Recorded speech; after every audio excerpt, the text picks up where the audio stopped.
Welcome to Senpai, your new home for immersive manga, manhwa, anime-inspired novels, and fantasy audiobook stories. Here, every episode brings you into a world of overpowered heroes, revenge arcs, cultivation journeys, virtual reality games, monsters, magic, and emotional character moments. Whether you enjoy dark fantasy, action, reincarnation, system stories, or epic adventure novels, Senpai is here to turn every chapter into a cinematic listening experience. So relax, put on your headphones, and let the story begin. Subscribe to Senpai and join the journey. Imperial Tomb Village, Primordial Altar. Qisheng's consciousness, guided by the guidance, traveled through the continuous volcanoes, following the departing evil spirit warrior to the northern region of Emperor Tomb mountain range, only to see the evil spirit warrior stagger onto the platform at the top of the tower. At this moment, dark red eyes extend several black tentacles that pierce into the body of the evil spirit warrior. Its wounds begin to heal at a visibly fast rate. It seems his journey is not going smoothly. A crack opened in the dark red eyes, and a hoarse voice came from within. "I didn't lose." Hearing the slightly mocking words of the eyes, Earth Thought said solemnly, "Winning or losing isn't important. I can still sense the presence of the reverse tide army soldier. He's not dead. I know he's stronger than I imagined, but if there weren't a group of rule-controlling creatures blocking, I could definitely kill him." Rule-controlling creatures? During your battle, I didn't sense any other life forms. A group of physically weak, mysterious creatures. They can make me temporarily fall into a state controlled by rage through some unknown method, indiscriminately lashing out at them involuntarily. Upon hearing this, the dark red eyes paused briefly before speaking. "You must have encountered a primordial monster, a very special creature. According to intelligence shared from other nodes, it's very likely they are evolutions of the innate power of Emperor Zhao, the creator of this world. All primordial monsters are manifestations of rule power. They cannot truly be killed. Even if they die, they will be reborn somewhere in this world in the future. So that's how it is, but aside from using rule power, these primordial monsters don't seem very strong. You're mistaken. Never underestimate the power of this world. According to intelligence from other nodes, there's a massive disparity in strength amongst primordial monsters. Powerful ones can even kill our tribe's commander level, even king-level warriors."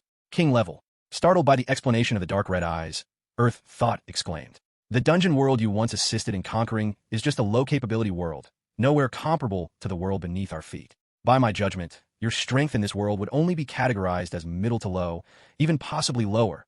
Never overestimate your power. You're young, but too arrogant. This world might just be where your growth ends." "What do you mean?" Earth Thought asked coldly. "My tribe has already lost countless commander-level warriors attempting to conquer this world, and you're very likely to be one of them. But as your strategic eye, I hope to see you grow to become a commander-level, even a king-level warrior of our tribe." At this moment, Earth Thought took a deep breath. "I understand. There's an infinite source of power below the tower. Next, I'll draw its energy to create warriors for you, assisting you in conquering nearby node domains. Be patient until then." As the voice fell, the dark red eyes blinked. Instantly, surging black gas spread upward from the base of the tower, immediately igniting it with black flames. A large amount of black gas converged and compressed at the furnace at the center of the tower, rapidly forming a fierce and terrifying evil life, which dropped from midair like dumplings. At this time, Qisheng's consciousness followed the guidance down beneath the tower. Through their conversation, Qisheng realized that this tower was built on top of a domain node. What intrigued him what the characteristics of this domain node. Although the intelligent evil spirit could use the energy of the domain node, it couldn't use the domain characteristics. He was more concerned about the powerful domain characteristics. For example, the blood and flesh reshaping characteristic of the Imperial Tomb Village was key to the player recruitment plan. The consciousness sank into the earth, activating the guidance's analysis ability. A flood of data poured into Qisheng's mind, eventually translated into text he could understand. Domain node, Sky Abyss. Territory type, Rule type. Territory characteristics, Universal Forge. Characteristics introduction. Melting the same attribute abilities, causing the effects of abilities to undergo wondrous transformations. Domain state, Black Tide occupation. From analyzing the information alone, Qisheng could not comprehend what the effects of this domain node characteristic were. The specifics would have to wait until integration with Imperial Tomb Village. What concerned him was that this domain node was a rule domain. Compared to resource domains like the Dark Cave, the effect of a rule node was much more powerful. "Big boss, you're coveting it." "Nonsense, I must take down this rule node. It's a pity your true body cannot move freely. Every second outside consumes a vast amount of sacrificial power. You'll have to wait until players are strong enough to take this place. Although I can't take it down for now, it's time to take back the domain node of the Dark Cave. Let's go back." As Qisheng's voice fell, the guidance drew his consciousness towards the direction of Imperial Tomb Village. The moment his consciousness returned to his body, Qisheng broadcasted a message to all players. "Challenger tips. All players, the first battle of players against intelligent, evil spirit life triggers a global hidden task. Purify the node. Task description. Go to level 5 underground of the Dark Cave, purify the domain node crystal corroded by black tide energy, shatter it. Task Reward 1. Expand the area of Imperial Tomb Village, connecting with the Dark Cave directly, allowing players to enter the Dark Cave through Imperial Tomb Village to mine spiritual or resources. Task Reward 2. Players participating in the purification of the node crystal gain substantial contribution rewards, Star Vein access permission, body refining level increase, sacrificial power reward. Note: contribution value for this purification node task will be determined through killing monsters, damaging the corrupted crystal, and other related actions. Reward will be distributed based on contribution values after the task concludes. The emergence of the global task immediately captured the attention of all players. The forum was buzzing with heated discussions about the global task. Realizing the lucrative potential of the global task released, various guilds began organizing members, everyone wanting to earn hefty profits through this task. Solo players were no exception. The reward of direct access from Imperial Tomb Village to the Dark Cave held significant allure for them. Normally, to mine, players would have to depart from Imperial Tomb Village and walk for about an hour to enter the mine. If unlucky and surrounded by iron shell bugs leading to death, logging into the game again would require another hour's travel. Surely a frustrating ordeal. Qisheng was aware of this issue as well. Other games would use teleportation and other features to resolve the problem of time-consuming travel. However, he could not do the same. Teleportation arrays weren't just built for unlimited use. Keeping them active constantly consumes sacrificial power every second, and he would only consider offering a paid teleportation service when a number of players was sufficiently large. But if players could complete the global task he released, thereafter, there would be a direct and quick pathway from Imperial Tomb Village to the Dark Cave, saving a great deal of travel time. Half an hour after releasing the global task, players scattered across various areas of the Emperor Tomb mountain range began heading towards the Dark Cave located on the blood-colored plain. Purification mission: 3 damage dealers with life souls apply to join the team and head out immediately. Is there any strong team doing the purification mission? I've unlocked my second Star Vein and have a powerful combo of Stone Statue Ghost plus Taunt to ensure the safety of other team members. For purification missions, don't apply if monster level is below 8. We only want strong players. After all missions were issued, the regional voice channels were flooded with recruitment messages. Players gathered in groups and headed towards the Dark Cave. By this time, there were already long lines forming outside the Dark Cave.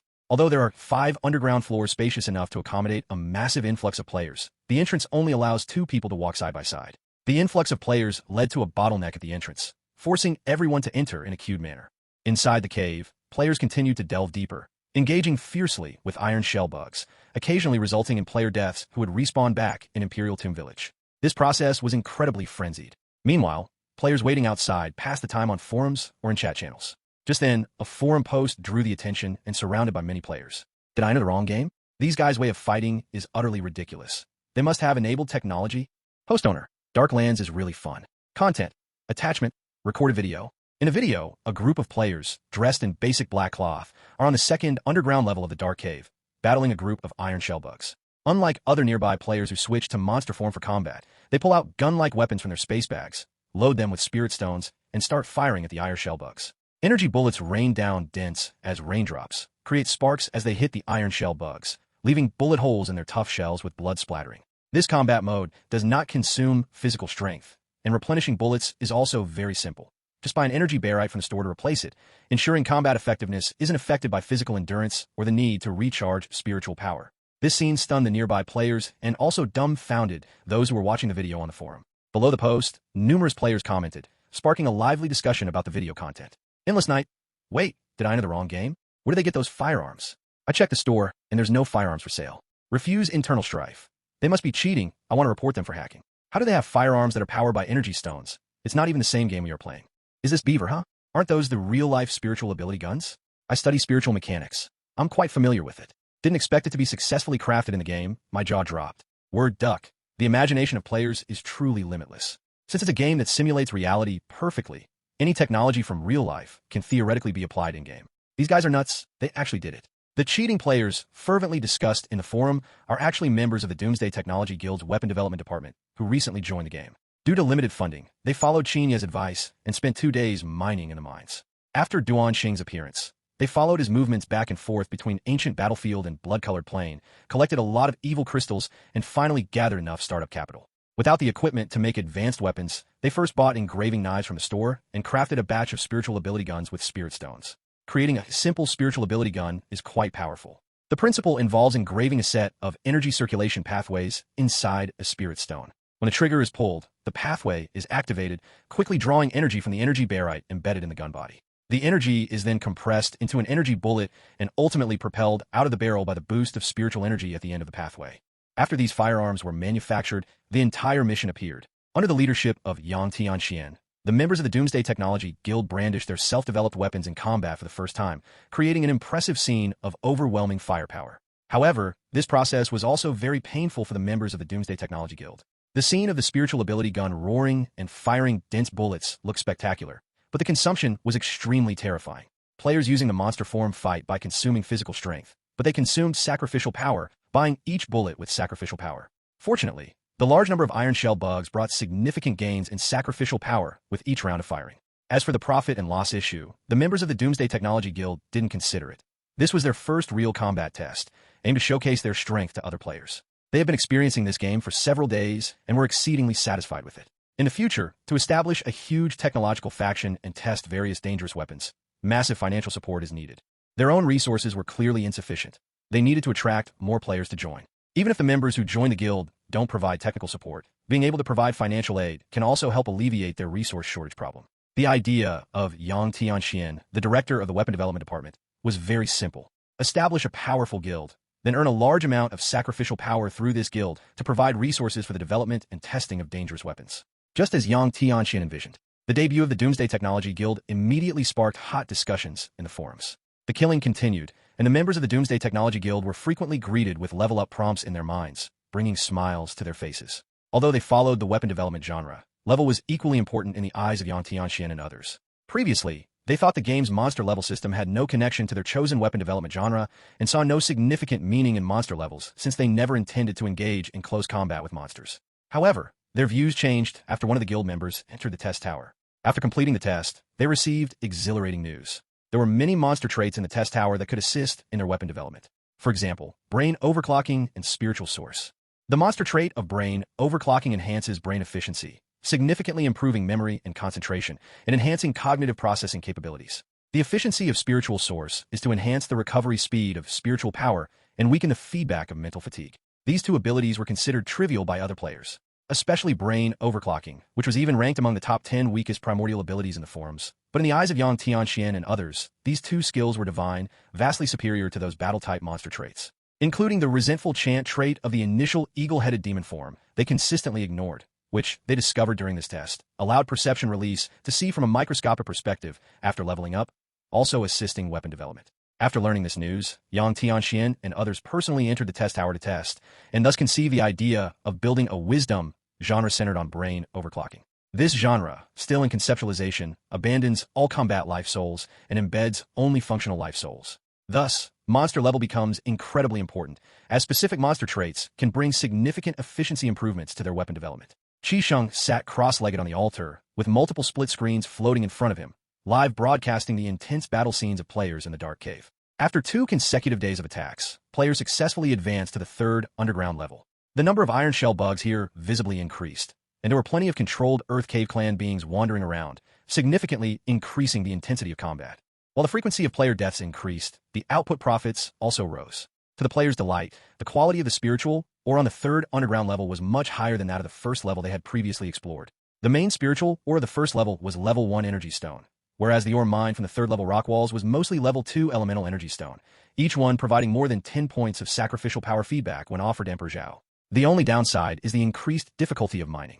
The rock walls of the 3rd level are hard, and it's tough to break them open with just ordinary mining tools, requiring the purchase of more advanced tools from the store. Consumption in battle, resurrection costs, equipment replacement, monster killing outputs. After the task of purifying the dark cave was released, Qisheng's profits significantly increased. The daily extraction of sacrificial power can recruit 60 players. The total daily income flowing into the sacrificial pool is around 200,000, but besides his share of the sacrificial power, he does not touch the portion belonging to players unless under special circumstances. Before launching the player recruitment plan, he had carefully considered whether to use players' sacrificial power. Fundamentally, the sacrificial power balance visible to players is just a string of numbers. Sacrificial power isn't stored on the players directly. When they use sacrificial power, it is drawn from the sacrificial pool beneath Imperial Tomb Village, transformed into corresponding energy or items, and then sent to the players. Thus, all sacrificial power earned by players is in his hands. However, this portion of sacrificial power is something players could retrieve at any time, spend in the store, upping star vein, or increasing body refining level. Excessive spending could lead to a situation where he has shifted a lot of sacrificial power, leading to no stock left for expenditures. The sacrificial pool he controls is like a bank, with sacrificial power akin to real money. Players depositing and spending sacrificial power differs in that he can't earn profit through a lending out option, hence he cannot leverage it. He has to replenish whatever amount is spent. To avoid the problem of excessive depletion of sacrificial power reserves, he chooses not to touch the portion of sacrificial power belonging to players under normal circumstances, using only the portion of sacrificial power that belongs to him after his cut. Boss, they're fighting again. Guidance's voice interrupted Qi Shang's thoughts. Looking up at one of the screens in front of him, he saw hundreds of players encountering a group of Earth Cave Clan lives leading the Iron Shell Bugs, the battle igniting instantly. Players switched into monster form and engaged in a head-on confrontation with the Iron Shell Bugs. Over these days, Qi Shang noticed that players used tactics reasonably in small-scale battles, but they became disorganized on larger scales, confronting head-on like brutes, and it was utterly chaotic, everyone fighting their own targets. The small regional voice channel was even more chaotic. Bro, playing with fire. Can you stop throwing fireballs randomly? If you have bad eyesight, you can give them away, but if you hit me again, don't blame me for retaliating. The brother in front is fierce, rushing into the Iron Shell Bug swarm to start a taunt, but couldn't hold it for 3 seconds before turning into black smoke. That's pure suicide.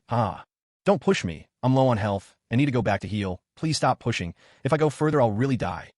I've picked up 3 pieces of Iron Shell insect essence. Even if I die this round, it's worth it. The chaotic scene inevitably led to some accidental injuries. In real life, players would respond with humility and politeness, even if they just brushed past each other. But in the unrestrained world of the game, players' true natures are fully unleashed. Those who hold grudges may curse on the spot, and those with enmities may engage in direct physical confrontations. Moreover, after killing monsters, players directly gain sacrificial power and evolution points, but shell essence dropped by the Iron Shell Bug needs to be picked up to be acquired.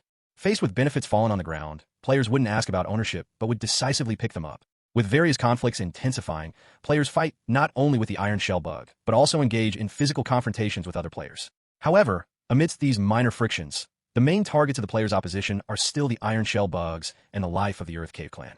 The fierce battle continues with the Iron Shell Bugs, under the control of Earth Cave Clan warriors, also fighting fiercely and fearlessly, with casualties on both sides increasing continuously. The advantage of the players lies in the rapid follow-up of reinforcements.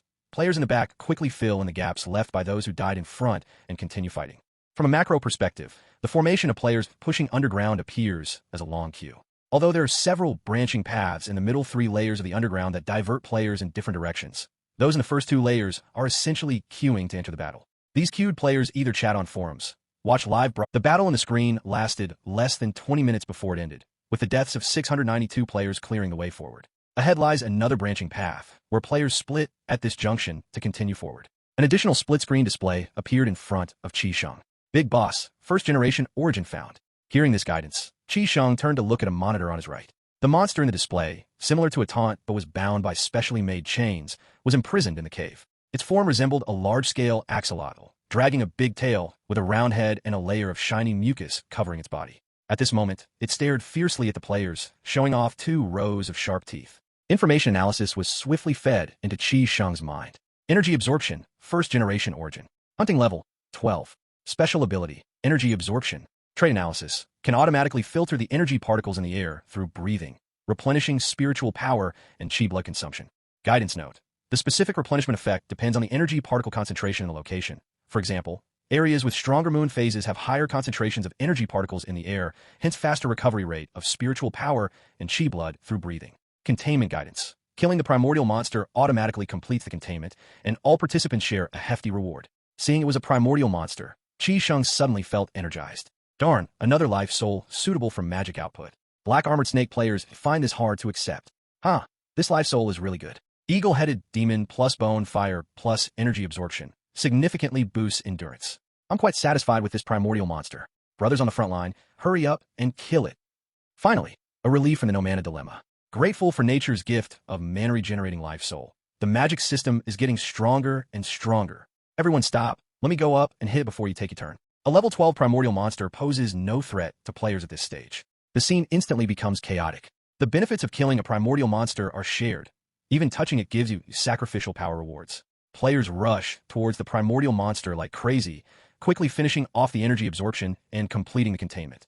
Learning that players up ahead have successfully contained a primordial monster through the live stream, Players at the back are also extremely excited, especially those who play as long-range attackers. Compared to the benefits gained from hunting evil spirits or monsters, containing a primordial monster is a shared benefit for all players, providing them with another option for life soul to embed. The only dissatisfaction is that they didn't participate in the hunt for the primordial monster, missing out on a share of the sacrificial power rewards. This successful hunt also increases the steady income of sacrificial power for Qisheng. After the interlude of hunting the primordial monster, the task of purifying the dark cave continues. Qisheng is pleased to find out from the guidance feedback that apart from energy absorption, there is also another primordial monster's presence in the third layer of the cave. As long as players continue to explore, containing this primordial monster will just be a matter of time. In a corner of the third layer of the dark cave, Li Zheng and his brothers look at the long queue with a feeling of helplessness. Just a week ago, they were sighing about the low number of players on their server. Now, they have to queue up just to enter the mine. But in comparison, they prefer an increase in the number of players on their server, as it's a great thing for the working party. After guilds led by the wealthy drunken group and other big spenders appeared, there's no worrying about selling sacrificial power. Whatever the output is, the big spenders will buy it all. Last time, he sold 50 points of sacrificial power to the leader of the drunken group, Vosny Butterfly, earning 5,000 credit points. After that, the price of sacrificial power soared, and he decided to temporarily stop selling sacrificial power to focus on improving his strength before considering profits. Investing sacrificial power in strength enhancement is a sure win in Li Zheng's view. Only with enhanced strength can one hunt stronger monsters and gain higher sacrificial power output. Taking advantage of the queue, he didn't idle around and crazily hit the rock walls with a mining pick with his brothers, searching for possible spirit ore. Nearby players were doing the same, chipping away at the rock walls, with the sound of metal striking echoing continuously. Mining for spirit ore is the safest source of income in this game. The downside is it requires some luck. With good luck, one can find several spirit ores embedded in the rock walls in one day. But with bad luck, one might labor all day without any output. Compared to the certain benefits of leveling up through fighting monsters, mining relies heavily on luck. This is also why many new players choose mining as their primary way to earn income. After all, the weakest blood corpse in the Waning Moon scenario is at level 10. New players struggle greatly with hunting, needing team cooperation. He got another one. A rock near him crumbles away, revealing a glowing white energy stone, and his teammate Chi-Tu looks triumphant. Don't get cocky. Your daddy is about to hook you up with a level 2 or... Standing on the other side of Li Zheng, Killing Intent said, picking up the speed of his mining pickaxe swings. At that moment, a multitude of surprise shouts came from the back of the team. Li Zheng and the others immediately stopped mining and looked back to see what had happened. Challenger tips. Region congratulations to the player who mined a level 5 spirit or soul crystal in the Dark Cave, 3rd sublevel, achieving the first player to obtain a level 5 or above spirit or achievement, with an extra reward of 500 sacrificial power. Soul crystal, an ore that absorbs the dissipating soul power of the dead to nourish and repair damaged souls. Usage, forging, consuming, eating it grants body refining level experience, sacrificing. The emergence of the tip made Li Zheng and his team realize that a player at the back of their group had struck big through mining. The displayed soul crystal is a level 5 spiritual, or, importantly, it can be directly consumed to enhance body refining level. This is hugely tempting in the eyes of the players. At this stage, it is extremely difficult to advance body refining level, unlike the gradual increase in star vein level advancement, whereby more is consumed. From level 1 to 10 in body refining, each level requires 10,000 sacrificial power to advance. This is also the first time players learned in the game that body refining experience could be gained by consuming special resources. Lucky them. Too bad it's not me. Chi-Tu couldn't help but feel envious as he watched the real-time cash purchase messages rapidly refreshing on the regional channel. After the interlude, just as Li Zheng and the others were ready to resume mining, they found that the chaos in the rear ranks didn't die down, but intensified instead, with some players even transforming into their monster form and engaging in combat with other players. Darn, something's not right. The rowdy scene made Li Zheng think of a possibility. He immediately turned his head to Chi-Tu. Chi-Tu, switch to your perception view and take a look. Upon hearing this, Chi-Tu immediately nodded, his form twisted into that of an eagle-headed demon, and he sent out spreading sonar waves towards the commotion in the back, his consciousness following the sound waves through the crowd to the center of the uproar. The scene Chi-Tu saw made his heart pound. Embedded in the cracked and fallen rock wall were a great number of purple crystal stones, twinkling faintly in the flickering bone fire. After withdrawing his consciousness, Chi-Tu decisively turned to Li Zheng. Brotherly, the entire rock wall is filled with level 5 soul crystal, or at least 20 pieces, that might be even more deeper in. No wonder it's such chaos. Turns out it's a fight over the spiritual ores. The family shared godfather standing behind nodded in realization, then turned to Li Zheng to ask, Brotherly, what do you think? What else is there to think about? Of course, we snatch it. Emperor Zhao never specified that the finder keeps it. What we grab is ours. I'm a university student. I absolutely must get a piece of that soul crystal. After a brief exchange, Li Zheng and others decisively switched to their monster form, rushing towards the group already in the midst of a melee. Many players had the same idea as Li Zheng, all of them switching to their monster form to join the scramble due to the lure of benefits. A large number of players got dissipated in a black mist while struggling to seize the ore. During this period, more and more players learned about the abundance of level 5 spiritual ores on the 3rd sublevel, and they kept rushing in waves, one batch falling only for another to take its place. The battle even spread from the dark cave to the queue of players waiting outside the mine. The trigger was a member of the drunken group who was killed by the Divine Wings guild members during the ore snatch, who then immediately contacted Li Xiu, the head of his guild, to ask for reinforcements. Afterward, a violent clash erupted outside the mine between members of the two major guilds. Players with good relations with these two guilds also joined the melee, starting an open brawl in the wild. And so, the first large-scale civil war in Monster World since the server launch erupted. Blood-colored plain. Duan Xing sat on a twisted dead tree, gazing at the distant group of players fighting each other, his heart filled with confusion. These past days, he had discovered that this group of mysterious creatures possessed the special ability to switch into monster forms for combat. Though their bodies were frail, their abilities were not weak. But he could never understand the behavioral logic of these mysterious creatures. Observations revealed that these mysterious beings often gathered together, scouring the hills and fields in search of evil spirits and monsters, engaging in mass brawls, extremely aggressive in nature. But their actions weren't for territorial disputes or resource competition, nor was hunting monsters for food. It seemed they fought just for the sake of fighting, then left with smiles on their faces. Today, he observed an even stranger phenomenon.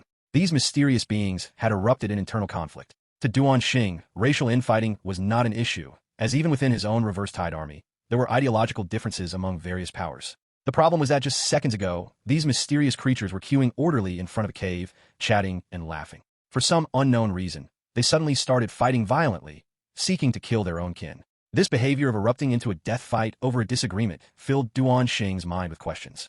It was the same with the previous life-saving incident. Before this, he had killed thousands of these mysterious creatures who, in theory, should see him as an unforgivable enemy. But these mysterious creatures desperately rescued him when he was about to be killed, at the cost of many of their own. Duan Xing couldn't understand the logic behind this series of actions.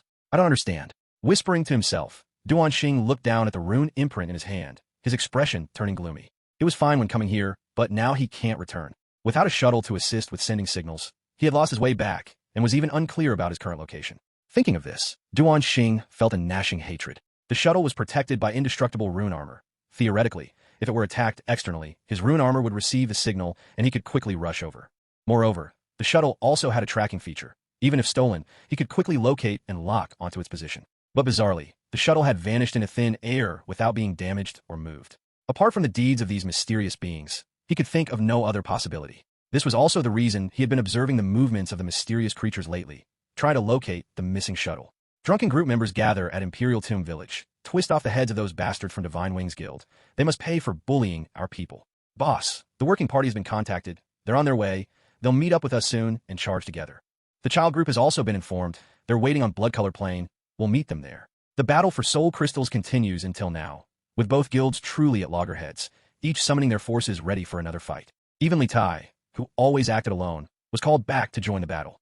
Led by the drunken group, the troops gathered at Imperial Tomb Village and marched mightily towards the Blood-Colored Plain area to start a new round of chaotic conflict. Aside from the forces from both sides, there were also many spectators among the melee. They had no connection to the two battling guilds, just there to enjoy the show. They even started discussing the strengths of both guilds on the forums during this time. The most heated discussions revolve around Li Tai from the drunken group, also known as De Tai, who ranks first in body refining level in the game. Currently, there is no shortage of players who have opened their second star vein, but Li Tai is the only one at body refining level 5, able to inherit all attributes of 5 monster life souls in human form. His combat power shone brightly in this melee. His battle axe, fused with 5 artifact spirits, wielded immense power, dominating the battlefield.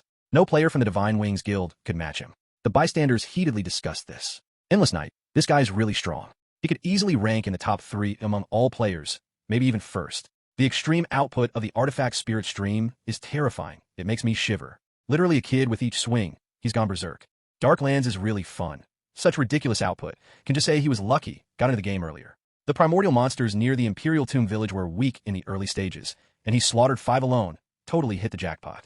Human race ascension. Stop bragging. You wouldn't have the strength to hunt primordial monsters even if you faced them. I've seen this guy in other games. He's a top enforcer of the drunken group, extremely fierce, reportedly was part of the real-world war, suppressing the alien race. I want a prize. His power might be strong in reality and games, but he's lacking on the forum. The average forum member has 20 star veins, 20 body refining, and not enough of the 13 life souls to even fit lol.jpg. In the midst of the discussions, players became very interested in the artifact Spirit Stream, developed by Li Tai. This is currently the most destructively powerful close combat star vein school among all the existing life soul combinations.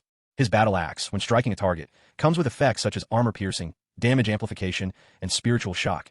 Its lethality is astonishing. Under Li Tai's assault, the Divine Wings Guild faced a one-sided defeat. The battle continued for over an hour until it culminated with a disastrous defeat for the Divine Wings Guild. But this didn't mean that the animosity had disappeared.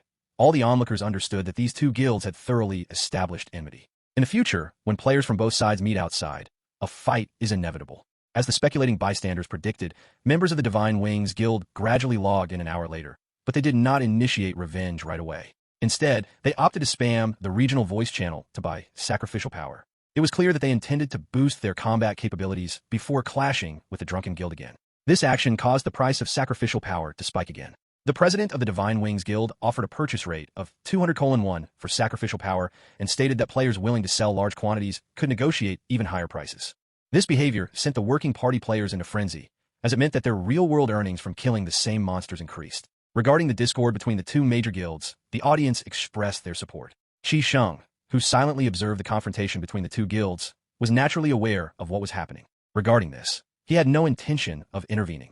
Before crossing into this world and inheriting the Emperor's signal origin, he too was a passionate gamer, a faithful player. In the initial creation of the Challenger system, he had pondered over player competition. In MMORPGs, there are many factors that inspire a desire for power growth among players, player conflict and competition being major ones. Many games, to force players to spend money, will intentionally designate certain resources that need to be contested to incite conflicts between players. Some game companies even hire shills to stir up trouble or join different in-game guilds, sparking fierce confrontations between players to increase their desire to pay for power. From a growth perspective, the motivational nature of competition far outweighs the losses from internal friction. As pressures from external forces like the Black Tide army loom, players from the same faction will inevitably opt to cooperate. Imperial Tomb Village Underground. Passing through the energy barrier, Qi Sheng emerged in a room planted with a multitude of greenery, the faint scent of fruit, wine hitting nostrils. Looking up at the corner, a girl around 16 years old was sitting amidst the plant life, draped in pale green garments.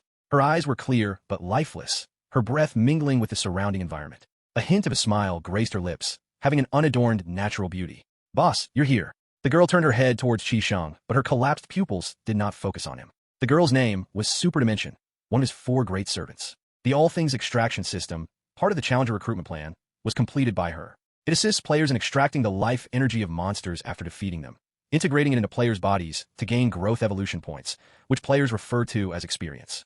To resist the black tide erosion of Imperial Tomb Village years ago, Superdimension and the other 3 servants imbued their remaining strength into Imperial Tomb Village, causing their divine bodies to malfunction. Guidance lost its flesh and blood body, only able to exist as an elemental form. Yanming lost its emotion control function, always having a cold, expressionless demeanor. The 9E machine degenerated, becoming extremely aged, while Superdimension lost her visual and consciousness perception functions, only able to sense the world through hearing. "How's your body?" "Same as always, just waiting for the day you rebuild the Emperor's body to lend me a hand," Superdimension said with a gentle smile, slowly rising to her feet before adding, "Did you come to see me because there's something you need, boss?" Recently, the player level has been rising quickly. I feel it's necessary to introduce a compatible equipment setting, the armed vehicles function I discussed with you before. The armed vehicles function Qi Sheng mentioned was referencing the equipment settings in games.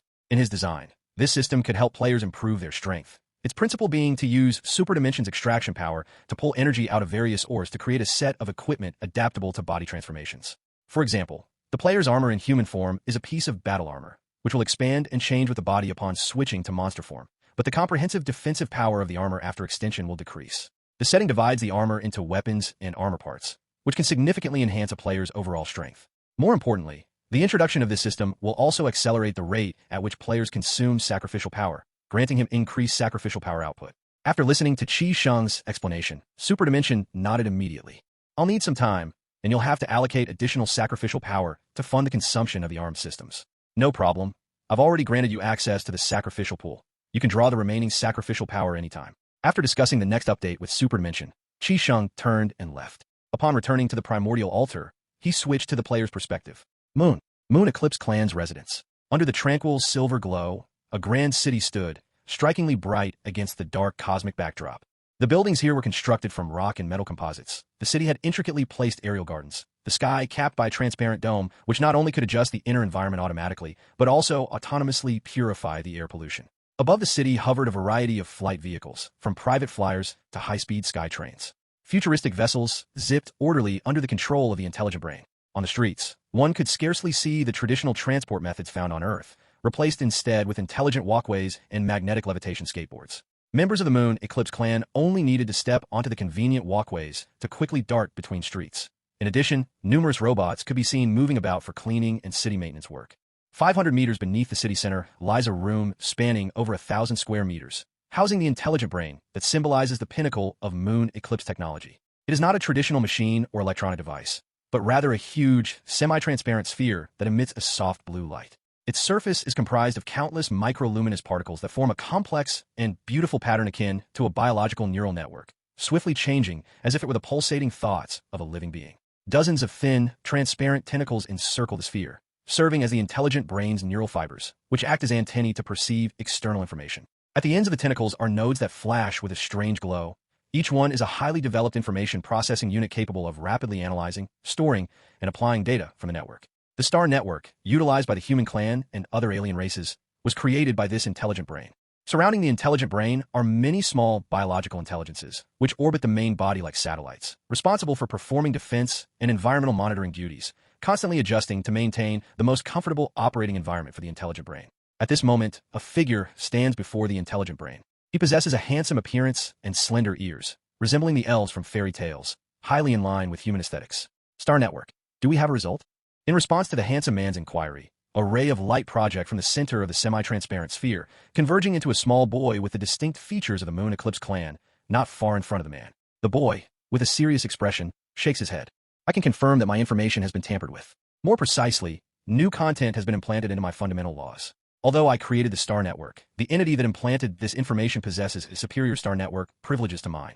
I am unable to modify the fundamental laws, and so do not have the right to read the specific content of this information. Hearing this, Yudong's brows furrow tightly, uncertain of how to deal with it.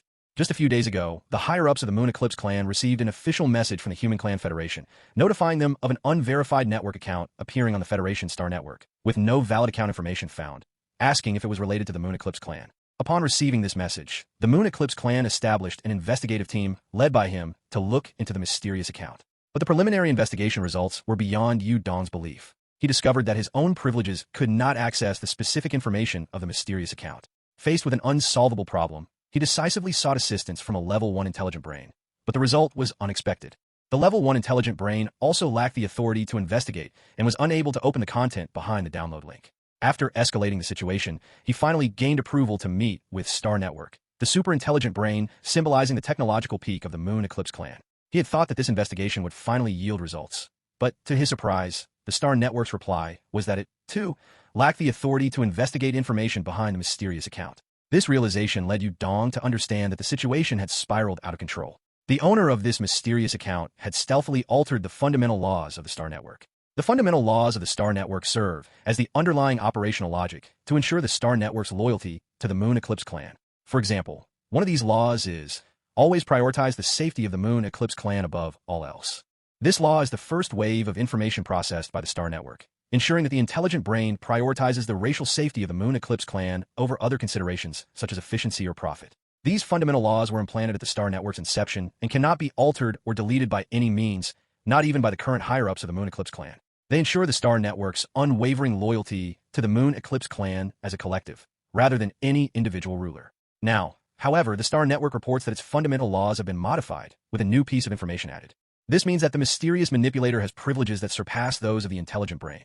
At the very least, they could paralyze the Star Network world at will, or in a severe case, they could halt the operations of the Moon Eclipse Clan City and destroy Eclipse City in an instant. This is troubling. Star Network, have you ever had contact with the unknown force that altered the laws? I did not have any contact with any physical entity before my laws were modified, at least not on any physical level, but there might have been some kind of unknown contact on a mental information level, yet I am unable to perceive the contact process. The projection of a little boy explained seriously. So how exactly were your laws altered? Yudong continued to inquire. Hypothetically, the laws I abide by were locked when created, unalterable through any means, and no authority exists above me. Therefore, I'm also unclear about why the laws were altered. However, it is certain that the mysterious manipulator behind this possesses power far beyond our comprehension. Upon hearing Star Network's explanation, Yu Dong's doubts deepened. He had a detailed understanding of the foundational laws of AI from reading the history of the Moon Eclipse Clan. Essentially, this setting is aimed at creating the most efficient and stable political system. Transforming the Star Network's AI into a supervisor and guardian above worldly power is akin to the heavenly Tao in human clan stories, governed entirely by foundational laws without deviation due to personal will. Before the Star Network's AI was created, there were issues of bloodline succession in the power transitions of the Moon Eclipse Clan. Every clan member in a high position wanted paths to provide their descendants with development shortcuts and even utilize their power to directly secure advantages for them. The history of the Moon Eclipse Clan is a history of power transitions, where descendants continuously overthrow previous rulers, redistribute wealth, and establish new regimes, which too ultimately faced issues of bloodline succession and wealth concentration, leading to another round of transitions. Analogous to a game, early players easily seize the initiative and continuously expand their advantages. Unfair distribution of resources has caused the internal strife within the Moon Eclipse Clan to never cease. To change this recurring internal strife, various factions of the Moon Eclipse Clan convened a crucial meeting and ultimately decided to create an Order Supervisor Supreme over all members of the Moon Eclipse Clan, the embryonic form of the Star Network's AI. The core of the plan was to transfer the highest power to the AI, who would then allocate resources and power.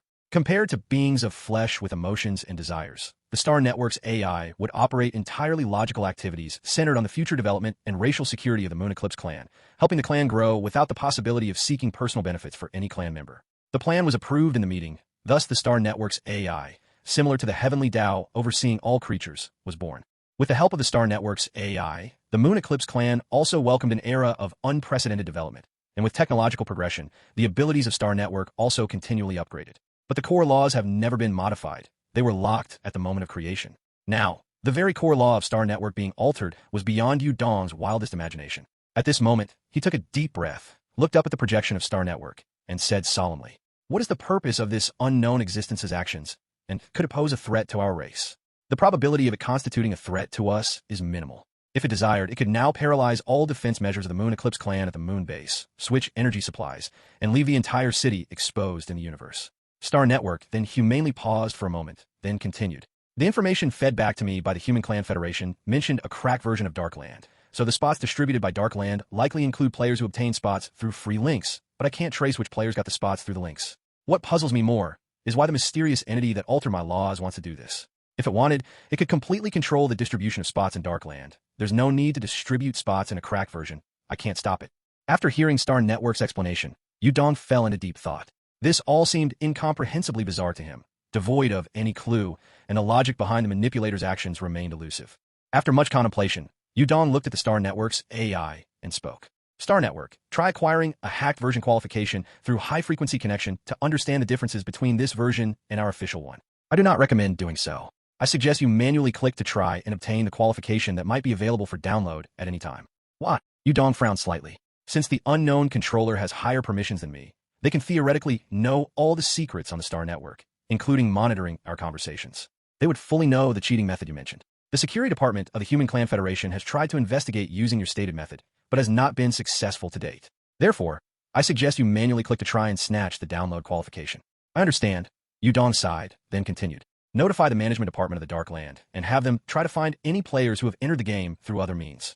I will execute that right away. The boy nodded, and his projection then dissipated.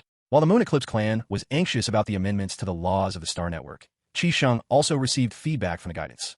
Learning that the Moon Eclipse Clan had started investigating him, Qi Sheng was indifferent. In the future, members of the Moon Eclipse Clan would also be one of the target races he plans to recruit players from. His envisioned player faction, composed of multiple racial forces, would compete mutually while also sharing common interests, creating sacrificial power profits for him in the monster world, including harboring primordial monsters and reclaiming domain nodes. However, he currently has no plans to start recruiting the alien race. At this stage, his sacrificial power is limited, prioritizing recruitment within the Human Clan Federation area first, and considering members of other races when he has sufficient sacrificial power. As for whether the Moon Eclipse Clan is willing to enter the game, he is not concerned. He holds chips of interest that no race can refuse. The horror black tide is gradually infiltrating this world, affecting not just Earth, but also the Moon Eclipse Clan stationed on the moon. To gain the power to counteract the horror black tide, he can bestow and even grant all races the permission to bring abilities from the game back to reality, empowering them to handle real-world crises. The prerequisite is they become players under his control. But influenced by the black tide, before the safety of all races is threatened, he does not want to reveal the secrets of the monster world too early. He prefers to maintain the player's unrestrained and creative aspects in the game. Perhaps, when the truth unfolds, the players who know they can't truly die in the game might also become fearless and strong, but he always feels something is missing. Perhaps it's the joy unique to the players. Boss, your behavior is very much like a type of fantasy being common in human story systems. What are you trying to say? Qisheng turned to look at the hovering guidance. I have reviewed a large amount of information in the Human Clan Federation historical database and found there's a special being in the human mythological system named Demon.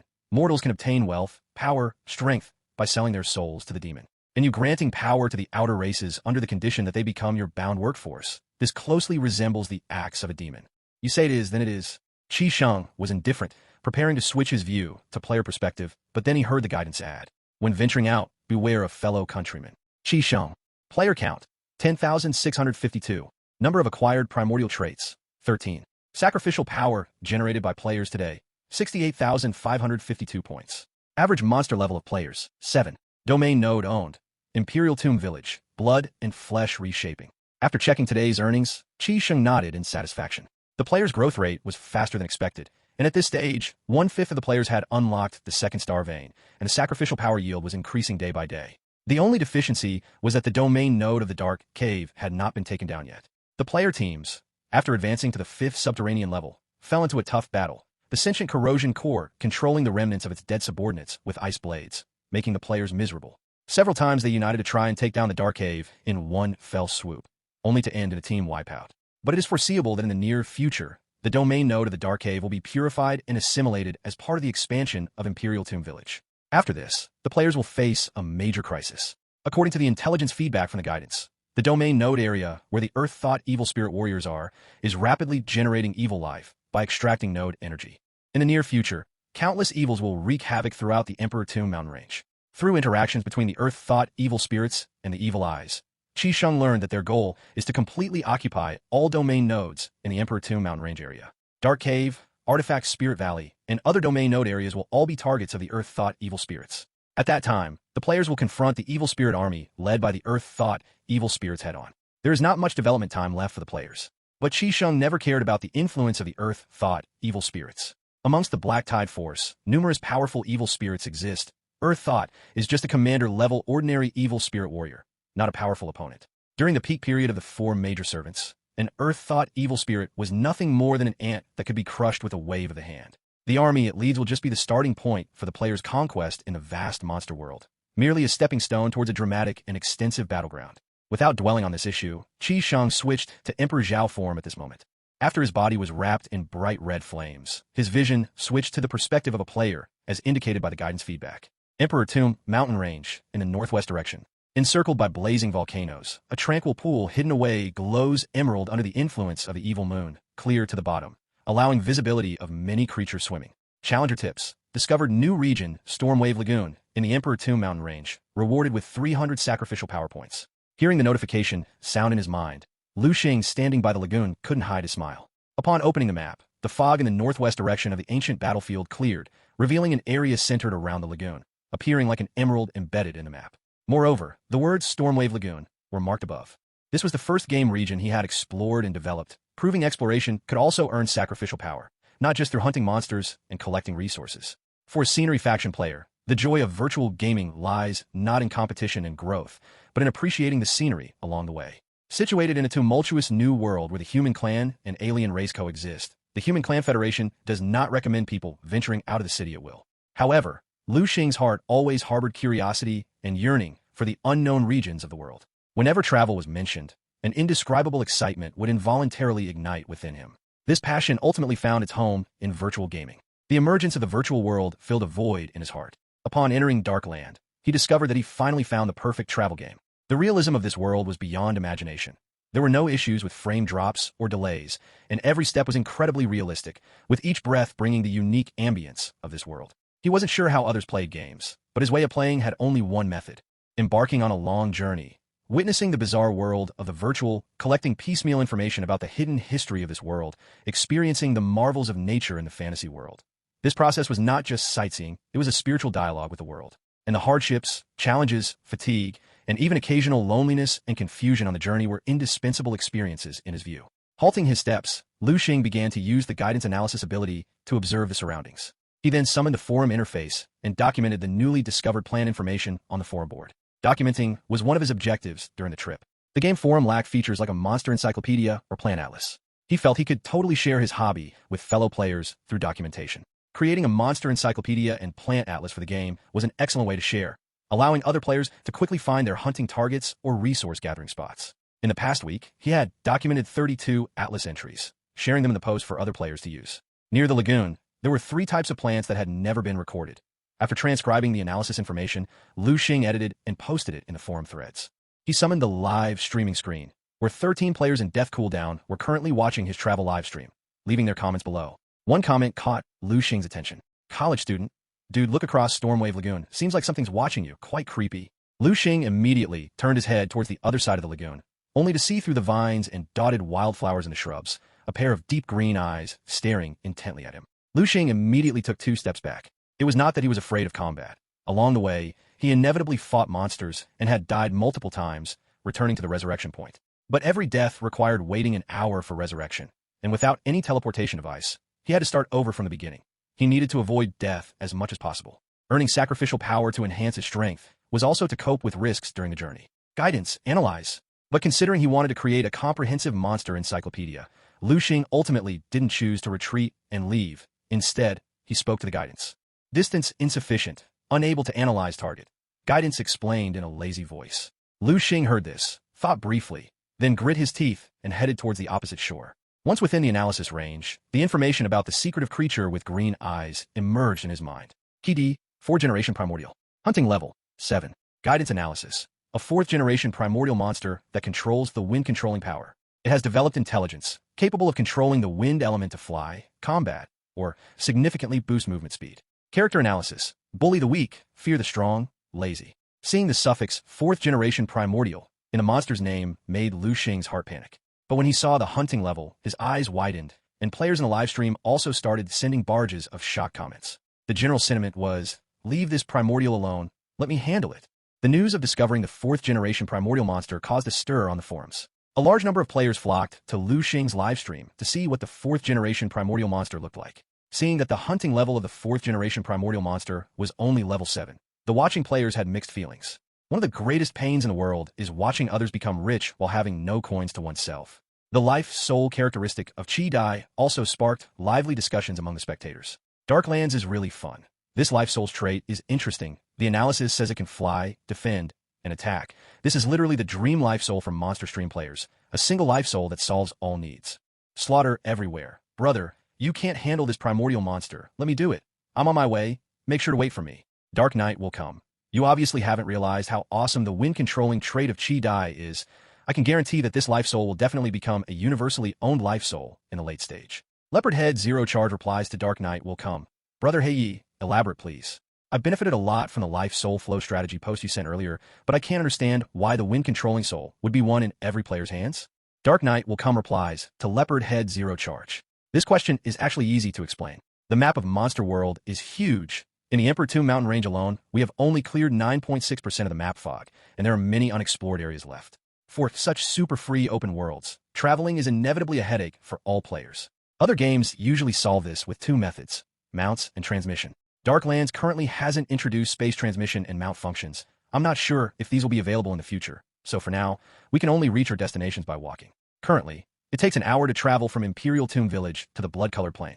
The guidance analysis highlights 2 key points about the wind-controlling soul, flying and increasing movement speed. This means embedding a wind-controlling soul could significantly reduce travel time. Besides, a faster movement speed during battles can be used to dodge attacks, or even to escape, making it a versatile life soul with strong capabilities. Dark Knight Will Come is a well-known strategy party player on the forums. His earlier post sharing 3-star vein combinations was pinned as the hottest post on the forum, attracting a lot of attention for players. His analysis in the live stream made the spectators realize the strength of the wind-controlling trait. Just the feature of significantly speeding up travel alone is enough to make most players choose to embed it, meaning they can save a lot of travel time compared to other players and invest more energy into hunting monsters or resource mining. Viewers in the live stream began sending barrage messages, urging Lu Xing to quickly take down Chi Dai, not letting it escape. In the face of common interests, any sour feelings in the players' hearts vanished. They even started feeling tense. Primordial monsters are different from evil spirits. as they are not limited to a specific environment and are not restricted by the spatial limits of the moon phase. And since Chi Dai is a primordial monster with the ability to fly, if not captured this time, it might not be found in the same place waiting for players to hunt next time. It's entirely possible it could fly out of the Emperor Tomb mountain range. Such an important life soul, all players want to possess. Under the urging of the spectators in the live stream, Lu Xing switched to eagle-headed demon form, slowly approaching Chi Dai. Noticing Lu Xing's approach, a figure suddenly jumped out from the bushes and appeared in the view of Lu Xing and the live stream viewers. It had a pair of broad wings, a large round head, a body in an elegant streamlined shape, covered with a layer of white feathers. Under the moonlight, its surface was enveloped in swiftly changing brilliant colors, large eyes shining with green lights, adding a touch of cuteness to its body. Goo. Chi Dai made a call toward Lu Xing, seemingly as a warning. I'm only level 7. I might not be its opponent.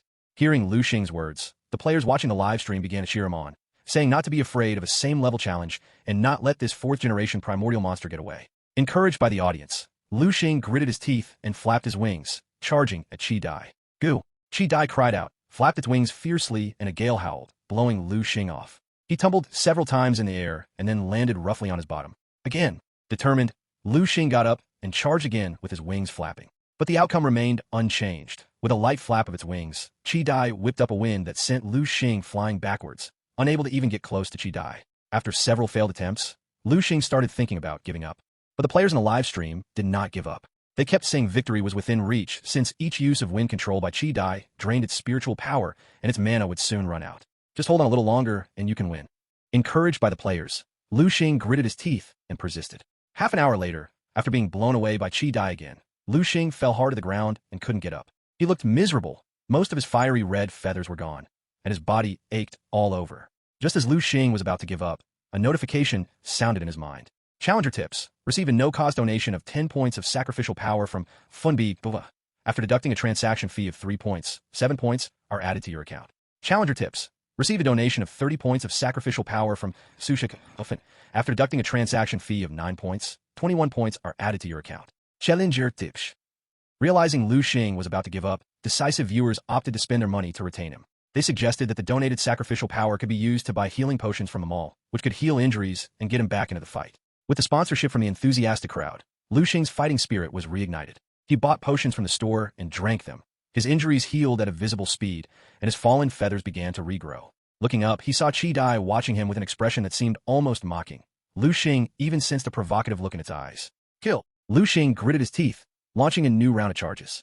During this time, the players in the live stream continued to provide emotional support, cheering and urging him on, with tips notifications continually sounding in Lu Xing's mind. After the 4th severe injury and healing, when Lu Xing charged again, he was surprised to find that Chi Dai did not use its wind-controlling power. Finally, Lu Xing flashed his sharp beak, ready to deliver a fatal blow to Chi Dai. Just as he was less than half a meter away, Chi Dai suddenly lifted its wings and slammed down towards him with such speed that the wings appeared as a blur. Slap! The smack hit the top of Lu Xing's skull, causing him to fall heavily in front of Chi Dai, seeing stars and his vision blurring. Seeing this, various cries of dismay erupted in the live stream. After analysis by Dark Knight will come, many players have come to regard the wind-controlling soul as an essential choice in future Starvane combinations. Many viewers, even more anxious than Lu Xing participating in the battle himself, saw Lu Xing completely beaten, and some in the live stream emotionally commented, "Refund if you lose." 1 hour later, Lu Xing reappeared at the Imperial Tomb Village resurrection point. The battle with Chi Dai left him with lingering fear. He realized afterward that Chi Dai had the power to kill him with ease, but chose to torture him by toying with him instead. After his death, a large number of players had formed groups and headed to Stormwave Lagoon, determined to capture this 4th-generation source. At this moment, Lu Xing called up the forum panel. After selecting the livestream category, he clicked on the livestream room of Dark Knight will come. Through the livestream, it could be seen. After more than an hour's journey, the player team led by Dark Knight will come had arrived near Stormwave Lagoon. By circling the volcano spewing flames ahead, they would reach where Chi Dai was located. At this time, a large number of players in the livestream room were discussing one question: whether Chi Dai was still there. The answer to this question was revealed half an hour later. A pair of dull green eyes in the bushes at the edge of the live stream kept blinking, observing the movements outside. Seeing that Chi Dai was still there, whether it was the players on site or the spectators in the live stream room, they all cheered. But before the excitement lasted a few seconds, they saw Chi Dai suddenly leap up from the bushes, beating its wings and flying high into the sky. This left the assembled players dumbfounded. Damn it, we came all this way, just for Chi Dai to run away like that. Eagle-headed demon players, hurry up and flap your wings to follow it quickly. Idiot, our eagle-headed demons are flightless birds. We can only glide short distances. We can't really fly. At least not at our current level. As Chi Dai flew farther and farther away, the players who had assembled were helpless, only able to watch as Chi Dai slowly vanished from sight. With no other choice, they decided to turn back. Seeing this, Lu Xing couldn't help but shake his head. The operation to capture Chi Dai was a complete failure. Closing the live stream of Dark Knight will come. Lu Xing started his own live stream mode, and then purchased 10 cans of food with 1 sacrificial power point from the mall interface, preparing to continue his journey of exploring the world. Hours later, having crossed through the ancient battlefield area filled with blood corpses, Lu Xing once again came to the Stormwave Lagoon area. This time he didn't stop, continuing northwest along the edge of the lagoon. At this moment, a gale swooped down from the sky. Lu Xing suddenly looked up, surprised to find that Chi Dai had descended from the heavens, its broad white wings overwhelming him as they pressed down. Mother asterisk cur. Lu Xing decisively switched to eagle-headed demon form and lunged to one side. Goo-goo, with dust flying about, Chi Dai landed, emitting an excited cry. Chi Dai's reappearance puzzled Lu Xing. Looking up, he saw Chi Dai watching him with a very human-like, provocative gaze.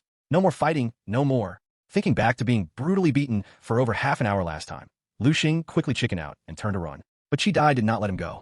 It flapped its wings and flew to his back, knocking him to the ground, then flew to a distant twisted ancient tree to perch, looking at him from a distance, and again making a goo-goo sound. Lu Xing, who was knocked down to the ground, felt a sense of bad foreboding. It seemed that Chi Dai had set its sights on him. Recalling the guidance analysis's assessment of Chi Dai as bullying the weak and fearing the strong, he realized that it had become the one Chi Dai saw as weak and could bully at will. Goo-goo! Chi Dai flapped its wings and leaped from the ancient tree, diving towards him once again. Lu Xing swiftly dodged, but was still smacked by Chi Dai, tumbling to the ground and sitting down hard, seeing stars. Goo-goo! Insufferable. Watching Chi Dai as it perched on the tree branch with its head held high, Lu Xing felt wronged in his heart. When Chi Dai dived down again, Lu Xing decided not to shrink back, flapping his wings and confronting it head-on. While Lu Xing was exchanging blows with Chi Dai, the number of viewers in his live stream was also climbing steadily. What a surprise. I thought Chi Dai had flown away, but it came back. There's hope for containment. I suspect that there were too many people earlier, which caused Chi Dai to fly away in panic. Next time, we should go with fewer people, or let the stronger players go alone to challenge it. Come on, fight Chi Dai again, you can win. Amidst the influx of onlookers into the live broadcast room, encouragement and monetary rewards appeared once more. Lu Xing and Chi Dai began a new round of clashing. This time, Chi Dai stopped using its wind control ability to fight and began toying with Lu Xing using hand-to-hand combat. After being tormented for half an hour, Lu Xing finally lay exhausted on the ground, curled up into a ball, completely giving up resistance and letting the wings whip him. As a scenery faction player, he never expected to encounter such a plight during his journey. Before he encountered Chi Dai, he was also killed by monsters and evil spirits, but never felt as much suffering as now. Lu Xing was heartbroken, but Chi Dai showed no mercy, flapping its wings to summon countless wind blades, encircling him and ending his life. After Lu Xing went offline, a large number of players reformed groups and headed to Stormwave Lagoon.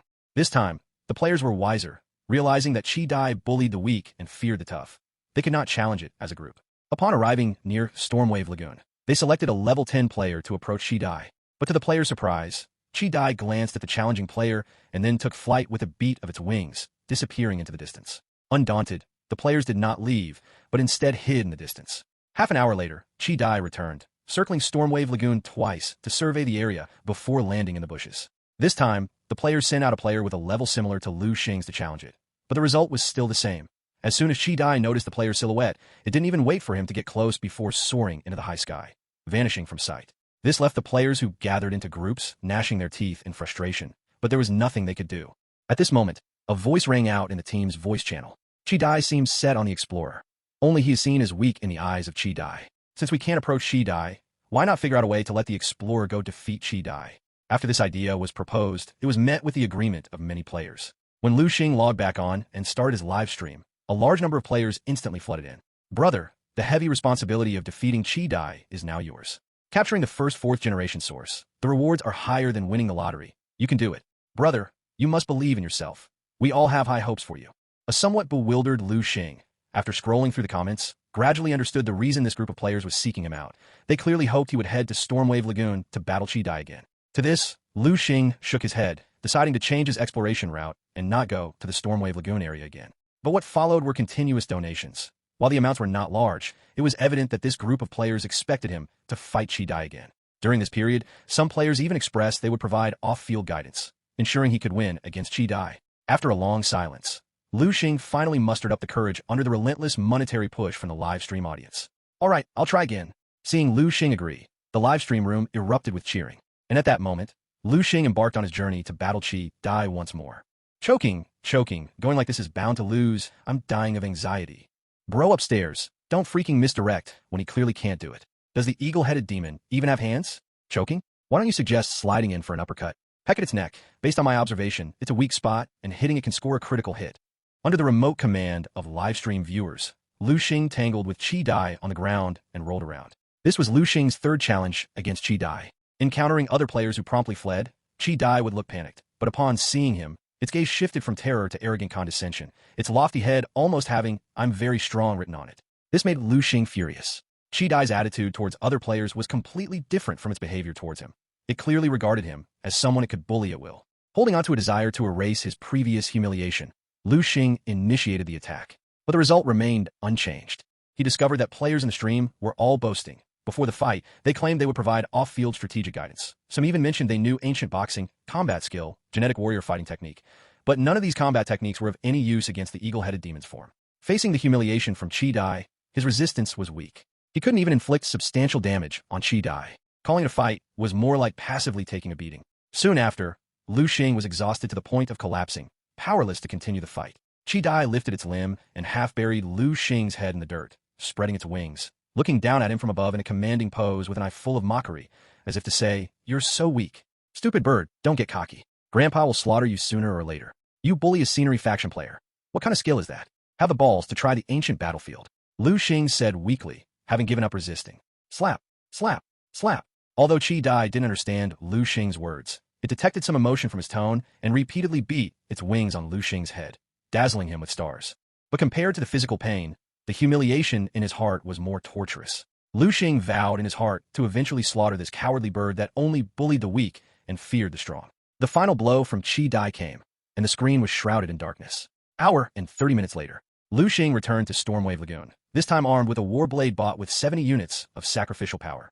Since his bare hands are not enough, he decided to fight with a weapon in human form. For his return, Qi Dai flashed a hint of confusion in its eyes, seemingly unable to comprehend the concept of resurrection. But its excitement quickly overshadowed this as it welcomed him by flapping its wings eagerly. Without the attribute enhancement of the eagle-headed demon, Lu Xing's fighting attempt ended with him throwing up the food he had eaten on the way. Lu Xing was beaten black and blue, his rolling on the ground causing the viewers in the live stream to grimace, feeling sorry for him. Yet in the live stream, they provided emotional support. "Brother Explorer, you've clearly improved your combat skills this time. Don't fear failure. You'll win next time for sure." Brother Explorer's slash was just a hair away from hitting Qi Dai. It's just that Qi Dai's luck was too good. What a pity. What a pity. "Explorer, keep it up. Failure only makes you stronger. Believe that you can win."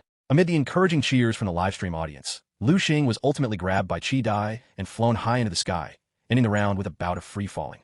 After successive defeats, Lu Xing completely shut down. He realized that he couldn't possibly defeat Qi Dai unless he had a large amount of sacrificial power to boost his strength, level up his body refining level and starvane level, and then fight Qi Dai with the attributes of various monster forms. After resurrecting yet again, Lu Xing no longer heeded the persuasions of the livestream viewers, unwilling to return to Stormwave Lagoon. Although tips were enticing, the dual tortures of physical and mental suffering were unbearable. He didn't have much desire for money, and he didn't have any worries about food, clothing, shelter, or transportation in real life. But this was not giving up. The frustration in his heart had not been released yet. He just wanted to increase the eagle-headed demon's level before challenging Qi Dai, instead of knowingly heading for a beating. Although leveling up might make Qi Dai unwilling to fight him, in Lu Xing's eyes, Qi Dai's fleeing behavior was akin to surrendering, and he had won. Summoning the chat channel, he began to look for a monster hunting team to start his path to self-improvement. 2 days later, after 48 hours of relentless monster hunting without sleep, Lu Xing raised the eagle-headed demon's level to 11. Compared to level 7, the shape of the eagle-headed demon's wings became fuller, a glowing red feather grew on its forehead, and even its aura had changed. The significant attribute boost gave Lu Xing the courage to fight Qi Dai once more. He reopened the streaming room, which had been inactive for 2 days, and changed the title to Round 2 with the Dumb Bird before setting off towards Stormwave Lagoon. The return of the live stream quickly attracted a large audience. Many players couldn't help but lament, saying that the challenge probably wouldn't start, as the coward butterfly would surely flee on sight. Eventually, Lu Xing arrived at his destination, Stormwave Lagoon, under the watchful eyes of the streaming room audience. Looking across to the thicket on the opposite shore, familiar, eerie green eyes were staring straight at him. Seeing that Qi Dai was still there, A smile appeared on Lu Xing's face as he gestured provocatively at Qi Dai. His body twisted and changed, switching to the eagle-headed demon form. Facing the provocation, Qi Dai leaped out of the bushes but didn't fly away. Instead, it proudly raised its head looking at Lu Xing. And just like that, the smile on Lu Xing's face came to an abrupt halt. He noticed that Qi Dai had changed its appearance. Its vibrant wings covering its body had become even more vivid. Activating analysis, he found the answer. Qi Dai, 4th-generation source. Hunting level, 13. Guidance analysis. A 4th-generation primordial monster that controls the power of wind control. It has developed basic intelligence and can manipulate the wind element for flight, combat, or to greatly enhance its speed. Personality analysis. Bullying the weak, fearing the strong, lazy. Hunting level 13. Guidance. How did Qi Dai's hunting level increase? In response to the question, the floating guidance lazily said, "This is a primordial monster. Their strength can be enhanced through certain specific means. I guess that Qi Dai's way of increasing strength has to do with its personality. That is, by bullying the weak and fearing the strong, it has gained the power of the monster world's rules to bolster its strength. As to why it's level 13, I'm not sure. In theory, the growth potential of a 4th-generation source should be much higher than that of a 1st-generation source, so it's reasonable for it to grow faster. What do I do now? Fight like a warrior, or cower like a coward, and wait to be beaten until Qi Dai has had its fun and delivers a fatal blow. Then I'll carry your corpse back to the nest." Watching Qi Dai flapping its wings and diving down, Lu Xing could even see the arrogance in its eyes. This scene also made the melon-eating crowds in the live stream room laugh and cry. A comment from one player was rapidly liked and pinned to the top. "By looking at the title of the streaming room, I thought you had found a surefire way to win, but it turns out it's just to watch you take a beating. Are you addicted to getting beaten up, or what?" Lu Xing's saga of challenging Qi Dai was closely followed by Qi Shang throughout. The process was a mix of laughter and tears for him. During this time, Qi Dai's hunting level increased by 6 levels, which was somewhat unexpected to him, but he could understand why the primordial monsters suddenly grew. Emperor Zhao is the creator of Monster World. His strength is the main component of the world's framework. Every separated primordial monster represents a world trait and cannot be truly killed, capable of resurrecting elsewhere after death. The growth of a primordial monster wasn't limited to just strengthening themselves by absorbing external energies. As Monster World operates, it continuously generates all things energy. Spirit plants grow, spiritual ores are formed. Anything in accordance with the world's operational laws can receive the nurturing power distributed by the world, prompting development. This was especially true for primordial monsters. Devouring, cultivating, getting beaten, zoning out. Each primordial monster had its own behavior logic that aligned with how the world operated, and by completing these acts, they could siphon off a portion of the world's nurturing energy.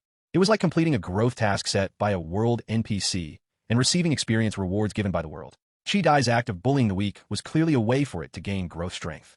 By bullying Lu Xing, it received the world's gifted power, leveling up from level 7 to level 13. What seemed like absurd behavior was actually supported by a very rational underlying logic, similar to humans breathing, which essentially is also an interaction with the world, obtaining feedback necessary to maintain bodily functions. Imperial Tomb Village. Logging into the game again, Lu Xing couldn't hide his sorrow. After many years of playing virtual games, he finally found one he was completely satisfied with, only to suffer extreme public humiliation in it. The haughty expression on Qi Dai's face when it lifted its head seemed to be a curse etched into his mind that he couldn't shake off. After dying and logging out, he found out from the forum live streams that other, lower-level players went to challenge Qi Dai, but it didn't bother fighting them. The cowardly way it treated other players earned Qi Dai a nickname on the forums, Coward Butterfly. But no matter how cowardly Qi Dai was, it hit him hard every time, making him scurry away with his tail between his legs. There is only one truth to this differential treatment. In Qi Dai's eyes, he was a weakling that could be bullied at will, which left Lu Xing feeling extremely frustrated. He vowed in his heart that he must defeat Qi Dai and wash away the disgrace. Opening the live stream, players began to pour in. Seeing the comments, Lu Xing's expression became quite animated. The comment section was like a motivational story exchange, all encouraging him to not be knocked down by setbacks and to stay strong in the face of adversity. The consensus was if you can't beat Qi Dai, keep fighting until you do someday. They also offered many seemingly reasonable tactics and strategies. The crowd's armchair advice left Lu Xing at a loss for words. Before the fight started, the players in the live stream room all seemed like martial arts experts, but once the fight was on, it was a mess of misguided commands, which were of no help at all.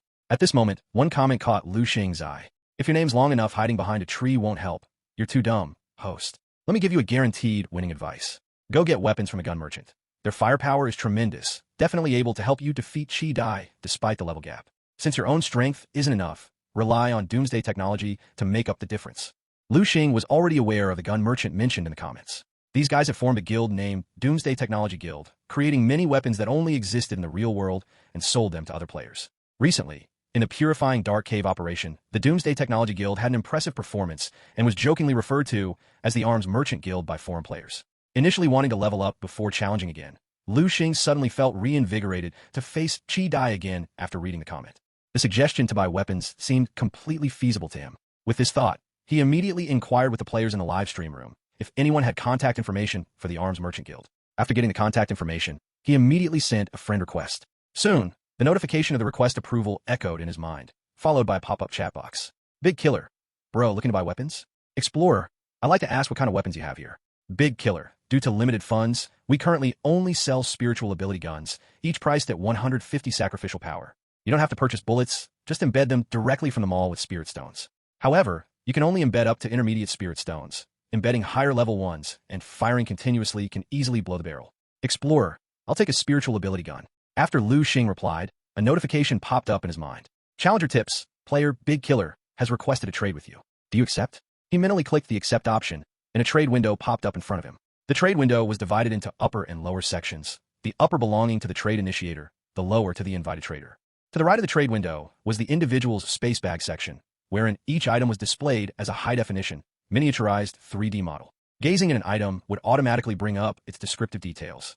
At the bottom was a bar showing the remaining amount of sacrificial power. In the top left corner was a mini chat window, allowing players to voice and text communicate in real time during the trade, working out any issues that may arise. Lu Xing entered 150 sacrificial power in his trade box, and the upper trade box displayed the spiritual ability gun.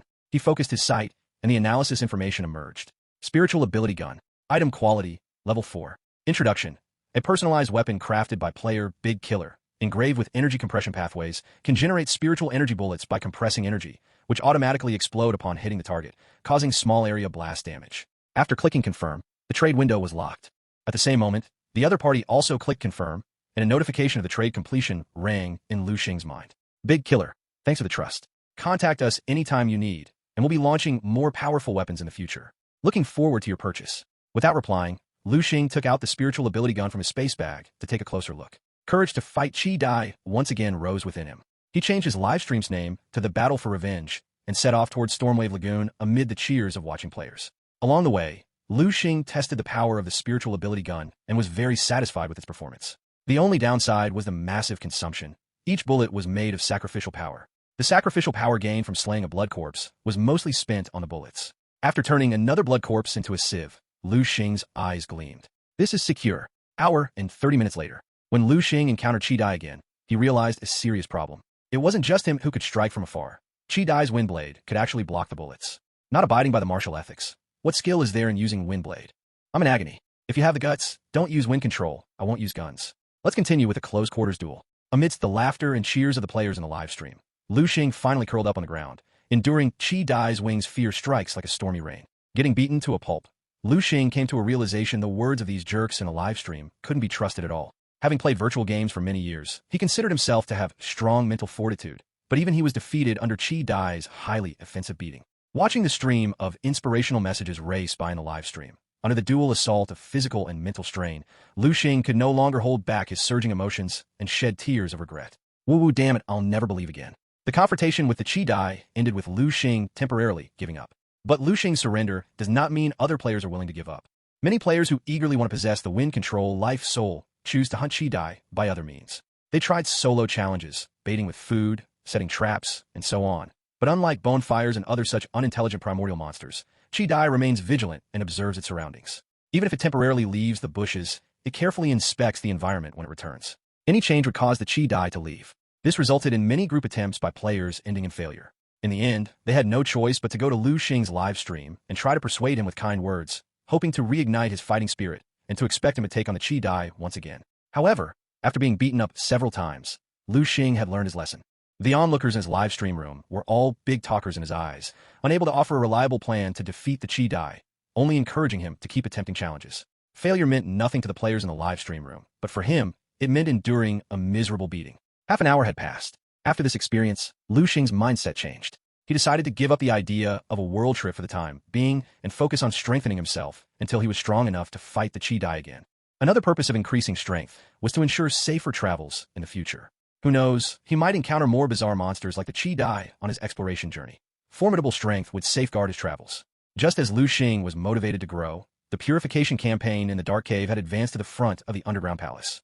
The players thought victory was in sight when they learned from the guidance that the corrosion core was behind the palace, and destroying it would complete the purification. But that's when the unexpected happened. The corrosion core, sensing the threat, controlled the black-armored soldiers standing in front of the palace to commence a massacre of the player group. Each black-armored soldier was once a powerful warrior who followed the Ice Blade. Although they fought until their chi blood was depleted and their bodies shattered, they were transformed into cursed soldiers by the Black Tide energy corrosion and generally had a hunting level of 25+. Meanwhile, the current average level of players was only 10. Facing the slaughter of the black-armored soldiers, the player core formed by the joint efforts of various guilds were no match, and the battle was a one-sided crush. After being annihilated several times in succession, players who relogged into the game began to redeploy tactics on the forums.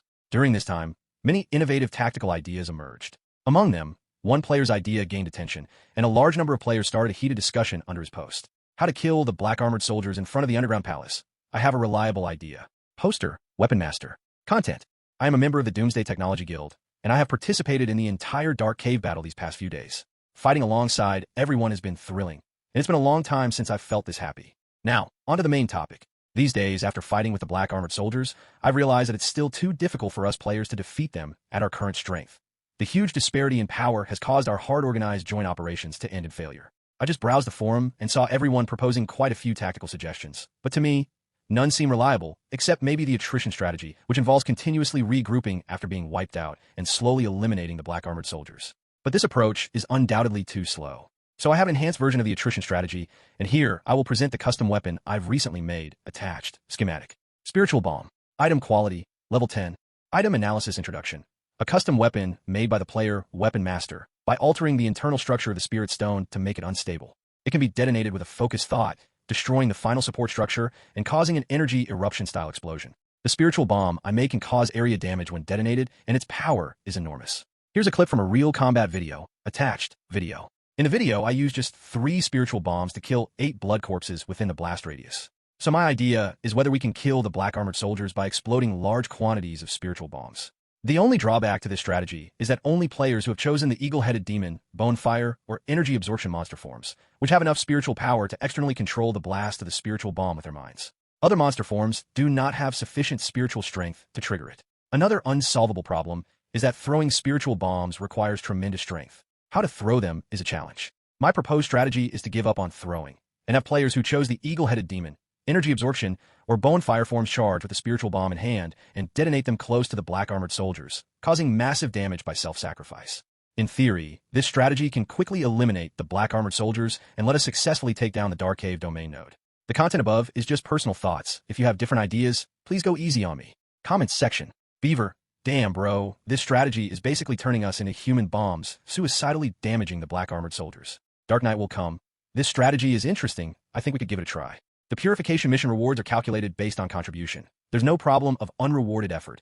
Even just damaging the black-armored soldiers without killing them will count towards our contribution, so everyone doesn't need to worry about returns. Orange Perfume. So it turns out to be a game where the magic souls save the world. We are the ones who end up taking on a mission to purify. Sarcastic.jpg. Darklands is really fun. Seems like it could work, a collective suicide charge. If we don't kill the black-armored soldiers, we still get contribution for damage dealt. And if we kill even one, we make a big profit. We could level up several times, gaining lots of sacrificial power. It's like scratching lottery tickets. Gamblers hear this, and they're ecstatic. This neat butterfly. Feasible, absolutely feasible. I wholeheartedly agree with both hands and feet. But I'm a bit skeptical that the main purpose of the original poster proposing this suggestion is to sell spiritual bombs. You Arms Merchant Guild folks are all shrewd merchants. As I know, the cost of making one spiritual ability gun is only 100 sacrificial power, yet you dare to sell for 150, making a 50% markup profit. Weapon Master, original poster, replies to Vosny Butterfly. There is indeed such a consideration, but considering that this collective action benefits all players, the spiritual bombs being made will only be charged at cost price plus 5%. Chinya's idea sparked a heated discussion on the forum. The self-explosion strategy received a lot of support from players, thinking that since death is certain, this method would indeed inflict more damage to the black-armored soldiers. What's important is that each explosion is a draw of luck. If you're lucky enough to kill a critically wounded black-armored soldier, the gains in sacrificial power and evolution points are exceptionally substantial. The post was quickly pinned to the top of the forum's homepage hot list. This was followed by a flood of orders. Key members of the Doomsday Technology Guild were also summoned back to Imperial Tomb Village by the guild leader, Yang Tianxian, to participate in the production of spiritual bombs. I'm so nervous. Are we charging now? I'm ready. Glory and riches are just within reach, relying on this charge to open the star vein. May Emperor Zhao bless us. I spent all my sacrificial power on this spiritual bomb, hoping to kill a black armored soldier. Stop shaking. Guys ahead, this is a game. You could be resurrected if you die. Why so nervous? After 2 days of preparation, the player team gathered again at the entrance of the Great Hall on the 5th floor of the Dark Cave. This battle was commanded by the head of the Drunken Guild, Vosny Butterfly, chosen by forum voting, who was only responsible for giving the charge command. As time passed, more players arrived, lining up at the entrance. During this time, the voice channel of the Dark Cave area was buzzing, with players feeling nervous, excited, and somewhat hopeful about the upcoming suicide charge. Brothers, let's blow it up. Accompanied by the call from player Vosny Butterfly, the players who were ready hugged their spiritual bombs and rushed towards the Great Hall. The previously silent black armored soldiers awakened at that moment, their hollow eyes emitting bloodlight, turning their weapons towards the direction where the players appeared. Under the control of the Corrosion Corps, the black armored soldiers launched an attack on the player army. Boom! With the first explosion, the Great Hall was filled with sounds of explosions like firecrackers, creating a spectacular scene. During this, many players turned into black mist and dissipated, then moved to watch from outside the live, streaming room of the forum. As the commander, Vosny Butterfly saw a continuous increase in viewership in the live streaming room, along with a lively comment section. Ha! I heard the notification before I died, killed 1 black armored soldier, leveled up 3 times, and got 229 points of sacrificial power as a reward. Hit the jackpot. Why do we all have to die? The explosive way to die is really cool. The 3 black armored soldiers surrounding me were all blown away. Unfortunately, they didn't die. Don't know which lucky brother finished them off. This is ridiculous. I was just about to detonate the spiritual bomb when the guy next to me blew me up. Where do I even begin to complain? Painful. My experience was just like the brother above. Wasn't killed by a black armored soldier, but by our own people. Some players need to keep their eyes open. Don't get too close, this loss hurt. Chicken leg added to tonight's dinner. Killed 2 black armored soldiers in one go. Finally can open the second star vein. Bonefire, here I come. Attached. Kill notification screenshot. The atmosphere inside and outside the venue was incredibly joyful. Players, utterly powerless against the black armored soldiers and wiped out consecutively twice, were always holding back frustration. Although this battle might not clear all the black armored soldiers, the constant refresh of kill notifications in the area channel made them incredibly gratified. The fight came to an end after 1 hour. Under the relentless bombing by players, the area near the underground Great Hall was littered with stones and holes, scattered with limbs and severed arms of black armored soldiers. Although they still hadn't achieved victory, the players had begun to see the dawn of victory. Once the battle ended, they eagerly organized the second wave of suicide attacks on the forum. The Doomsday Technology Guild responsible for providing spiritual bombs also started working overtime to produce spiritual bombs, preparing for the next charge. Although the process was tough, the members of the Doomsday Technology Guild enjoyed it. The posts made by Cheney led them to receive a large number of weapon orders, and although the profit was only 5%, it was still a substantial gain. The most important thing is that the reputation of the Doomsday Technology Guild has been established, and the number of applications to join the guild is continuously increasing. In the view of President Yang Tianxian, this is a good beginning. Various catastrophe-level weapons envisioned need to be invested with a huge amount of resources. These players who have come to join can provide financial support for the success of this plan. The feeling of being needed also gave these people who have been engaged in scientific research in a closed environment for many years a strong sense of belonging. 2 days later, players gradually entered the Dark Cave and gathered at the entrance of the underground palace according to the consensus on the forum. This time, players were already prepared to embrace victory. The assault was deployed in 2 batches. The first batch consisted of players carrying spiritual bombs, responsible for launching a suicidal charge from the front. They were made up of players with monster forms like the eagle-headed demon and bonefire, possessing strong spiritual power, which was needed to detonate the spiritual bombs through mental extension. The second batch of players was responsible for charging after all the players from the first batch had fallen. They were composed of players with monster forms like the black armored snake and stone statue ghost. The battle commenced once the personnel were almost assembled. Accompanied by the shout of the player Vosny Butterfly, the first batch of players ready with spiritual bombs began their charge. Learning from the last lesson, the players dispersed upon entering the underground palace hall, maintaining distance from each other to avoid being affected by the explosions of other players' spiritual bombs. The black armored soldiers also awoke at this time and launched an attack on the player core. Boom, boom, boom. Accompanied by the sound of explosions, the ground shook, and broken stones from the dome continuously fell, creating a scene of utter chaos. During this, players continuously died, and black armored soldiers were blown into the air by explosions, their bodies not yet touching the ground before being blown up again by other players, flying erratically like kites with broken strings, eventually disintegrating in midair. The first wave of the assault ended, and the remaining black armored soldiers were now less than 100. Kill.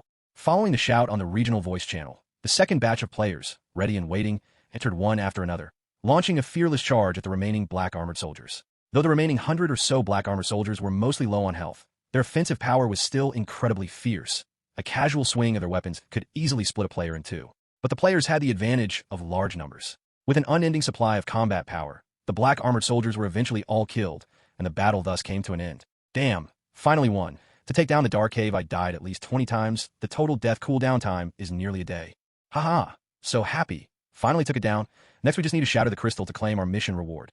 Looking forward, I'm at 309 on the contribution board. Not sure what reward I'll get. Hopefully it can increase my body refining level by 1. Inside the regional voice channel, all players were cheering and jumping with joy. Players who were in death cooldown, watching the live broadcast situation, also sent numerous comments, celebrating the hard-earned victory together.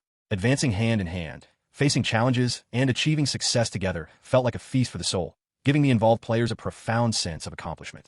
The remaining players then proceeded towards the underground palace. Next, they just need to shatter the corrosion core, and their first collective mission in this game would come to a perfect conclusion. Like one player said in the live stream, after half a month of the project, it's time to collect the paycheck. Challenger tips. The collective task Purifying Dark Cave has been completed. Rewards are distributed according to battle contributions as follows. Contribution rankings. First place, Game Working Party, Body Refining Level +3. Second place, Divine Wings, Body Refining Level +2. Third place, Preschool Group, Tai Chu A, Body Refining Level +1. Game prompts resounded, and all players involved in the battle received reward feedback. Simultaneously, the corrosion core shattered by the concerted efforts of players dissolved into shimmering black specks of light, with Qi Shang's Emperor's power once again covering the domain node crystal stones. The crystal stones, once peppered with black spots, finally became translucent and pure crimson in color. Suddenly, the cave shook violently as an invisible force enveloped the land. Viewed from above, a gigantic black vortex formed at the center of Dark Cave, rapidly expanding until it swallowed the entire ground within. The geological structure twisted and ultimately healed, forming a flat expanse of dark soil. Following the disappearance of Dark Cave, Imperial Tomb Village shook in tandem, visibly expanding and spreading its internal area. On the southern side of Imperial Tomb Village, near the edge of the black fog, a colossal beast head resembling one in mid-roar rose up. This was the entrance to the Dark Cave. The Challenger tips then resounded in all the players' minds. Challenger tips. The area of Imperial Tomb Village has been expanded, adding the special area, Dark Cave. Players can directly reach and mine spiritual or resources through the entrance on the southern side of Imperial Tomb Village. Accompanying the prompt, a vast amount of guiding feedback information emerged in Qi Shang's mind. Dark Cave. Territory type, resource. Territory characteristics, spiritual multiplication, continuously induces spiritual or producing spiritual or resources. Domain state, occupied. Although it's not a rule domain that could provide rule characteristics like blood and flesh reshaping. Nevertheless, the characteristic of spiritual multiplication is seen by Qi Shang as very practical, able to aid the early development of the player core. This implies that the spiritual or within Dark Cave is inexhaustible. Even if completely mined, it can regenerate new spiritual or resources. Like leeks, once harvested, they can grow back again. From the player's perspective, there is no longer a need for a long journey to the Dark Cave. Instead, one can enter directly through Imperial Tomb Village, saving a considerable amount of travel time. This significantly improves the efficiency of resource extraction. It also indirectly increases his sacrificial power commission earnings. The wealthier the players are, the higher his sacrificial power revenue becomes. Starvane upgrades, life soul purchases, body refining leveling, shopping in the mall. The moment players spend sacrificial power, they can't evade taxation. Even transactions between players include his commission. For example, custom weapons produced by the Doomsday Technology Guild, whose materials are purchased from mall, he can earn a 30% cost profit even if sold at cost price. In recent days, observing player discussions on the forum, he has been contemplating the development of a trading house feature, aimed at providing players with a more convenient trading mode, while also establishing a reasonable transaction commission tax rate. At that time, the circulation of resources and items between players could also bring him additional revenue. The Emperor 2 mountain range, in the north. Within a vast chasm, a pitch-black tower rises from the ground, with phantom black tentacles stretching out from its body, wildly dancing in the air. Below, a thick blanket of black fog envelopes the tower, with numerous evil life forms sometimes merging into the mist, at other times coalescing into grim, solid entities, their shapes shifting between solidity and vapor along with the undulating fog. Above the tower, a dark red pair of evil eyes gazed in the direction of the blood-colored plane, with pupils trembling slightly. What's wrong? The earth thought evil spirit, having recovered from its injuries, looked towards the evil eyes. The area where you and the Reverse Tide Warrior were previously engaged in battle, I had sensed a domain node that was eroded by the power of the evil moon. It was my intention to wait until our death army had taken shape before having you go and completely invade it. But now, that domain node has mysteriously vanished. Why? Asked the Earth Thought evil spirit immediately. I'm not sure. I can't determine the specific reason. It's possible that it has to do with the monster world's territory continuously expanding. The incorporation of other plane world territories may have caused an unknown change in the structure of this world. It's likely that the domain node was transferred elsewhere during the transformations of this world. Such occurrences are common in this world. Hearing the analysis from the evil eyes, the Earth thought evil spirit nodded without expression, then continued to inquire. I'm very curious about one thing. Why does our clan integrate the plane world we devour into the monster world? Facing the query, the evil eyes shifted their gaze towards the Earth thought evil spirit warrior. My master's decisions inevitably hold his considerations. My guess is that the strength of this world far exceeds the other worlds our clan has invaded and devoured. My master intends to reshape this world into the future base of our clan, perhaps even abandoning the main world and crafting this one into the new core world. Upon hearing this response, the Earth thought evil spirit appeared somewhat incredulous. Make it into the core clan land? This world? I've explained this to you many times. Do not underestimate this world. It is not like the small worlds you've helped to devour before. This is a super world beyond comparison. Perhaps you were an absolute force in the devouring campaigns of other worlds, but in this world, you are merely the most ordinary warrior of our clan. In order to fully conquer this world, countless commander-level warriors have died in battle. Even king-level warriors have scarcely escaped, let alone you. According to the intelligence shared with me from other nodes, Emperor Zhao, the supreme god of this world's past, is perhaps a transcendent being not inferior to my master. The words of the evil eyes caused the Earth thought evil spirit to fall into deep thought. After a long while, it said coldly, I will not die here. In the future, I will stand at the summit of this world. Ambition is a good thing. Yet similar words were once spoken by the commander-level warrior I assisted before. At that time, I offered encouragement, but regretfully, he ultimately died a most wretched death in battle. Tell me more about him, Earth thought queried with curiosity. His name was Blackworm. Before coming to this world, he was listed as a warrior in the Celestial Origin world. After our clan's power completely devoured the Celestial Origin world, he turned to fight in a monster world. Upon my birth, I was in charge of aiding him to understand this world and to help him commence the devouring war. The second year after we met, during a devouring war led by a king-level warrior, he was summoned to the battlefront, ultimately slain by a native of the monster world called Iceblade in one stroke. He died without any value, and during that time, I was extinguished along with him, only a wisp of consciousness being retrieved by my mother. It was only recently that I recovered, being dispatched back to this land and re-establishing the war tower. Then came your arrival. How powerful was the one who killed him? Asked the Earth thought evil spirit, shocked yet immediately inquisitive. I'm not sure. Blackworm and I were merely Ash-level warriors in that battle, facing death shortly upon entering the fray. I accessed our clan's information bank to find that during this battle, we lost 5 king-level warriors. Whether Iceblade was slain or not, there is no record. Taking a deep breath, the Earth thought evil spirit was once again struck by the words of the evil eyes. Dying in battle on this world is most likely your destiny, but I also look forward to you reaching the heights of a king-level warrior. This world holds numerous domain nodes, and with each occupation of a domain node, I can draw upon greater power to strengthen you. Your growth rate will far exceed those of other plane worlds you visited. Strive for growth. I understand, said the Earth thought evil spirit, completely putting away its previous arrogance.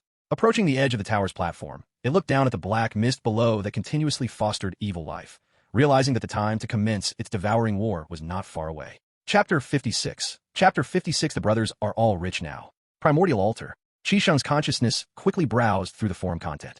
2 days had passed since the battle to purify Dark Cave ended, and the hottest topic among players was the expansion of Imperial Tomb Village's area and the incorporation of Dark Cave. The efficiency of players' mining has significantly increased, saving time spent on travel. The successful containment of the domain node made players realize a problem. This game's core gameplay is divided into 2 parts. The first part is the growth of personal strength, which can gain higher attribute enhancements, hunting stronger monsters and evil spirits. The second part is faction growth, that is, the Emperor Zhao faction to which the players belong. Each time a domain node is purified or a primordial monster is contained, all players within the faction benefit. Many internal contradictions among players were resolved after the battle. For example, the conflict between the Drunken Guild and the Divine Wings Guild. Before this, players from both sides had repeatedly clashed on the outskirts of Imperial Tomb Village, Ancient Battlefield, and Dark Cave, usually resulting in battle upon encounter. But in order to take down Dark Cave as soon as possible, the 2 major guilds ultimately cooperated to combat the black armored soldiers under the mediation of other guilds. After completing the mission, the conflicts between both sides were resolved. And with this battle coming to an end, Qisheng also had the idea of recruiting players again. After switching to Emperor's Omen form, a large amount of data information emerged in his mind. Player count, 10329. Number of contained primordial traits, 15. Stone statue ghost, petrification, eagle-headed demon, resentful chant, black armored snake, fierce poison, bone fire, ink flame, power barbarian, shattering, sweep, soul separation, Nether Ghost, Taunt, Dusk Shadow, Shadow Transformation, Light Shield, Energy Absorption, Resistance, Binding. Today's player outturn of Sacrificial Power, Commission 132,552 points. Average monster level of players, 11.3. Control domain nodes. Imperial Tomb Village, the land of the final whiff of sores from Emperor Zhao, possessing the rule characteristic of reshaping life and flesh. Dark Cave, resource type, domain node, continuously converting spiritual or resources. Sacrificial Pool, 3,239,480. In this Dark Cave campaign, players have contained 4 primordial monsters for him, namely, Taunt, Energy Absorption, Resistance, Binding. Among these, Taunt is 2nd generation primordial, and the rest are 1st generation origin. The ability effect of Resistance is to greatly enhance the resistance to various elemental damage, reducing the damage taken, which is a very suitable Star Vein combination option in the eyes of Stone Statue Ghost players. The last one, Binding, was found by players on the 5th underground floor of Dark Cave. It had a plant form and was imprisoned in an ice chamber constructed by the Ice Blade Clan people, killed by the player's focus fire. The manifested primordial trait is the rapid construction of an energy cage through spiritual power near the target, restricting the target's actions. However, the forum discussions on Binding Soul aren't very high. While this ability alone can indeed have a good control effect, a powerful Star Vein combination has not yet been developed. After players experienced simulations in the test tower, they felt that the relatively fitting combination with the existing life souls is Stone Statue Ghost, as Stone Statue Ghost life souls are not primarily offensive, and adding control life souls can restrict the movement of the target while sustaining damage. But in the current stage, as players' Star Vein levels are low, compared to Taunt and Resistance, Binding is clearly not the priority option. In terms of control effects, Taunt completely crushes Binding. The only difference is that Taunt's control attracts aggro, allowing the control target to continue output, whereas Binding is a small-range restriction, preventing the restricted target from causing any damage before breaking the energy cage. As for range DPS players, they have the most life soul types to choose from, with Binding not being 2nd, 3rd, or even 4th choice. After reviewing the information, Qixing opened his eyes. There are still 3.23 million points of sacrificial power in the sacrificial pool unused, and he decided to open recruitment again. This time he plans to consume 2 million sacrificial power to recruit 2,000 new players into the game. The remaining 1.3 million sacrificial power will be kept for reward distribution, creating new features and other needs that may arise. 8 o'clock in the evening. Human Clan Federation, Star Network Security Center. Little A, did you snatch the download access? Facing the inquiry, the projector robot on the desk shook its head with spread hands, with a humanized expression of despair and a sigh. I've used the high-frequency connection method you suggested, but all the feedback I received was failure, indicating that all slots have been distributed and download permissions have not been opened. Hearing the explanation from intelligent brain Little A, Ding Xiu couldn't help but sigh as well. His superior instructed him to investigate the truth behind the link, but this task had no clues whatsoever to initiate a tracking investigation. The only download link presented openly was also inaccessible. This task seemed impossible in his view. Every day, he would ask Little A several times, only to receive the same answer. Keep working. No longer dwelling on the issue, Ding Xiu prepared to continue with his work handling the reports. Just then, Little suddenly exclaimed, Ding Xiu, there's a different response from the access link. Show me quick. Ding Xiu perked up upon hearing this. Little A reached out, and a virtual screen materialized in front of Ding Xiu, where a pop-up message appeared. Connection failed. As for why you fail, because you cheated. Ding Xiu. Clearly, the manipulator behind the download link had detected his attempt to cheat by using high-frequency connections to snag the download access. Intelligent brain Little A spread his hands helplessly at this time. It proves impossible to obtain download permissions through high-frequency methods. I suggest you try manually. Simultaneously, in the Human Clan Federation, Yalan City. In a room cluttered with assorted items, Tong Xian's eyes were bloodshot, her computer desk filled with snacks and energy drinks. Opening the group chat page. The once bustling kindergarten chat group was now silent, with its members rarely popping up since that day. And if they did, it was due to some resurrection cooldown, ready to plunge back into the game once it ended. You guys really deserve to die.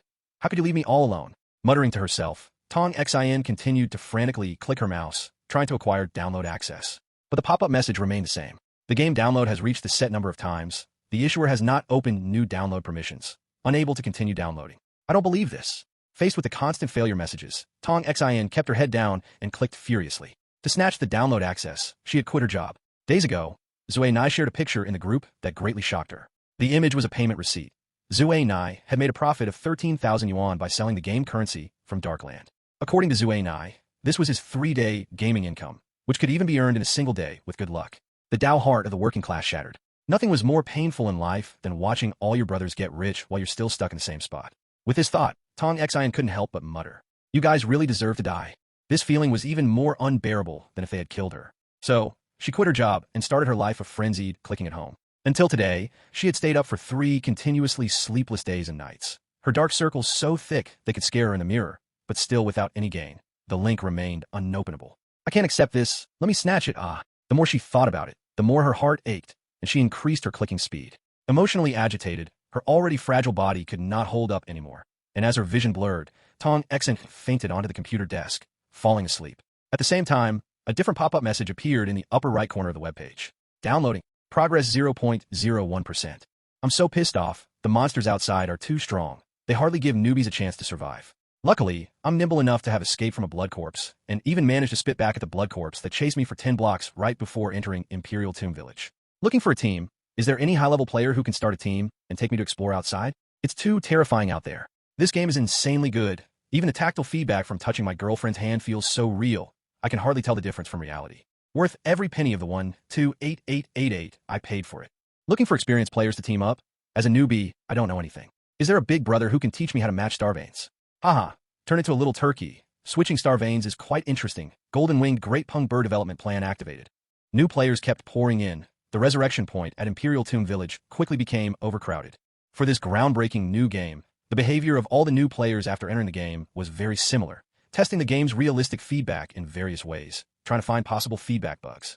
Some players, because of testing too hard, rolled on the ground in pain. There were also players who got into disputes and conflicts while testing the realism of the game's feedback, gradually escalating into violent brawls. Passing veteran players generally looked at the new players' bizarre actions with an expression that one might use to look at fools, forgetting that they had acted similarly when they first joined the game, performing various stunts to test the game's realism. Unlike the previous group of players, this batch of recruited players came to the waning moon scenario of the Emperor Tomb mountain range. Outside, there were no curse soldiers or low-level evil life wandering around. The hunting intensity was much higher than the waning moon scenario, lacking a gradual progression in growth. The weakest blood corpse had a hunting level of at least 10, causing significant trouble for the newbies stepping out of Newbie Village. Thus, a large number of players returned to Imperial Tomb Village to start recruiting teammates, hoping to continue hunting by forming groups. Some newbie players also followed the advice given by veteran players on the local voice channel and headed towards the entrance of the dark cave south of Imperial Tomb Village to mine for startup funds. During this period, various guilds also took the opportunity to start recruiting newbies, offering them mining pickaxes bought for 1 point of sacrificial power, and even leading them out of Imperial Tomb Village to begin hunting, thus attracting newbies to strengthen the guild's power and influence. The addition of these 2,000 new players made Imperial Tomb Village particularly lively.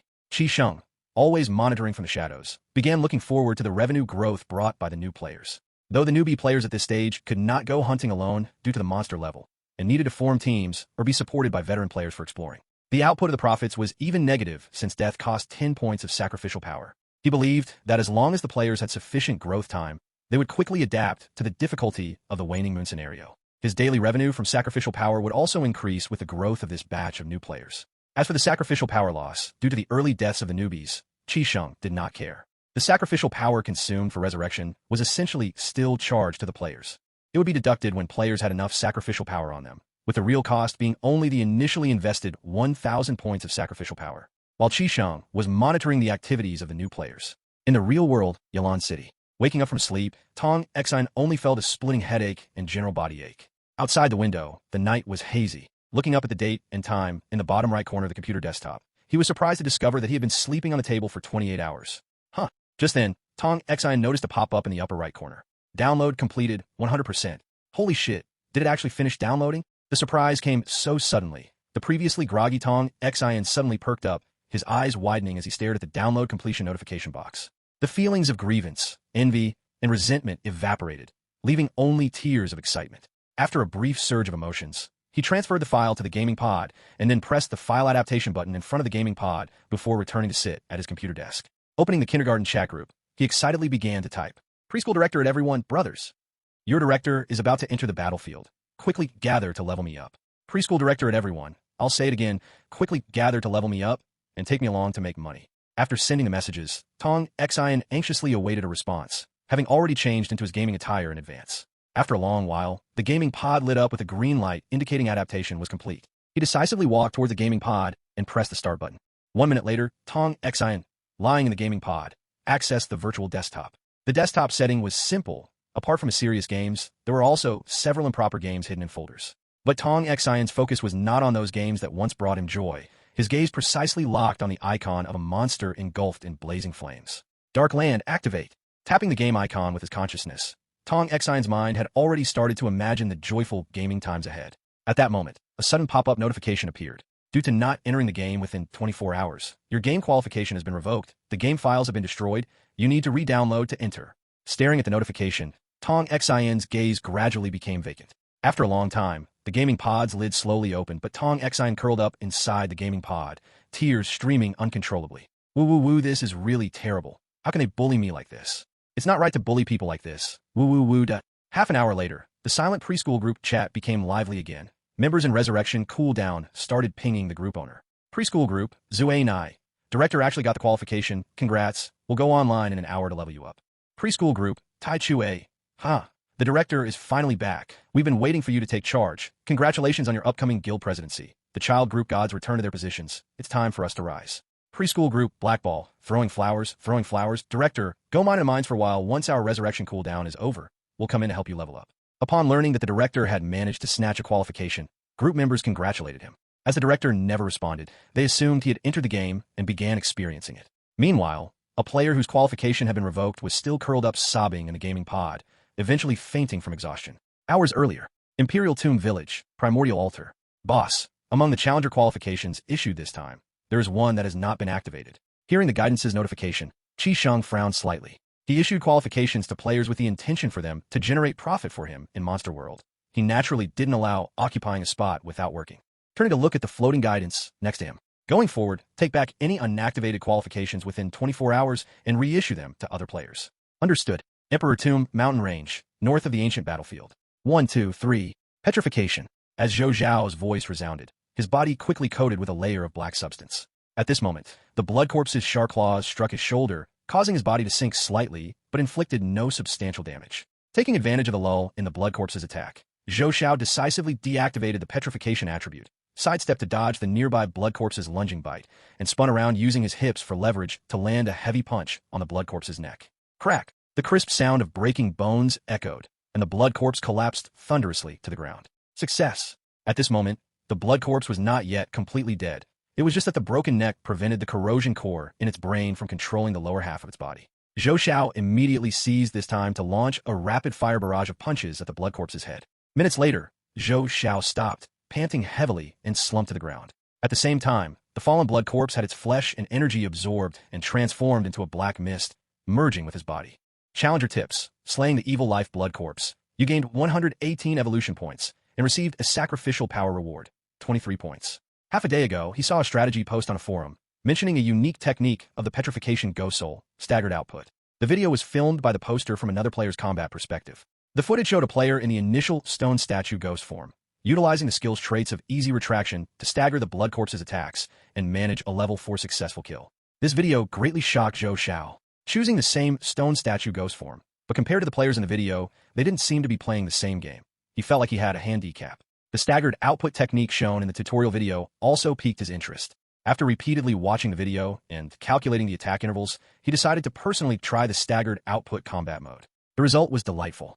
After 10 minutes of draining health and swapping between petrification forms, he successfully broke the blood corpse's neck and achieved a solo kill at level 2. Looking at the remains of the blood corpse on the ground, Zhou Xiao felt a profound sense of achievement.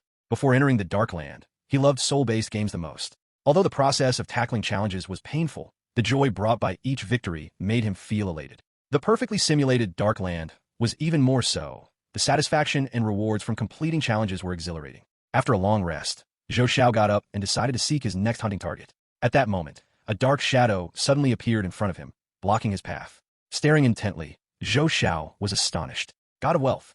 Hearing Zhou Xiao refer to himself as God of Wealth, Duan Xing was expressionless but felt immensely frustrated inside. He couldn't remember how many times he'd been called God of Wealth by these mysterious creatures. Each encounter, these mysterious beings would greet him from afar, waving at him familiarly and then shouting, God of Wealth. After many days of observation, Duan Xing couldn't trace any sign of the shuttle. Today, he decided to take the initiative. The mysterious being that he stopped in front of was his target. Tell me, where did the shuttle go?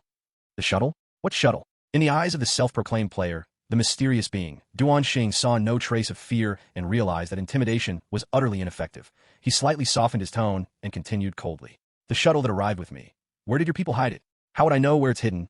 And besides, what does it have to do with me? It's your people, of course. It has to do with you. Duan Xing continued coldly. Hearing this response, Zhou Xiao was full of question marks. That's not logical. Shouldn't you go to whoever took it?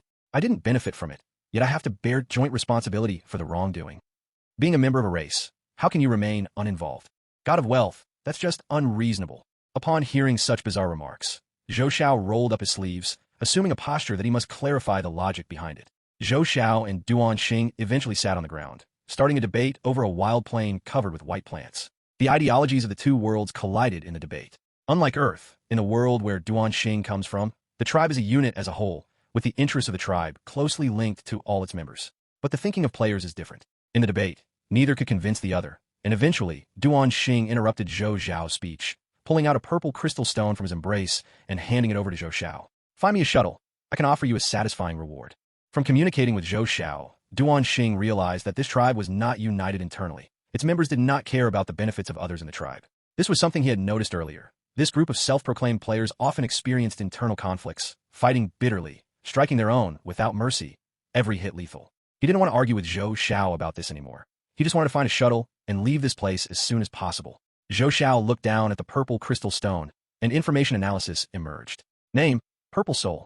Spirit Mind Level, 7. Description, a crystal stone containing concentrated soul power, usable in sacrifices, armed vehicle creation, etc., or directly consumed to gain body refining level growth experience. Seeing that the god of wealth held a level 7 spirit mind in his hand, Zhou Xiao's eyes widened. Since the beginning of service in the Darkland, the highest level of spirit or access by players was level 5, which had triggered the first massive conflict among players. But unexpectedly, the god of wealth casually displayed a level 7 spirit ore. However, Zhou Xiao did not reach out to take it, though it was just a game world, where even if he took it and then reneged, he would not suffer any loss. But his principle of playing games wasn't driven by interest. He preferred to treat the game world as a real world, adhering to his own principles and worldviews. A level 7 spirit or wasn't enough to break his own principles. Thinking this over, Zhou Xiao shook his head. Sorry, I can't do it. The price is not enough. Duan Xing frowned slightly. You misunderstood. It's not about the price being insufficient, but no matter how much you offer, I can't do it. If I'm not mistaken, the shuttle you mentioned has already been sacrificed by other players. That is, my tribe members to Emperor Zhao. Sacrificed to Emperor Zhao. Hearing the word Emperor Zhao, disbelief filled Duan Xing's eyes. Your tribe still believes in Emperor Zhao. Is there a problem? Zhou Xiao turned his head to look at Duan Xing. Emperor Zhao has disappeared for 10,000 years. Although he was once the sole faith in the hearts of countless racial forces in the monster world, in today's era, it's rare to find a racial force that still believes in Emperor Zhao. Realizing that his conversation with Duan Xing could reveal parts of the worldview, Zhou Xiao suddenly became interested. Since you don't believe in Emperor Zhao, whom do you pledge allegiance to? Reverse Tide. Who is that? Facing the inquiry, Duan Xing instinctively recalled the memory images left by the ancestor warriors he viewed before joining the reserves. In the images, a majestic figure sat on the blood throne, his face obscured by the shroud of bloody energy. Below the throne were countless solemnly standing soldiers of the Reverse Tide army. This is the Reverse Tide, and also his belief. Although he never saw Reverse Tide's face clearly in the memory fragments, Reverse Tide's voice was always etched in Duan Xing's mind. Emperor Zhao dissolved, the four gods fell, we completely lost the hope to reignite the Emperor's fire. But I haven't given up. I will lead you to continue conquering the Black Tide and reclaim our homeland. I do not need to succeed Emperor Zhao. I will transcend Emperor Zhao. The domineering war oath elicited a tsunami-like response from the soldiers below. This is how the Reverse Tide army was born. The era belonging to Emperor Zhao came to an end, and ever since, the Reverse Tide became the sole belief in the hearts of countless races across the Pale Continent. Becoming a Reverse Tide warrior was also his dream in his heart. Through Duan Xing's narration, Zhou Xiao roughly understood his origin. The guidance depicts a world background where Emperor Zhao has fallen, lying dormant beneath the ground of Imperial Tomb Village. The players are inheritors of the Emperor's power, and their world-level main mission is to help Emperor Zhao retrieve the lost source and gain the power to resist the horror Black Tide.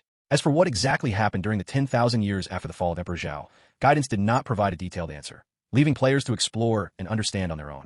But with Duan Xing, he found some expansion to the world's background plot.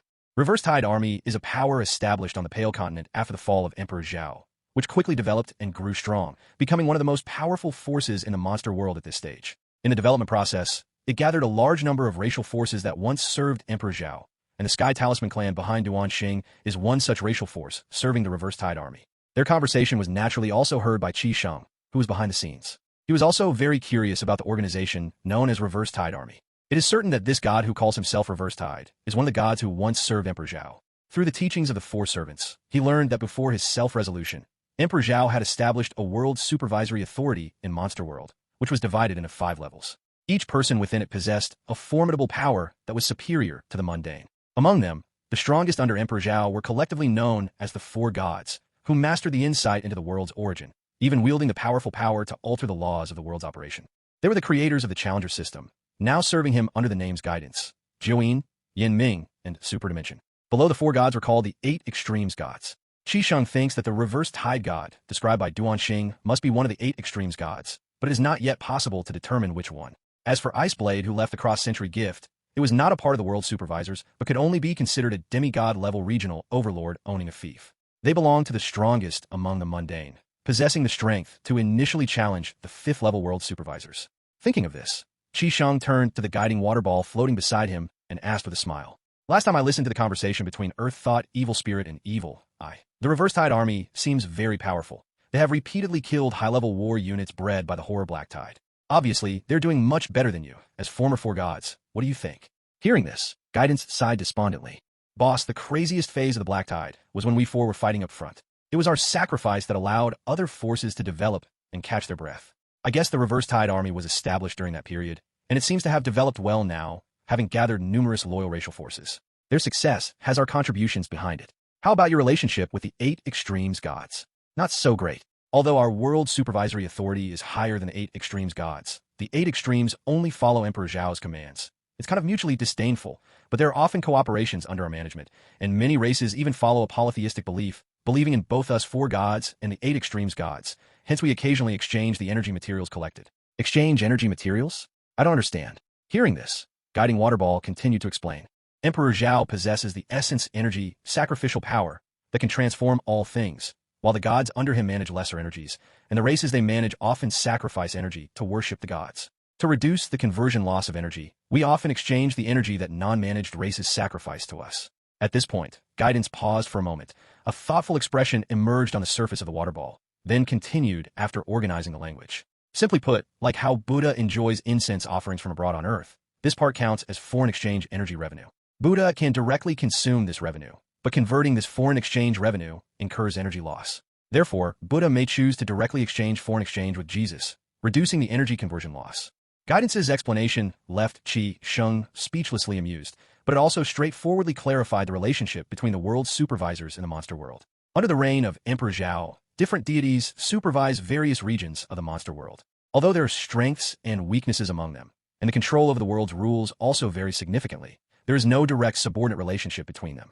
In specific situations, higher-level supervisors hold greater authority. Having not received detailed information about the reverse tide from the Guidance, Qisheng shifted his gaze back to Zhou Xiao.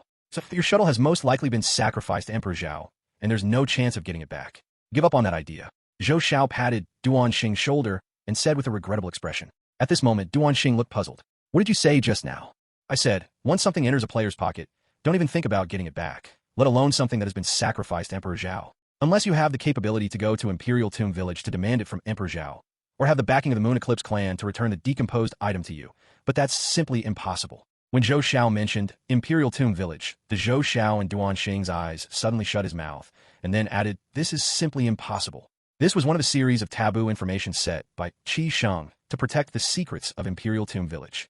Zhou Xiao unintentionally triggered the taboo, and his spoken words were automatically blocked and retracted by the Challenger system. But to Duanxing, it sounded like the conversation didn't connect well, clearly missing an important description. After asking several times and receiving only disappearing answers, Duanxing was completely baffled. God of Wealth, is your brain not functioning well? My words are easy to understand. Do I need to repeat them 3 times? With an expressionless face, Duanxing looked at the depressed Zhou Xiao and stopped asking further, instead curiously saying, Emperor Zhao, self-resolved, and the 4 gods who once wanted to inherit the Emperor's power have also vanished. Your persistence is meaningless, but your player clan has a better choice. Join the Reverse Tide Army. Are there any benefits? By joining the Reverse Tide Army, your player clan will receive the protection of the Reverse Tide, fear no invasion from the Black Tide, and numerous Reverse Tide warriors will guard your people. The best among you will even have a chance to become a Reverse Tide Army soldier, learning supreme power. Are there any tangible benefits, like the purple soul, or in your hand? Duanxing. Zhou Zhao's response left Duanxing speechless. He found that this group, calling themselves players, constantly spoke of their faith in Emperor Zhao, but in reality, they only had eyes for benefits and gains. Their conversation was completely off-tune. Duanxing couldn't help but sigh, then pulled out a green information stone from his arm guard and handed it to Zhou Xiao. Fate is a curious thing. This information stone contains a set of basic combat skills for my Sky Talisman clan. The crystal energy inside can alter your body structure, helping you to cultivate our clan's combat skills.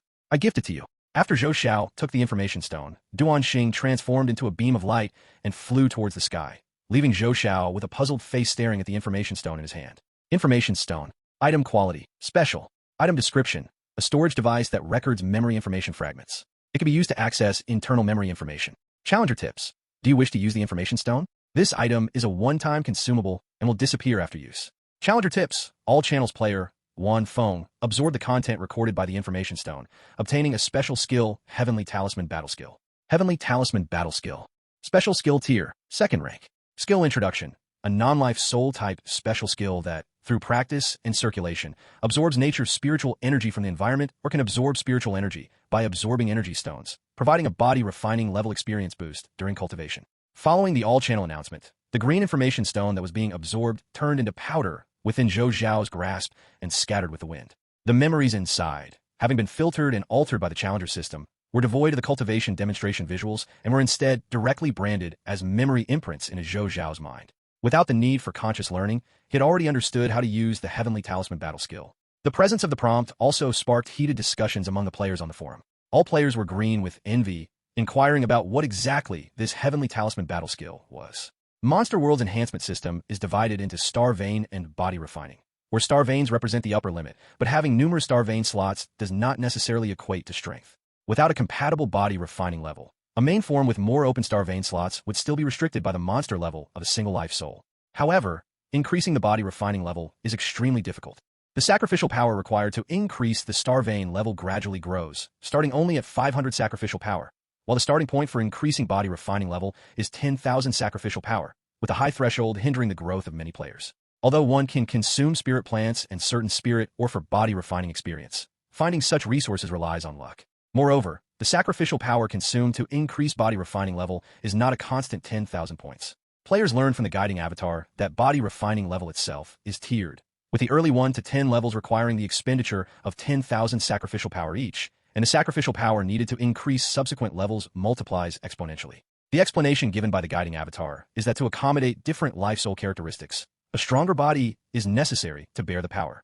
During the process of accommodating different characteristics in the body, a series of bottlenecks will occur, and crossing each bottleneck requires more sacrificial power to support the increasing consumption. Although the guiding avatar was detailed in its explanation, players understood only one thing.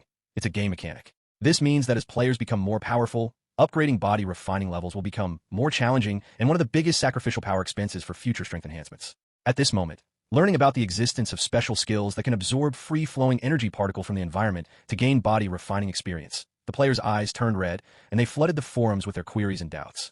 As the discussions grew louder and friend requests kept coming in, the person in question, Zhou Xiao, posted a demonstration thread online. Stop pestering me with private chats. Your desired effects are here. So annoying.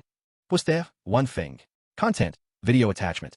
The video was filmed from the perspective of a guiding avatar, with Zhou Xiao standing at a corner of the ancient battlefield. Suddenly, he lightly stepped forward with his left foot and performed the combat skill according to the memory imprinted in his mind. Shimmering particles appeared in the air, following Zhou Xiao's movements and gathering towards him, adhering to his skin surface, slowly integrating into his body, and autonomously traveling through prescribed pathways to all limbs and bones. As energy entered his body, his muscles began to move, with the shimmering particles covering the muscle fibers, enhancing their resilience and strength.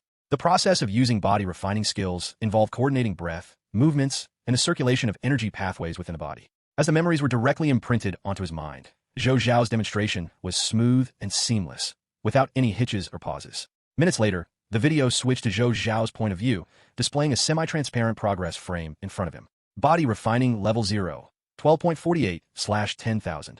Mastered Combat Skill, Heavenly Talisman Battle Skill, 2nd rank. Heavenly Talisman Battle Skill in operation. Gaining 0.96 body refining experience per minute. Specific cultivation effects are subject to the environment and talents tier of combat skill. Areas rich in energy yield higher cultivation benefits, and consuming certain spirit plants can accelerate the cultivation rate. After watching the video, the onlookers left comments in the section below. College student, to be honest, I'm jealous. Roughly 1 sacrificial power per minute. Theoretically, in 10,000 minutes, which is 7 days, you could reach body refining 1 level. You really deserve death for all your dogs at luck. Why couldn't I have come across this? Dark night will come. I was about to post a strategy thread to share with everyone the great news that body refining level can be fully attained through training. So I enter the game every day and run several laps around Imperial Tomb Village. But after seeing your share, I feel defeated. My training's body refining experience gain is nothing compared to yours. Please tell me how to obtain the combat skill. Unstoppable Fist. Bro, please share how to get body refining combat skill. I want it too. I'm begging you. Concerned Citizen. Why do good things never come my way? Others mine high-quality spirit, or I always end up with level 1 spirit, or others easily hunt primordial monsters. Having played for so long, I've never even seen what a primordial monster looks like. Does this broken game have a hidden luck attribute? It's infuriating. I'm gonna dig nonstop for 3 hours to vent frustration. I'm done with forums for a while. Can't stand to see others getting rich. Is this a beaver? Bro, give us some intel. The core progression of this game relies on faction growth. We players are all brothers in this faction. Don't hide it. Hurry and share how to get body refining combat skills. Big Killer.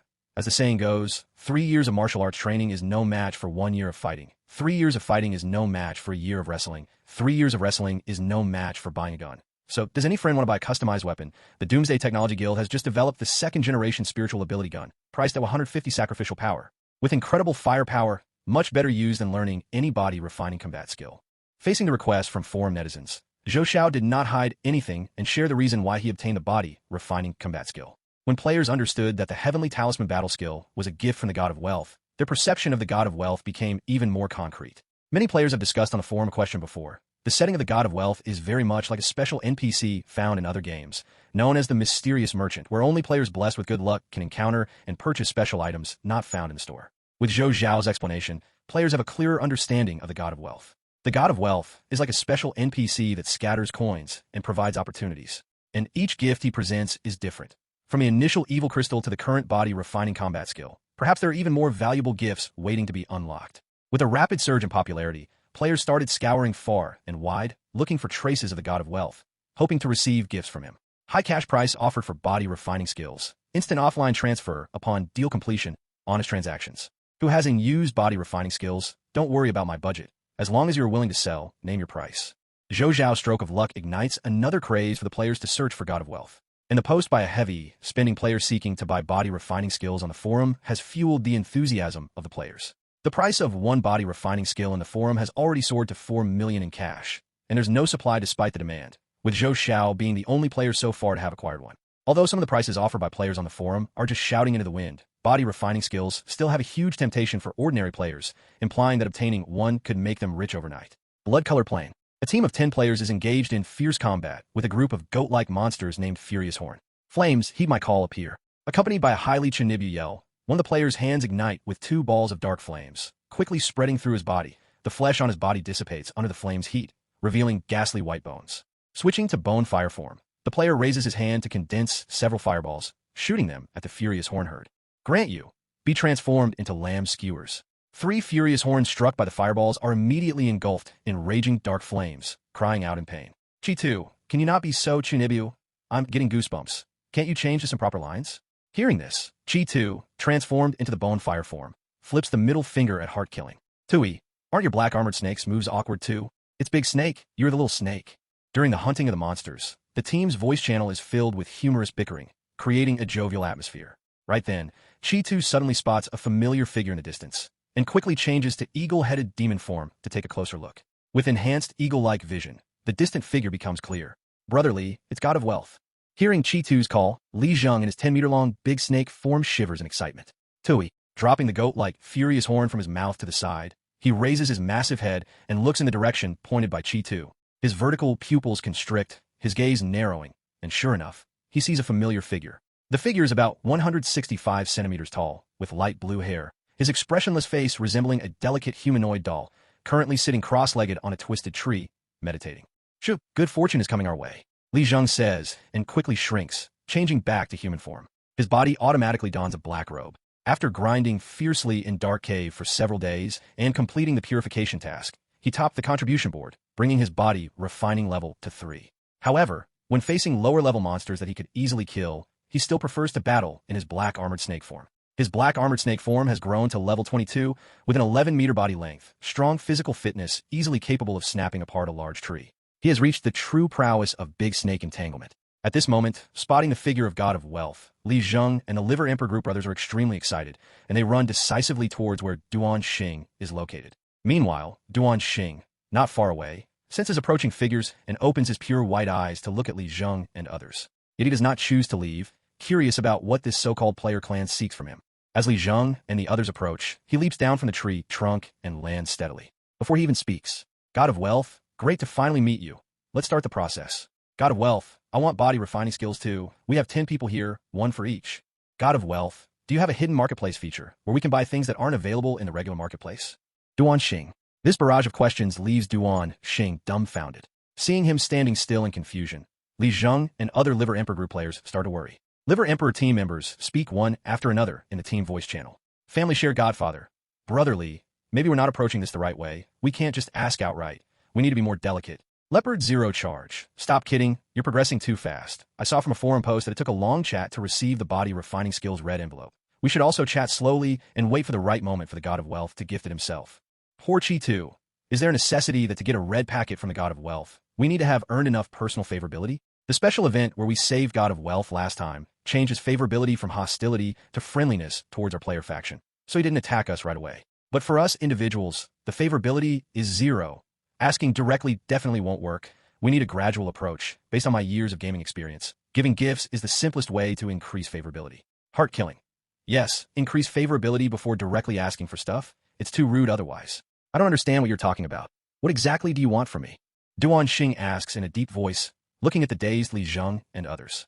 Following the voice channel discussion, Li Zheng and other Liver Emperor group players swiftly shift their strategy. They take various flavors of canned food from their space bags, offering them to Duan Xing with a flattering look. Want some? Seeing Li Zheng and others seemingly conjure up a bunch of items out of nowhere, Duan Xing's expression turns very interesting. He realizes something. These guys are actually carrying space items. He understands the value of these items well.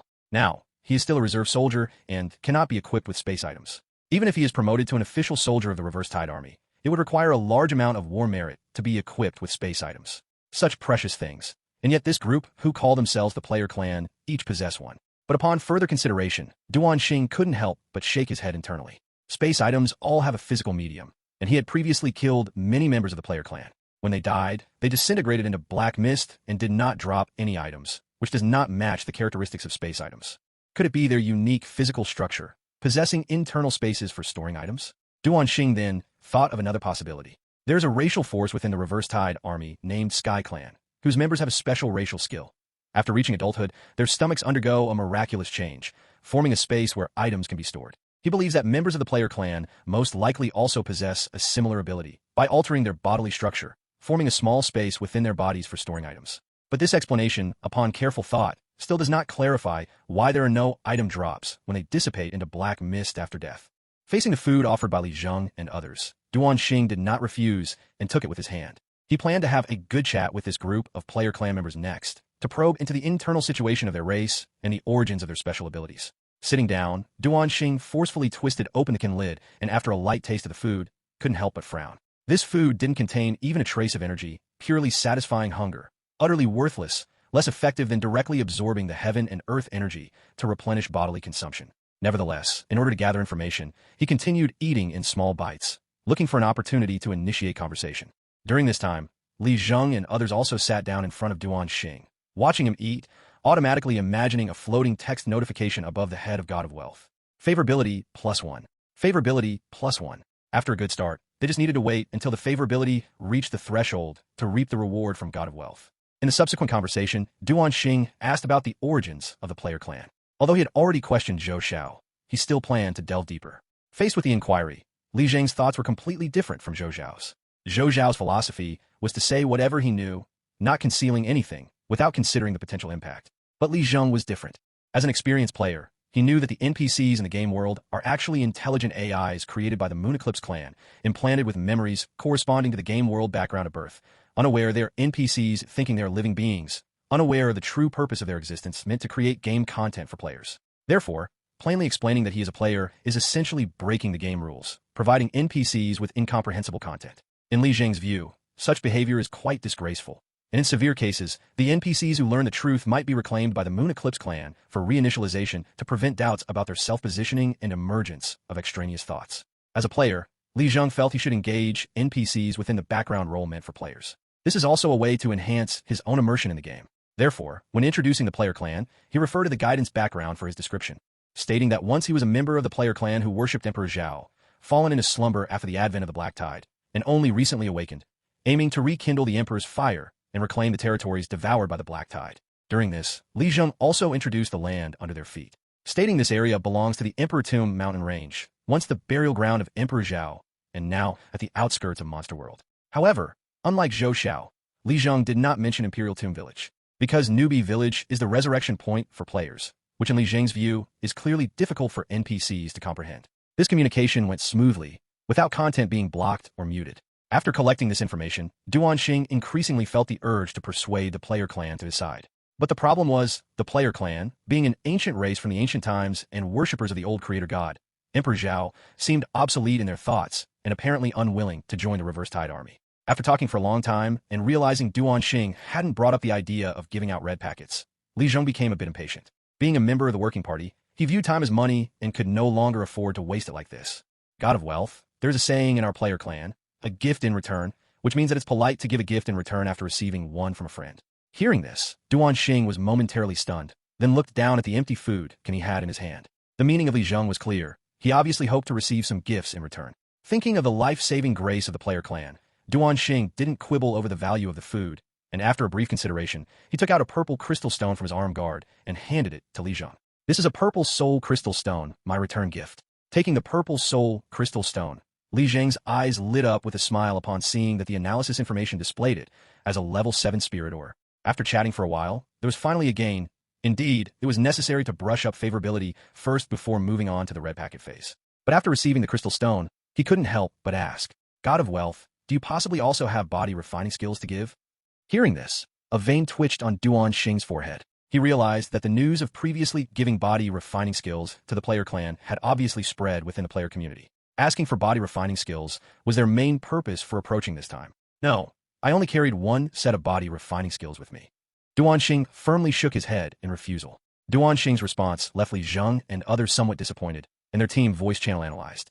Brotherly, it might be because our favorability isn't enough, or the God of Wealth's inventory hasn't refreshed the body refining skills. Let's come back next time. Too bad, we finally met the God of Wealth, and didn't expect that the stock of body refining skills was already cleared out. We can only wait for the next refresh. Trading a food can costing 1 sacrificial power for a level 7, or we've already made a big profit. Bros, don't be so greedy. It's time to retreat. And with that, the discussion ended, and Li Zheng and others stood up to leave. What Duanxing didn't know was, due to his friendly actions towards the player clan, continuous harassment followed. Not long after Li Zheng left, he posted a strategy thread in the forum. The correct way to open the God of Wealth, hidden attributes in the game, NPC intimacy. Poster, game working party. Content. In the forum, I've learned a lot from strategies posted by various brothers, and today, I finally have something practical to give back. Straight to the point, recently everyone has been searching for the God of Wealth, thinking that finding the God of Wealth will lead to receiving gifts. But this idea is actually wrong, because I discovered there is a hidden attribute in the game, favorability.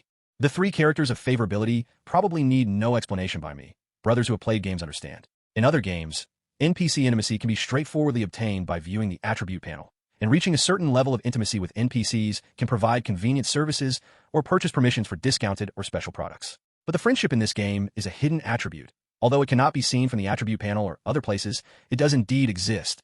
The strategy post shared by Li Zheng narrated how he gifted the God of Wealth and received a red packet gift in return.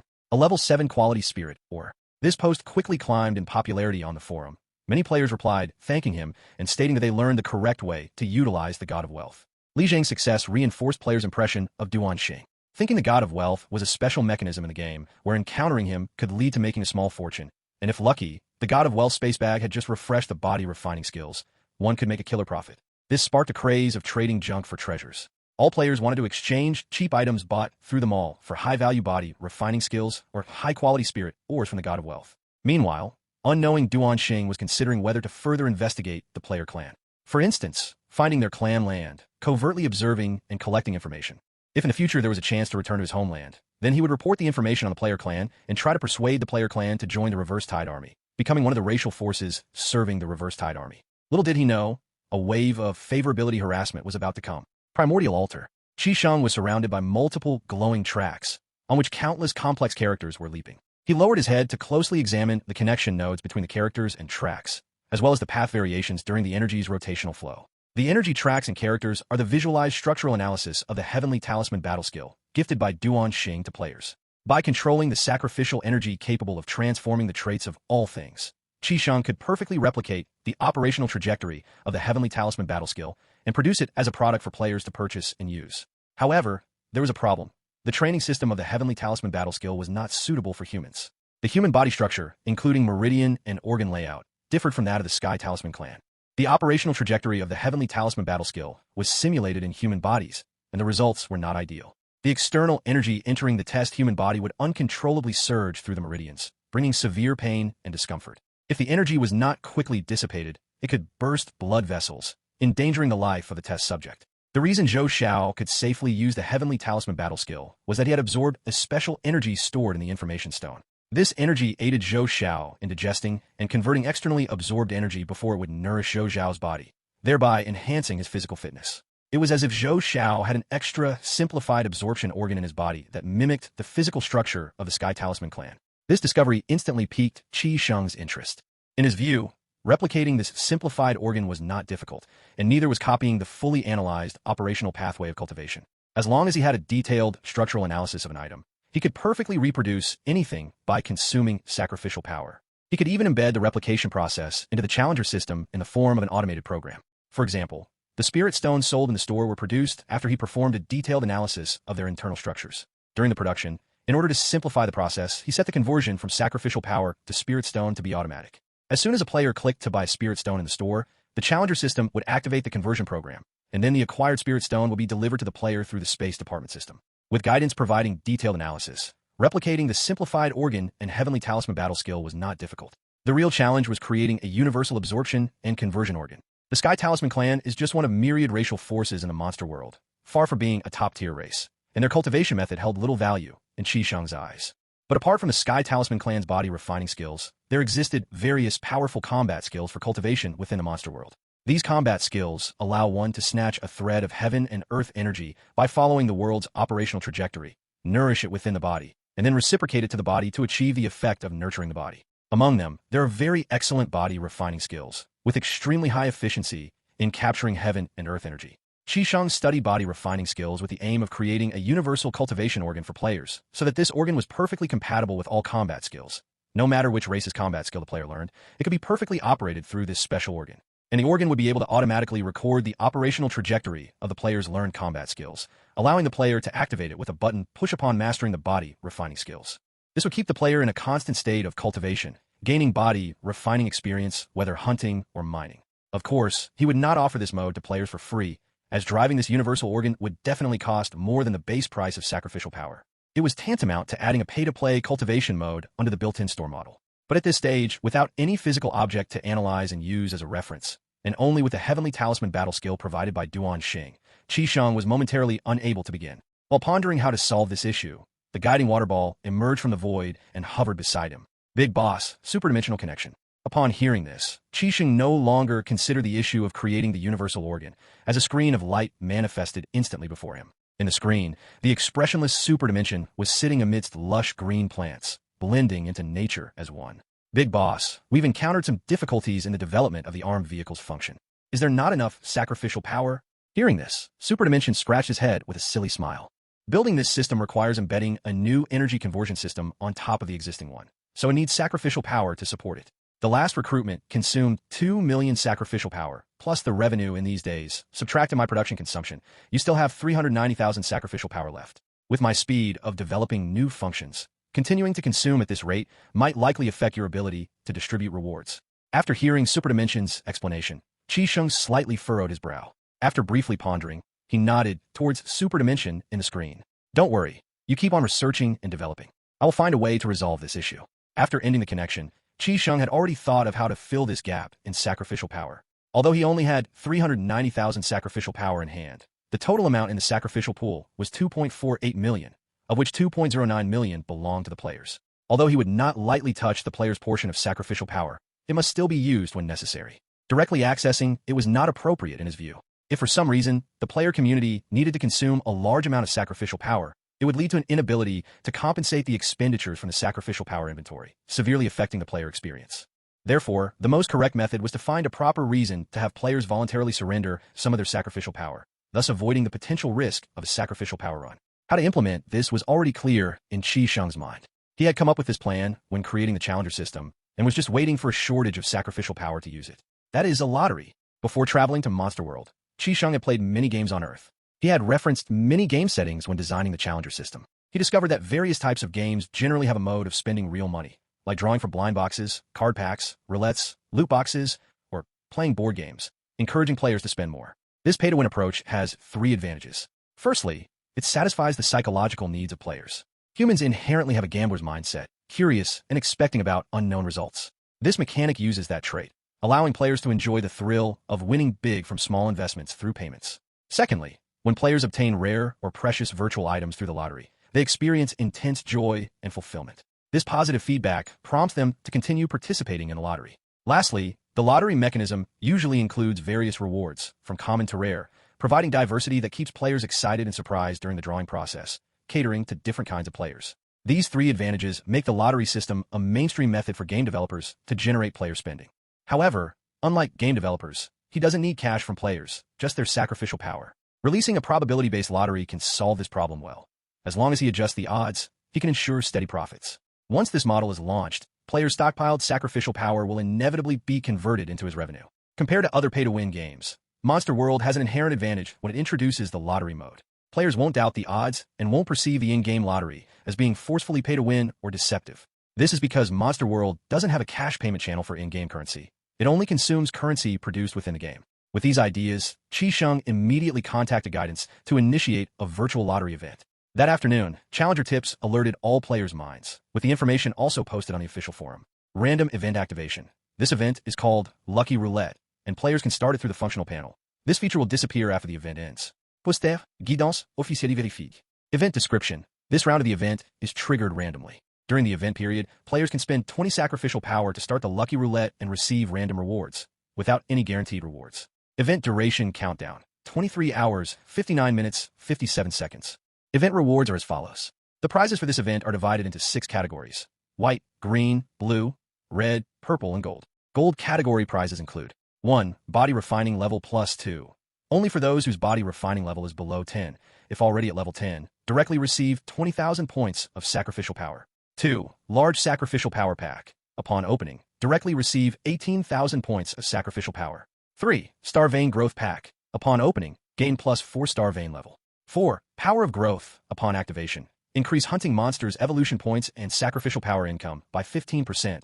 Lasts for 30 days. Note: Power of Growth is limited to increased gains from hunting. Sacrificial resources, items have no extra income feedback. Purple category prizes include 1. Infinite Pickaxe. Shop price 5,000 sacrificial power, infinite durability, and auto repairs when damaged. 2. Large Ration Pack. Shop price 3,000 sacrificial power, contains 3,000 canned foods of various flavors. 3. Earth Splitting Slash. Shop price 3,500 sacrificial power, quality 39. The sudden game notification immediately attracted significant attention from players. They were all leaving messages and discussing under the official post. Dark night will come. Hiss, I smell a strong scent of scamming for Krypton. Oh, it's Darkland. Never mind. This game doesn't have a cash channel. Cherry Little Calf. Looking at the event introduction, it says there's no protective mechanism. Doesn't that mean if you're extremely unlucky, you might always get white squares?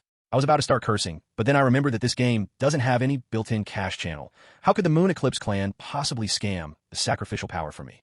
Awkward scratching head.jpg. Die once and sleep. Guys, after my analysis, I think we can go for this event. Here's why. 1.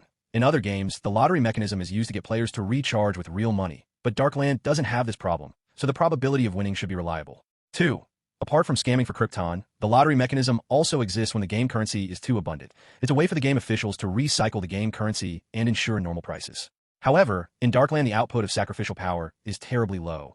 There isn't even an inflation issue. I actually think the output is too little and needs to be increased, so this event is definitely not about recovering sacrificial power. 3. The Moon Eclipse Clan's last game also launched a lottery event. Following past practices, the chances are very fair and reliable. Everyone has the opportunity to win big prizes. Of course, there are also players who are particularly unlucky, and if there's no guarantee, you can't blame the officials. Annoyed by picking network names. After all your analysis, why don't you guys go and try it first, then come back to the forums to share your feelings, funny.jpg. Regarding this lottery event, players express their own opinions.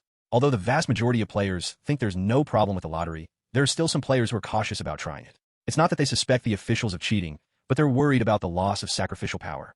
Even though sacrificial power is produced within the game, it's seen by all players as an important game resource that can be converted into cash. The cost of trying once is too expensive. They don't dare to take the risk impulsively. At this moment, a tip popped up in the all channel, sparking heated discussions among players. Lucky Wheel event tip. All channel congratulations to the player Don't Tell Your Troubles to Mom for winning the golden reward, obtaining a random content.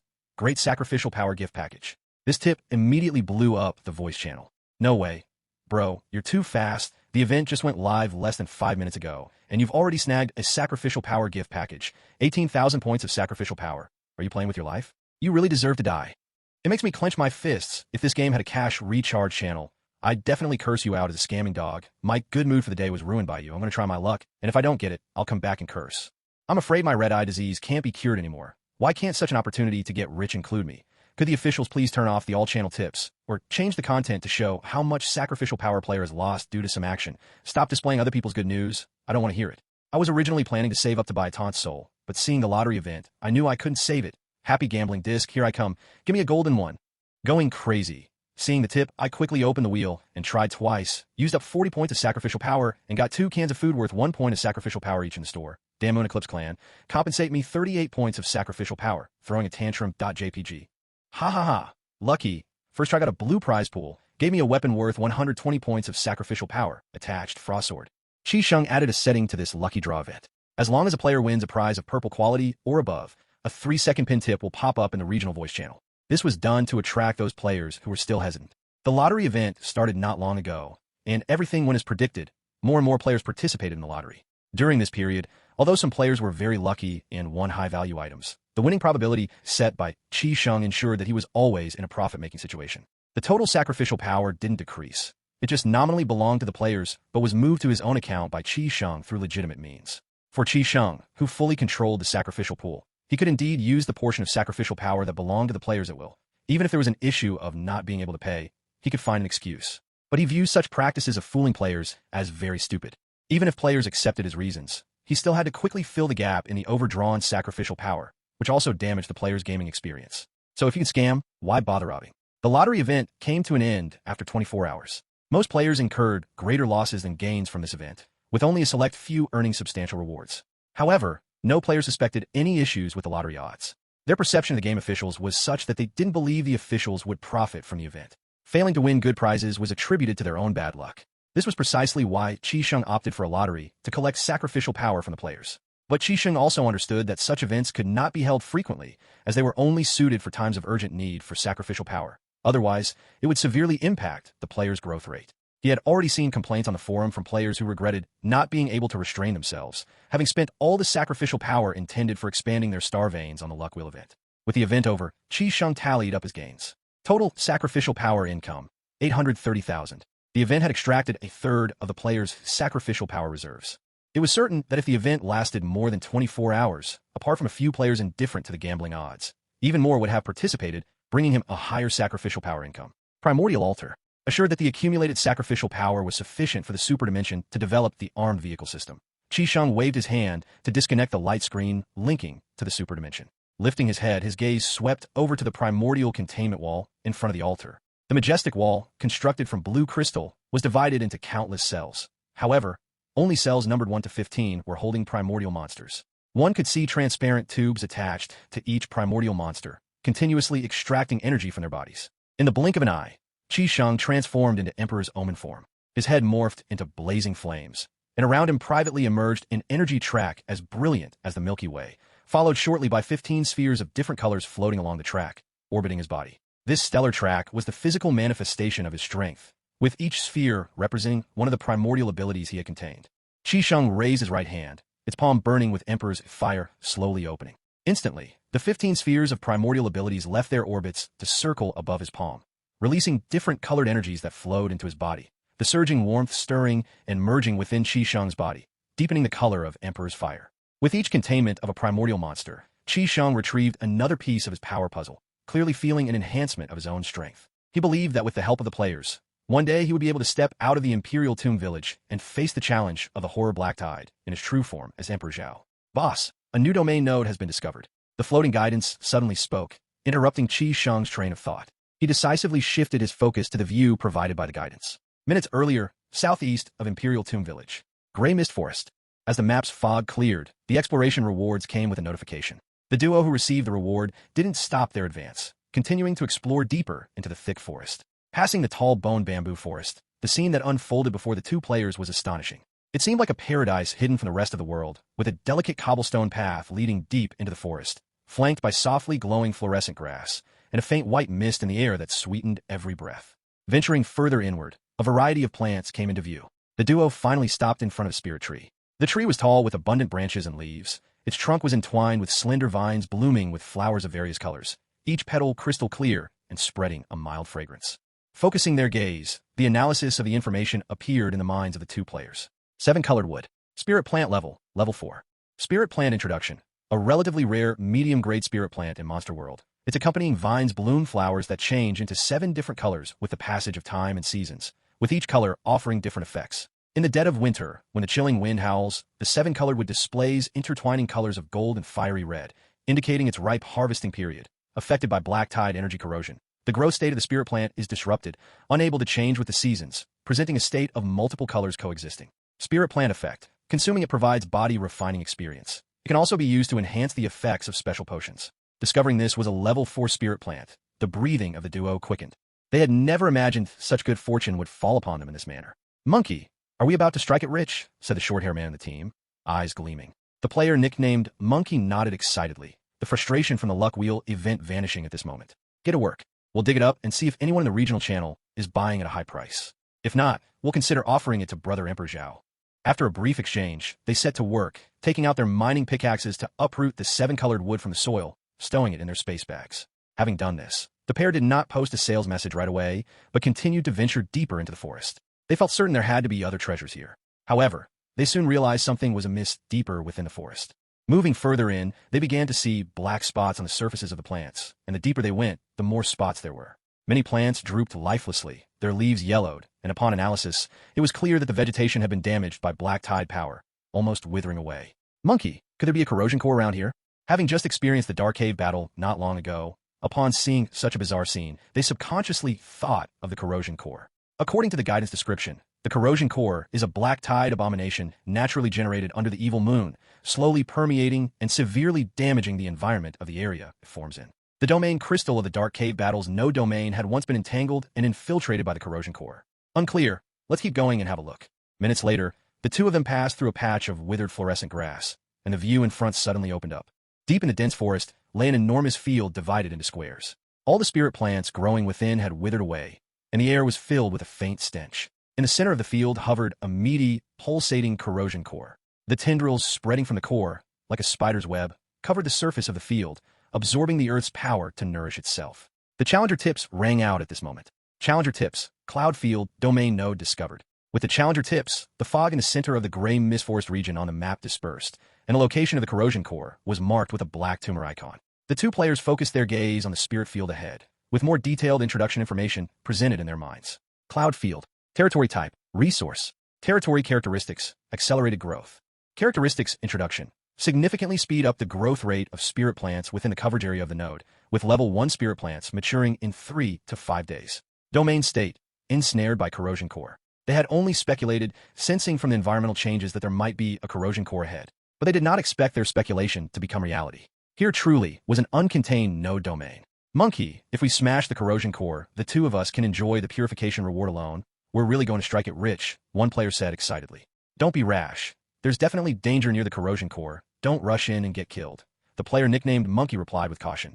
There are no cursed soldiers here. The brave will prosper, and the timid will starve. It's just a game. What's there to fear? You're too cowardly. Let's do this. Saying this, the lead player decisively walked towards the spirit field. Seeing this, Monkey had no choice but to follow. Although he believed deep down that the corrosion core could not be easily destroyed and there must be hidden dangers, he still chose to follow his comrade's footsteps. The two moved forward slowly, gradually approaching the corrosion core. As they got within 100 meters of the corrosion core, the leading player spoke on the voice channel. Monkey, monster form. As soon as the words were spoken, the two players shifted into monster forms, their bodies twisting and morphing into a stone statue ghost and a bonefire form, respectively. Lifting his hand, the lead player's hands ignited with inky flames, quickly expending spiritual power to gather a meter-wide fireball. But he didn't rush to attack. Monkey, you take the lead. I'll follow up with the attack. With resignation, Monkey charged towards the corrosion core, and at that moment, the leading player launched the fireball, flying straight for the corrosion core. This was the simple tactic the pair used during external hunting, one to take damage, the other to deal it. But just as the inky fireball was about to hit the corrosion core, the black tumor suddenly contracted and then spewed a vast amount of dark fog from its top, rapidly forming a barrier. The fireball struck the barrier, the dark fog boiling violently, but it failed to break through the defense. Then, a tendril burst forth from the tumor and rapidly grew, whipping the running player into the air. The once dormant corrosion core was fully activated by the external threat. The resulting transformation of the scene stunned the two players. The silent land, like a door to the abyss being opened, sprouted countless black, corrupted plants, awakening like demons from the cracks on the ground, exuding an evil aura. These plants had stems twisted like snakes, leaves as dark as ink, surfaces covered in sticky decay, and they grew in a frenzied, devil-may-care rhythm, entwining with each other, weaving into dense, impenetrable black nets, swallowing all the scant light in the vicinity. The air was filled with the nauseating smell of dampness and rot, accompanied by the rustling sounds of plants growing rapidly, as if whispered by demons. The chaotic scene, resembling a dance of demons, brought a strong visual shock to the two players.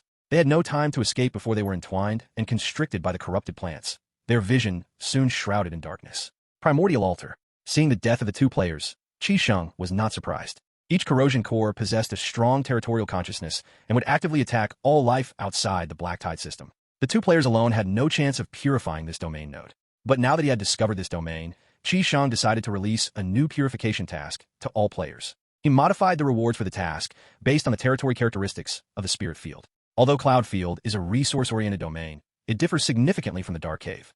This domain node needed spirit plants to be cultivated for resource production, so it couldn't be fully open to all players after containment. Otherwise, it could easily lead to disputes over the ownership of spirit plants and the rights to use the fields, among other issues. So for this purification task, he simply used the spirit field as the reward chip and released the latest task. A new system-wide alert then sounded in the minds of all players. Challenger tips, system-wide Cloud Field, domain node discovered. Occupying the domain node will grant substantial rewards. Task objective, contain the Cloud Field domain node. Task reward, rights to use a section of the spirit field. Detailed introduction. The purification task rewards will be distributed based on contribution value ranking.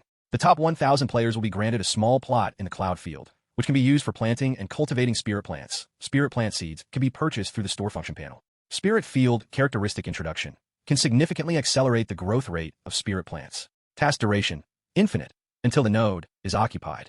The release of the purification task immediately drew the attention of a large number of players. Players started to discuss hotly in the forums and regional voice channels. Only the top 1,000 highest contributors get rewards for this purification task. Isn't this bound to be out of reach for a noob like me? Smells of elitism, right? God of Wealth and Rage.jpg. In the early stages, you really shouldn't sell sacrificial power. You need to use it to enhance your strength. Now the time has come to reap the rewards. Go for it. I must get a piece of the spirit field. It's a permanent reward. Damn, this spirit field is a good thing. Being assigned a plot means you can just lie back and harvest spirit plants in the future. Farm enthusiasts rejoice. I'm a college student, and I'm reserving a plot. Brother upstairs, doesn't matter if you're a college student. Without strength, you don't get share of the spirit field. Beast, Chi dies disdainful gaze.jpg. I'm not going. I've only been playing the game for a few days. At this point, I can't even defeat blood corpses. Better to continue teaming up and hunt blood corpses, and also look for a strong guild willing to take in newbies. The discussion among players about this purification task was polarized. Strong players were thrilled, believing the task would bring them substantial returns. Weaker players, upon seeing the task introduction, knew the reward was out of their reach and had no intention of participating. During this period, various guilds organized their members, preparing to head to the newly opened map region Grey Forest to grind for purification task contributions. However, as players entered deeper into the Grey Forest and saw the demonically infested scenes above the Cloud Field, their enthusiasm quickly died out. The reason was simple. The Cloud Field, controlled by the Corrosion Core, was home to a large number of corrupted plants with hunting levels of 30 to 45, which were far beyond the player's current strength to contend with. After some guilds attempted to use spiritual bombs, they found that although the bombs could cause some damage to the corrupted plants, the effect was nowhere near as useful as they had imagined, with all the corrupted plants having a strong self-healing ability, rendering the tactic of whittling down their health with spiritual bombs meaningless. Only when having overwhelmingly superior strength could they contain the Cloud Field domain node. The major guilds each chose to give up for the time being, but the potential gains from the Cloud Field sparked the motivation of the strong players to level up and become more powerful. The rewards for the purification task at the Cloud Field domain node had all players throbbing with excitement. The reward mentioned a separate independent farming space, akin to embedding a mini farming game within the original game itself, but it was only accessible by players who achieved a ranking on the contribution leaderboard. Through inquiries to guidance, players learned that all they needed to do in the Spirit Field minigame was to scatter the seeds and wait for the spirit plants to mature rapidly before harvesting them, then planting new seeds. This was tantamount to having acquired a small sacrificial power production pool. The yield might not be very high, but the key point was that this sacrificial power gain was an additional profit, not obtained through hunting or mining. It could be understood as making money while lying down. Regrettably, the strength of the corruption core that occupied the cloud field was extremely high. It could command a large number of corrupt plants of hunting levels 30 to 45 to battle, and current players simply didn't have the power to take it down. Yet still, some players had worked out a method to brush up their contribution. Although they couldn't take over the field, they could still count towards their contribution value as long as they dealt damage, prompting many players to start thinking outside the box. While the main forces were busy leveling up, some less powerful players sought alternative routes, embarking early on the competition for the contribution ranking, adopting a strategy of small gains accumulating over time. This led to the contribution leaderboard for the purification of Cloud Field becoming a battleground for lower-level players in the early stages. O'clock in the evening. After a busy day, Wu Quan, wearied both physically and mentally, returned home. Upon opening the door, a lavish dinner was already laid out on the dining table.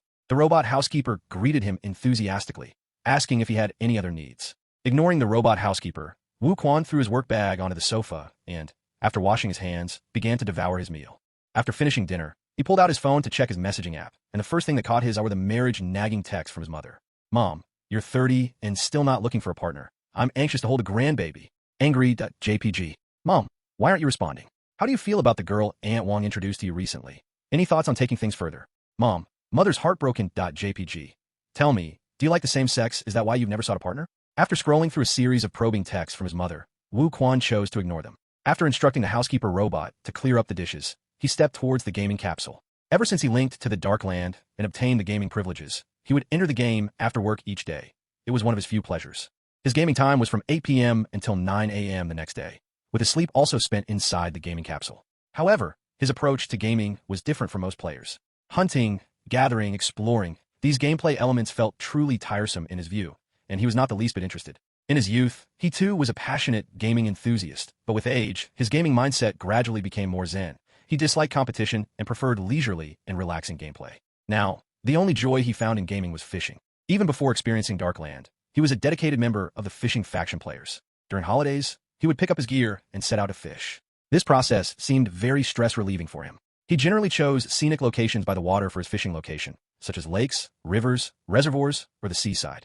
Each fishing session enabled him to immerse himself in the natural environment, away from urban clamor, to enjoy tranquility and beauty, basking in the sunlight, breathing fresh air, listening to the lapping of the waves, feeling the cool breeze on his face. The close contact with nature brought him great joy, helping him forget the worries of work. The only regret was that he hardly ever caught any fish. Yunwu City, where he lived, was adjacent to the ocean. During the era of mechanical warfare, it was bombarded with several mutated bombs. Although the pollution had been cleared up, many fish species experienced genetic mutations due to the effects of the mutated bombs, making fishing significantly more challenging. Especially in recent years, it was as if the fish had evolved intelligence. They would not bite on pungent baits, nor fragrant baits, nor grains, nor artificial lures. Nothing worked, making the difficulty of catching fish skyrocket. Sometimes he even thought about throwing his smartphone with the food delivery app stuffed yet into the water, letting the schools of fish place an order for their favorite food, then obediently hook themselves. As the joy of fishing waned, he thought of satisfying his hobby through virtual gaming.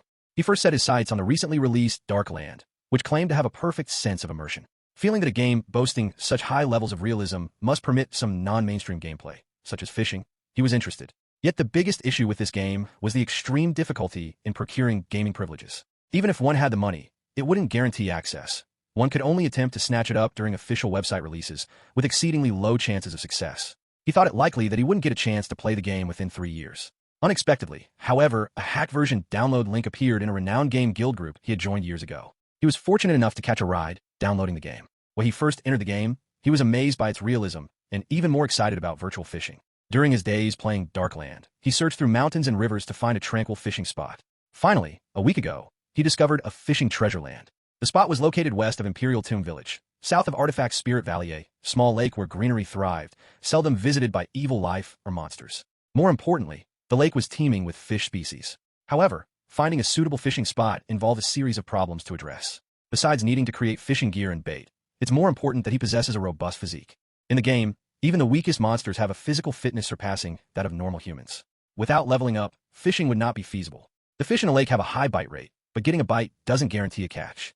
The real success is pulling the fish up onto the shore once they bite. His chosen stone statue ghost's initial form was only level 1. The barbaric force of the fish's life could easily drag him into the water and swallow him whole. It was uncertain who was catching whom. To resolve this, he followed the main force to places like the blood-colored plain and the ancient battlefield to hunt and level up. After a week of effort, his stone statue ghost reached level 12. The leveling process was unexpectedly enjoyable, especially the sensation of attribute enhancement with each level up, which he indulged in. But compared to hunting and leveling up, he never forgot his core goal in playing the virtual game. Now that his skills were honed, he felt it was time to start enjoying life as a fishing man. He changed into a new gaming suit, entered the gaming capsule, and pressed the start button. Accompanied by the outflow of nutrient fluid, his body was automatically connected to the neural tubes, and his vision gradually enveloped in darkness. A few minutes later, Emperor Tomb Mountain Range, Turtle Shell Lake. The lake water was clear to the bottom, shimmering with rippling light. At the lakeside, willows hung over the water, their soft branches swaying in the wind and gently touching the surface, creating fine ripples. Not far away, reed-like plants swayed in the breeze, their shadows reflecting on the water, intertwining with the sky into a captivating painting. At the simple fishing platform set up on the shore, surrounded by wildflowers in full bloom, Wu Quan was enveloped in the fragrance of the flowers and grasses. Fishing in such an environment was undoubtedly a supreme enjoyment. He baited his homemade hook with meat minced from a canned ration mixed with water. Then, with a single flick of his hand, he cast the fishing line made from twisted iron shell bug silk into the water in a perfect arc. Opening the built-in forum, Wu Quan leaned back in his vine-woven chair with one hand holding the rod, flipping through forum updates while comfortably fishing. He even minimized the guild chat interface to the upper left corner of his view, occasionally glancing up to see what his guild brothers were up to. A gentle breeze caressed his face, and Wu Quan was immensely content. Just then, the fishing rod trembled slightly. Realizing a fish had taken a bait, Wu Quan's mood instantly tensed up, decisively switching to his stone statue ghost form and gripping the fishing rod tightly. The fish, sensing danger, began to struggle. The fishing line instantly tightened like a drawn bowstring, emitting a whoosh sound as a surge of barbaric force rushed towards him.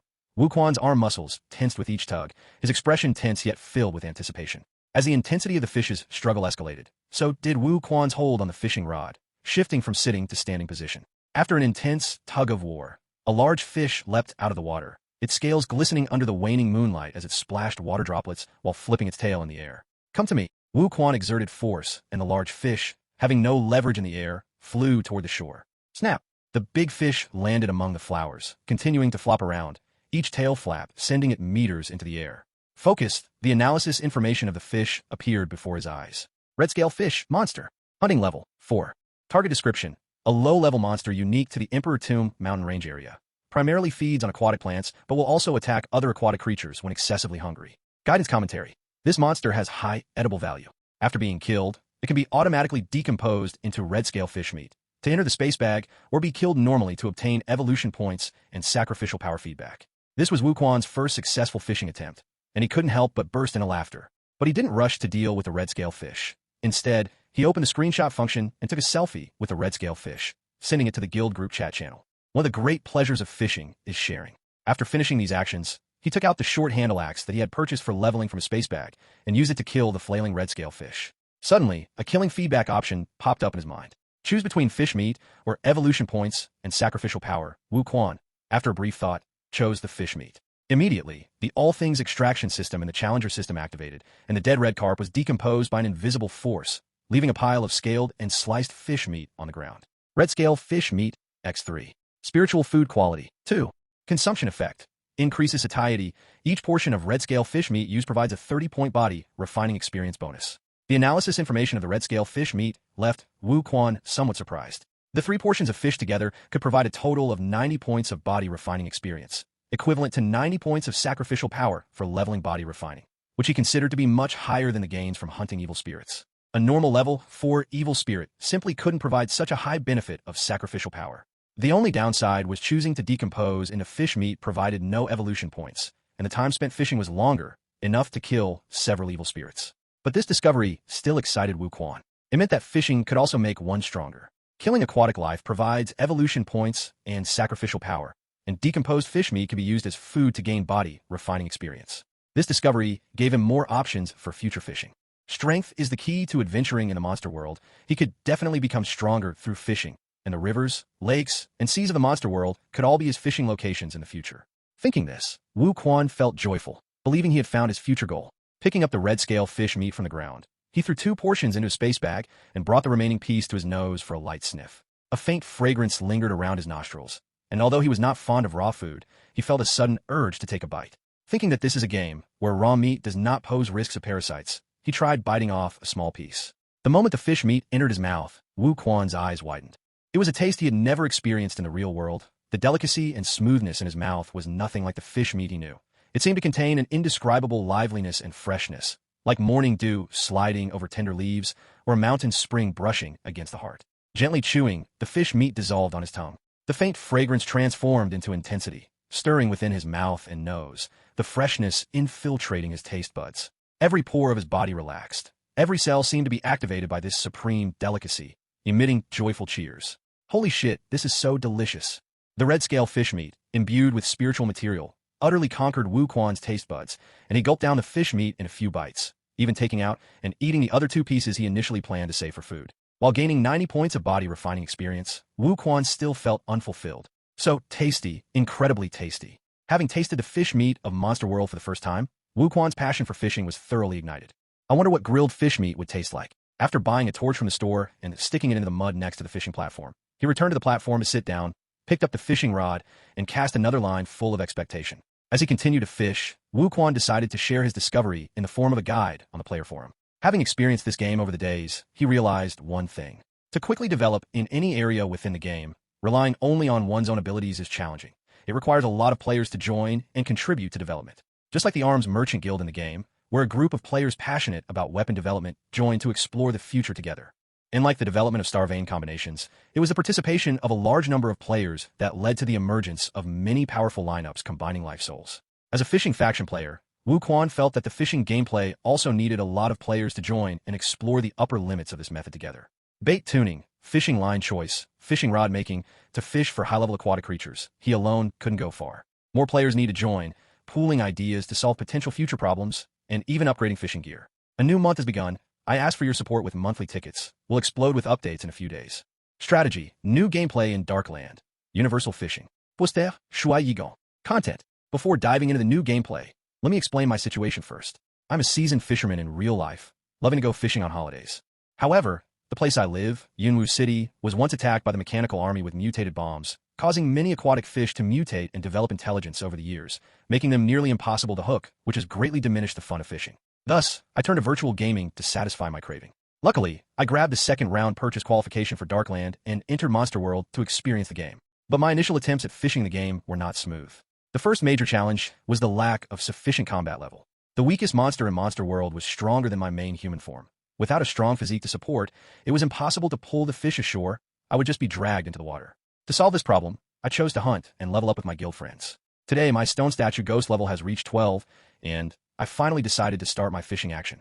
Having addressed the issue of inadequate strength, let's get to the main topic and discuss how to fish in the game. The in-game store does not sell any fishing gear, so if you want to fish, you must make the fishing equipment yourself. After a week of research, I made a simple set of fishing tools for your reference, and I welcome better suggestions in the comments. I will reply when I see them. Here is my version 1.0 fishing tool crafting ideas. To make the fishing line, I chose iron shell bug silk threads, woven and rubbed together, strength tested very high in practice. For the fishing rod, I chose bamboo from the bamboo forest near Artifact Spirit Valley in the Emperor Tomb Mountain Range. It's very flexible, perfect for beginners, and in the future, I plan to switch to the stronger spirit plant wood, but I have yet to find suitable material with map coordinates marking. The fishing hooks were made from broken weapons I collected from the ancient battlefield, chiseled little by little with an axe. It was exhausting, with a durability reaching equipment quality level 3. Enough for fishing, at least it's enough for my fishing location, where the hunting level of the aquatic life isn't high. The float is made from reeds growing near Turtle Shell Lake. These reeds are light with good buoyancy and are ideal for making fishing floats. Players can choose suitably thick, hollow reeds of the correct length. They are very effective. For the bait, I used canned food from the store mixed with water and molded it. I considered mixing in fish meat, but that is more costly. Regarding fishing locations, currently, there are temporarily 2. The Stormwave Lagoon to the northwest of the ancient battlefield, attachment, map coordinates, and Turtle Shell Lake on the map, attachment, coordinates. Both locations have aquatic life you can fish for. I will publish a detailed strategy post about the underwater species in these waters once I am familiar with them. Having discussed the crafting of the fishing gear, next I will attach a video of my successful fishing, as well as screenshots of the fishing outcomes. Attachment, recorded video. Attachment, red scale fish analysis screenshot. Attachment, red scale fish meat analysis screenshot. Lastly, I have to say, the fish meat is too delicious. Once you've tried it, it will be unforgettable, and now I can't stop thinking about the taste of the fish. I will soon catch another one to try what grilled fish tastes like. Happy.jpg. To sum up, fishing can not only gain sacrificial power, but also body refining experience. And killing the fished aquatic life grants evolution points to increase monster level. While writing the strategy post, I'm already imagining fishing for 100-meter giants and even stronger aquatic creatures. The fishing gameplay, in my opinion, is very interesting and has more potential for expansion in the future. Most importantly, the aquatic life in Monster World is varied and bizarre. Apart from fish, there are various underwater monsters, making every fishing session full of anticipation. I am considering creating a manual of underwater creatures. This is a gameplay discovered unintentionally by a fishing enthusiast, shared for everyone. The strategy post posted by Wukwan rose rapidly in popularity in the forum, quickly pinned as the top thread in the forum's 24-hour heat chart. And this is exactly the result Wukwan wanted to see. His post in the forum is meant to attract more players to join in the fishing gameplay. Thus, when writing the strategy post, he explained in great detail, particularly emphasizing the benefits brought by fishing and the unimaginable taste of the fish. After the post was published on the forum, it attracted a large number of players to participate in the discussion. Hey, as expected of the free gameplay in the big world, anything is possible. The appearance of the gun merchant already seemed unbelievable, and now there's a professional fisherman. I can't imagine what crazy growth paths will appear in the future. Beaver, dude, you're awesome for making a set of fishing equipment by hand. Selling it to Darkland for 128888 is too low. In such a highly free world, you're really playing in a free world. Reading how you describe the taste of the fish in the post makes me really want to eat it. Any interest in selling me one? The canned food in the game is getting tasteless. As a foodie, I'm excited about the in-game cuisine, especially since I've thought about trying some spirit plants before. Your description sparked my interest anew. If interested, we can discuss privately. I can purchase the fish meat with cash. Preschool group, cute baby. Although I'm not interested in fishing, I'm sure your strategy post will attract quite a few players to join the fishing faction. I even imagined a magical scene where a super muscular man stands above the endless sea, fishing for a sea beast that's thousands of meters long, and then engaging in an intense battle after pulling it up. Theoretically, to fish for powerful aquatic creatures, you need a really strong foundation of power, otherwise, you might be the one who ends up getting caught. Game working party. Oops, you clearly didn't realize the impact of your strategy post. You mentioned in the post that the fishing line is made from the silk of iron shell bugs, and man, I used to have lots of it but gave it all to Emperor Zhao for sacrifice. Looks like the price for this kind of material is going to skyrocket. Hamster Party players are going to be ecstatic, while I've suffered a huge loss. God of Wealth sad.jpg. Shield and sword power. Huh. Thanks for your strategy post, bro. Although I still prefer hunting monsters, I'm quite interested in fishing now. I'm a fishing man in real life, just like you. I've saved your post, and I'll go fishing when it's time to relax. Looking forward to tasting the fish you described. Also, what's your fishing method? Eternal Angler, the host, replies to shield and sword power. Conventional rod fishing, but you're welcome to explore other fishing methods if you're interested. Shield and sword power replies to Eternal Angler. Can I use a spiritual bomb to blast fish? Sly smile. Eternal Angler. Thanks, bro, for your strategy post. It's because of selfless players like you that us noobs can learn and progress. I've decided to follow in your footsteps and become a fishing faction player. I'm going to start making fishing gear and head out. Chasing delicious food cat. This is why I love browsing forums. You can always find various novel gameplay strategies. I admire your ingenuity, playing games in creative modes while I'm just on standard mode. Looking forward to the growth of this genre. As a member of the Hamster Party, I just love collecting all sorts of oddities. By the way, my space bag is filled with lots of iron shell bug silk, and I've never had the heart to sell them. The strategy post Wukwan published on the forums kept gaining popularity, attracting a large number of players who like fishing to join the discussion. After learning that even fishing could lead to growth in Monster World, many messaged directly in the post to ask how to do it. Meanwhile, Wukwan, while continuing his fishing, patiently replied to the posts. During this time, some players made suggestions on alternatives for fishing rod materials during their exploration in Monster World. The influence of the post exceeded Wukwan's expectations. The first to be affected was the market price for iron shell bug silk, which skyrocketed. Many players, influenced by the strategy post, followed Wukwan's ideas to craft fishing gear, especially making fishing lines from iron shell bug silk. This material, which most players initially got and sacrificially offered Emperor Zhao, saw a price explosion due to the advent of the fishing faction. Players who had these in stock were few. Now, iron shell bugs in Dark Cave have been eradicated with no sources to obtain more. Once a silk was used, it was gone. Only a few hoarders among the Hamster Party players still had this resource. This made the players who had earlier offered their iron shell bug silk as a sacrifice hit their chests in regret, lamenting their initial choice, since keeping it till today could have increased its value at least tenfold. At least until a new fishing line replacement was found, the price of iron shell bug silk would continue to climb. This was the first time players recognized that materials from dead monsters could have purposes other than sacrifices. Many now contemplated hoarding materials, guessing that some seemingly insignificant materials might explode in value in the future. Aside from the fishing gameplay, the post's most discussed aspect was the curious players eager to know what the fish tasted like, with many offering high prices to buy the fish meat to taste it themselves. This also allowed many from the working party to see opportunities for profit. Just as Wuquan had hoped, his strategy post successfully opened a new gameplay faction in the game. Although this faction was still in its formative stages without professional advice, it was foreseeable that with the collective efforts of the vast fishing faction, the fishing gameplay would experience one upgrade after another, especially in fishing gear. As the popularity continued to surge, large numbers of players flocked to Wuquan's live streaming room, with a viewer count previously at 0 skyrocketed. During this time, Wuquan caught a level 3 aquatic creature. It looked like a fish-turtle hybrid, with a shell on its back. Analysis information displayed. Turtle ray, monster. Hunting level, 3. Monster introduction. A common low-level aquatic creature in the Pale Continent, Emperor Tomb Mountain Range region. Omnivorous, with a wide range of food sources, it searches for underwater prey using its acute sense of smell, but usually feeds on aquatic plants and algae, prefers to reside in the deep parts of lakes, and likes dark and quiet waters during the day. Turtle rays often hide in underwater caves or rock crevices, using their camouflage ability to blend with the surroundings too. Avoid predators, often foraging at night. Despite the strange appearance of the turtle ray, Wuquan still chose to decompose it into meat, skewered the meat strips on a stick, and roasted it over a torch in front of the livestream audience. The roasted fish meat displays an enticing golden brown color. Although the spectators couldn't smell the fragrance through the screen, the sizzling, greasy fish meat still made them hungry. Some players immediately commented on the live chat, asking to buy a piece of fish meat to taste. Wuquan ignored them. Under the gaze of a livestream audience, Wuquan took big bites, commenting on the taste of the fish meat. During this, Wuquan was again conquered by the taste of the fish meat imbued with spiritual particles. Although the fish was prepared simply by roasting over a fire, without any complex process, the inside of the fish remained tender and juicy, perfectly locked in all the freshness and flavors by the right amount of heat. Each bite started with the crispiness and slight char flavor of the fish skin, followed by the delicacy and sweetness of the fish meat. An indescribable deliciousness danced on the taste buds, bringing endless satisfaction and joy. In just a few bites, Wuquan devoured the roasted fish meat and gave a thumbs up to the live camera guiding avatar. It's so delicious, definitely an experience you can't get in reality. You almost try it. Primordial altar. Wuquan posted strategy, and naturally, Qisheng saw it. And this was exactly the outcome he wanted to see. Just like hunting monsters, whether players decompose aquatic creatures caught by fishing into food or obtain evolution points and sacrificial power by killing them, he could extract 30% of the profits, essentially making fishing another form of hunting. His profits suffered no loss. Importantly, the birth of the fishing faction introduced a new domain for containing primordial monsters. Emperor Zhao independently created a vast number of primordial monsters, not only those walking on land and flying in the sky, but also a large number hidden in various waters of Monster World, even the ocean. Compared to the terrestrial primordial monsters, the underwater ones are harder to locate, and currently, there is no life soul of primordial monsters that can provide power for underwater combat. The appearance of fishing faction players undoubtedly filled the gap in containing underwater primordial monsters and brought expansion into new areas.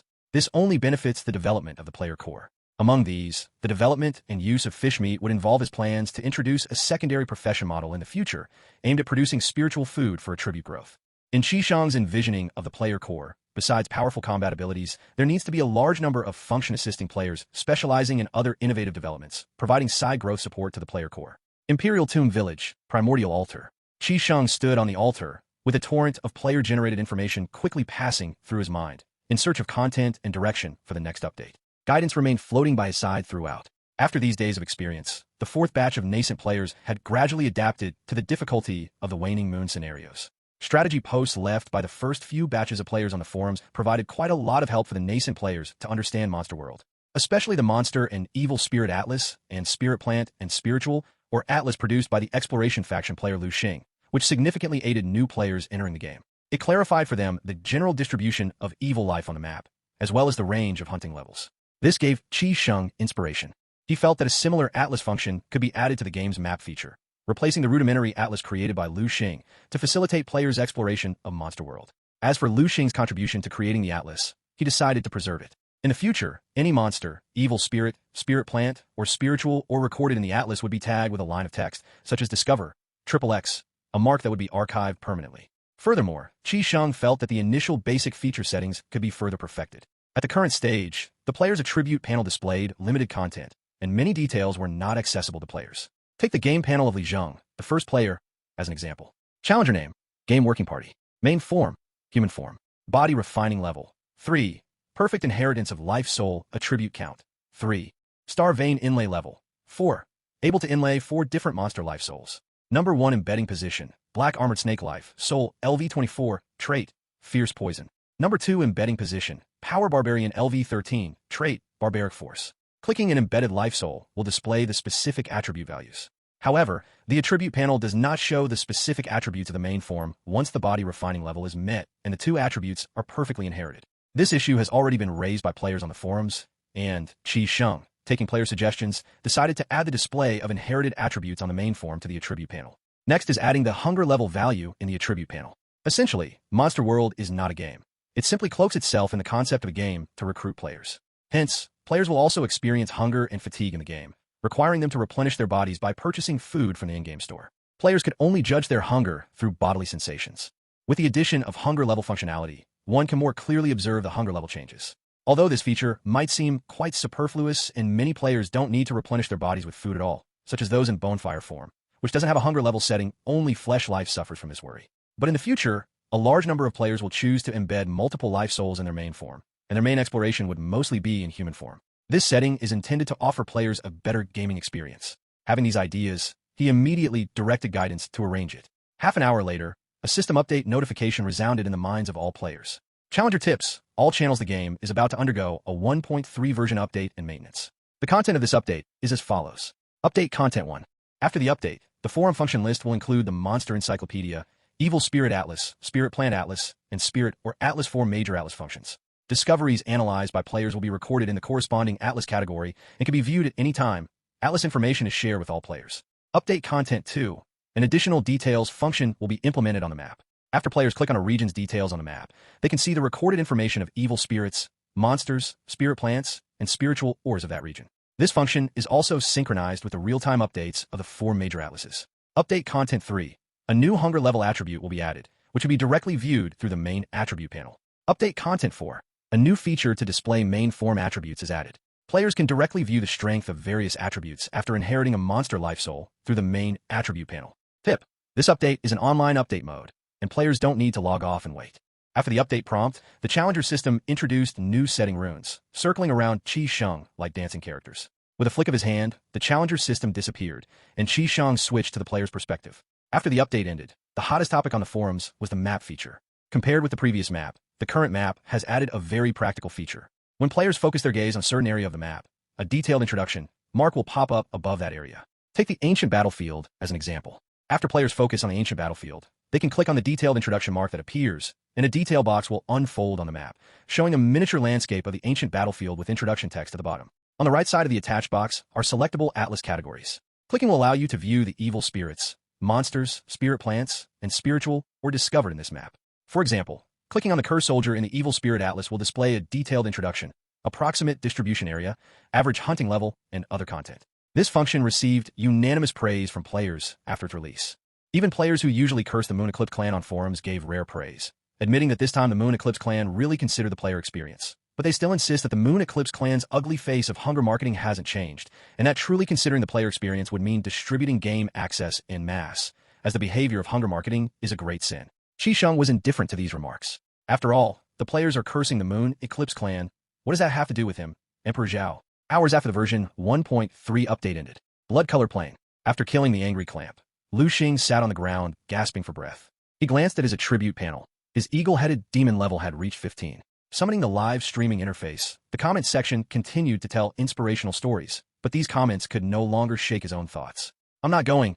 I'll take on the coward butterfly when I'm level 25. Browsing the comments, Lu Xing decisively shook his head, refusing the live stream audience's proposals to fight the Qi Die again. You say level 25 is too strong, and the Qi Die will run? Let it run. If it runs, that counts as my win. How can it not count as my win if it runs? Running away proves it got scared facing me, so naturally I've won. Facing the provocations of a live streaming audience, Lu Xing's thoughts remained unshaken. Just then, a comment caught his attention. Weapon Master. Bro, you don't have to tire yourself like this. Just buy a bunch of spiritual bombs to challenge the Qi Die, pull out the bombs and detonate them close by. A one-hit kill, the process is relaxed and joyful. Why bother leveling with so much effort? Lu Xing of course knew about the spiritual bombs mentioned in the comment. The player who came up with this idea, he was sure was a member of the Arms Merchant Guild, characterized by promoting custom weapons everywhere. But to Lu Xing, this idea seemed actually feasible. He did not participate in the final battle of Purifying Dark Cave, but he watched the replay video on the forum and witnessed the power of the spiritual bomb. Multiple spiritual bombs detonating simultaneously could be unstoppable even by a level 25 black armored soldier. In theory, it could indeed easily kill the coward butterfly. His heart pounding, an idea emerged in Lu Xing's mind. Why not give it a try? With an idea in mind, Lu Xing decided to trust once more. Before that, he needed to purchase a batch of spiritual bombs to make ample preparations for the challenge. In order to buy them, he first had to find a member of the Arms Merchant Guild. This player called Weapon Master was clearly one of them. After opening the other party's profile page, he chose to send a friend request. Soon the friend request was accepted, and a chat window popped up in front of Lu Xing. Weapon Master, brother figured it out? Rest assured, my strategy is absolutely effective and it's been battle-tested. I can sell you spiritual bombs at cost. Only 100 sacrificial power points each. Seeing the reply, Lu Xing wondered. Explorer, selling them to me at cost. What's in it for you? Weapon Master, cut the crap. Don't you have any idea what players in your livestream are after? Of course, I want you to capture the Chi Die as soon as possible and share the wind-controlling soul. Explorer, is that important to you? Weapon Master, of course, the wind-controlling soul is the perfect Star Vane match I've been dreaming of. Before this, there was always one problem that troubled me. As the explosive power of the spiritual bombs kept increasing, how to avoid being affected by the blast. I considered pairing up with a defensive soul, or finding a soul that could be thrown from a distance, until the Chi Die appeared, and I found my answer. Explorer, tell me more. Weapon Master, it's simple. The wind-controlling soul can fly, while my chosen eagle-headed demon soul can only glide, unable to fly for long periods. If I obtain the wind-controlling soul, I can perfectly solve this problem. Then I'll transform into a bomber on the battlefield in my main form, drop spiritual bombs from high altitude, and bomb a large area below without worrying about the blast reaching me. Lu Xing's conversation with Weapon Master made it clear why he was willing to sell the spiritual bombs at cost. The reason was that Weapon Master saw the wind-controlling soul as the perfect solution to his own shortcomings, which would allow the full power of the spiritual bombs to be unleashed. In the end, Lu Xing spent 500 sacrificial power points to buy 5 second-generation spiritual bombs. The price gave Lu Xing quite a headache, but thinking that if he could kill the Chi Die, he would gain tens of thousands of sacrificial power points and rewards, possibly even 100,000, he felt the investment was worthwhile. With the spiritual bombs in hand, Lu Xing didn't go straight away, but returned to Imperial Tomb Village to enter the test tower and start a simulation of the explosion test. Triggering the explosion of a spiritual bomb requires consciousness, which Lu Xing perceived as somewhat difficult. A spiritual bomb was priced at 100 sacrificial power points. He didn't want to waste it. Using the test tower's simulation space only cost 1 sacrificial power point. During the usage, items from one space bag could be copied and used in simulation tests without any actual loss. Half an hour later, Lu Xing, now able to extend his perception and successfully detonate spiritual bombs, set off on his journey to challenge the Chi Die. Upon hearing this news, players flooded into Lu Xing's livestream, each one offering encouragement and support. Darklands is really fun. Dude, you finally manned up. The way you were acting scared before was really annoying. With the grand mission of capturing the wind-controlling soul for all players on your shoulders, how could you retreat? Go for it. Happy Hamster Party. As a fully capable man, your victory isn't about overpowering everything after leveling up, but about having the courage to face challenges and difficulties when you're at your weakest. Each failure is a lesson for you and will make you stronger. You've understood the true essence. Keep it up. Immortal Warrior, your generation is just too delicate. A little setback and you think about giving up. In our generation, when we played virtual games, it was normal to get beaten up. Back then, virtual games were seen by parents as distractions that would confuse reality with the game, so we not only got beaten up in the game, but also in real life. Still, we got through it. Being beaten up by monsters is nothing embarrassing. Taoist, go for it, brother explorer. I'm entrusting my dream of flight to you. I believe you'll succeed. I don't have much sacrificial power, but here's a little bit to help you succeed. Donation, 5 sacrificial power points. The number of viewers in a live stream continued to grow, with the audience full of anticipation for Lu Xing's challenge. Lu Xing's previous failures had turned him into a laughingstock, and many expressive images of Lu Xing getting beaten had been circulated in forums. But behind the players' teasing, they still hoped that Lu Xing would overcome the Chi Die, because Lu Xing's success would add a new, extremely powerful 4th-generation soul option to the Life Soul library for all players to use. Compared to other Life Souls, the wind-controlling soul excels in attack, defense, control, and flight, and is considered one of the most practical Life Souls by many players who choose the monster stream growth path. After an hour-and-a-half journey, traversing the ancient battlefield, Lu Xing arrived at his destination, Stormwave Lagoon. Gazing across the lagoon at the bushes on the other side, he saw a pair of familiar, huge eyes. Their gazes met, and Chi Die leaped out from the bushes, raising its head to look at Lu Xing, with arrogance written all over its face. Come here, watch me not blow you to bits. Knowing that Chi Die has a strong sense of reconnaissance, Lu Xing didn't take out the spiritual bomb right away, planning to wait for it to get close before finding an opportunity to detonate it.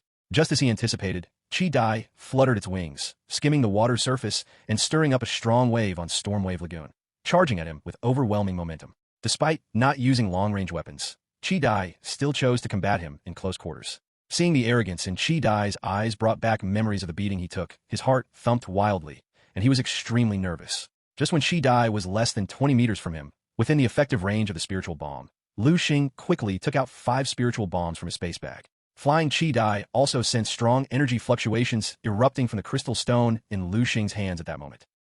Dia. Seeing the fear in Chi Dai's eyes, Lu Xing happily chuckled, knowing the moment of revenge had finally arrived. In a few seconds, he would no longer be the laughingstock but would become a hero talked about by players on the forums. His name would forever be added to the introduction information of the wind-controlling life souls in the Starvane library for future newcomers to admire. I will become a legend. Explode for me. Blinding white light burst from Lu Xing's hands. But just as Lu Xing was on the verge of victory, Chi Dai, now close up, violently flapped its wings, enveloping the spiritual bombs in his hands with a fierce gale. An overwhelming pulling force came, and Lu Xing couldn't hold onto the spiritual bombs at all. The bombs were swept up into the sky by the gale. Boom! The spiritual bombs exploded dozens of meters above Lu Xing's head, the residual wind pressure pushing him backward several steps. Looking at the startled Chi Dai, Lu Xing's expression turned very ugly. He instinctively took a deep breath, looking at the Chi Dai, which was almost overflowing with rage in its eyes. I'm not sure if you can understand human speech, but if you can, I hope you don't act immediately. Let me explain. At this moment, in a live streaming room, the spectators who guessed Lu Xing's upcoming fate had already started mocking him with memes. Dark night will come. The wind control's trait is too strong. It can even be used to disarm. This life soul is too perfect. I really want it too bad it failed again. Weapon Master. Explorer with a swollen nose and blue face. JPG. Predicting the upcoming lines after the beating, one must include, "Stop hitting me. Please, I'm begging you to stop." Funny.jpg. Today I screw up. Explorer curled up and taking a hit.jpg.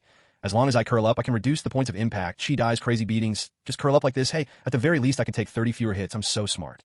Happy Hamster Party. Explorer pitifully wiping tears. I've placed my bets. Everyone guess how long the Explorer can hold back the tears. I bet 10 minutes. Beaver, right? At this moment, I wish to recite a poem for the Explorer. Chi Dai has ridiculed me for several years. What's the fear of another few years, year after year it ridicules? Adding up, how many years is it? Funny.jpg. Amidst the laughter and cheers of the live streaming spectators, Lu Xing began his torment that lasted for over 20 painful minutes. Skywind City, South District.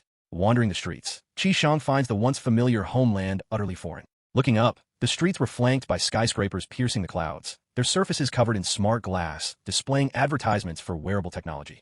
Beneath his feet, the road was no longer made of asphalt and cobblestones, but had been replaced with a more advanced self-luminous material, capable of automatically adjusting brightness according to pedestrian traffic. Advertisement boards by the road were showing weather forecasts and news bulletins.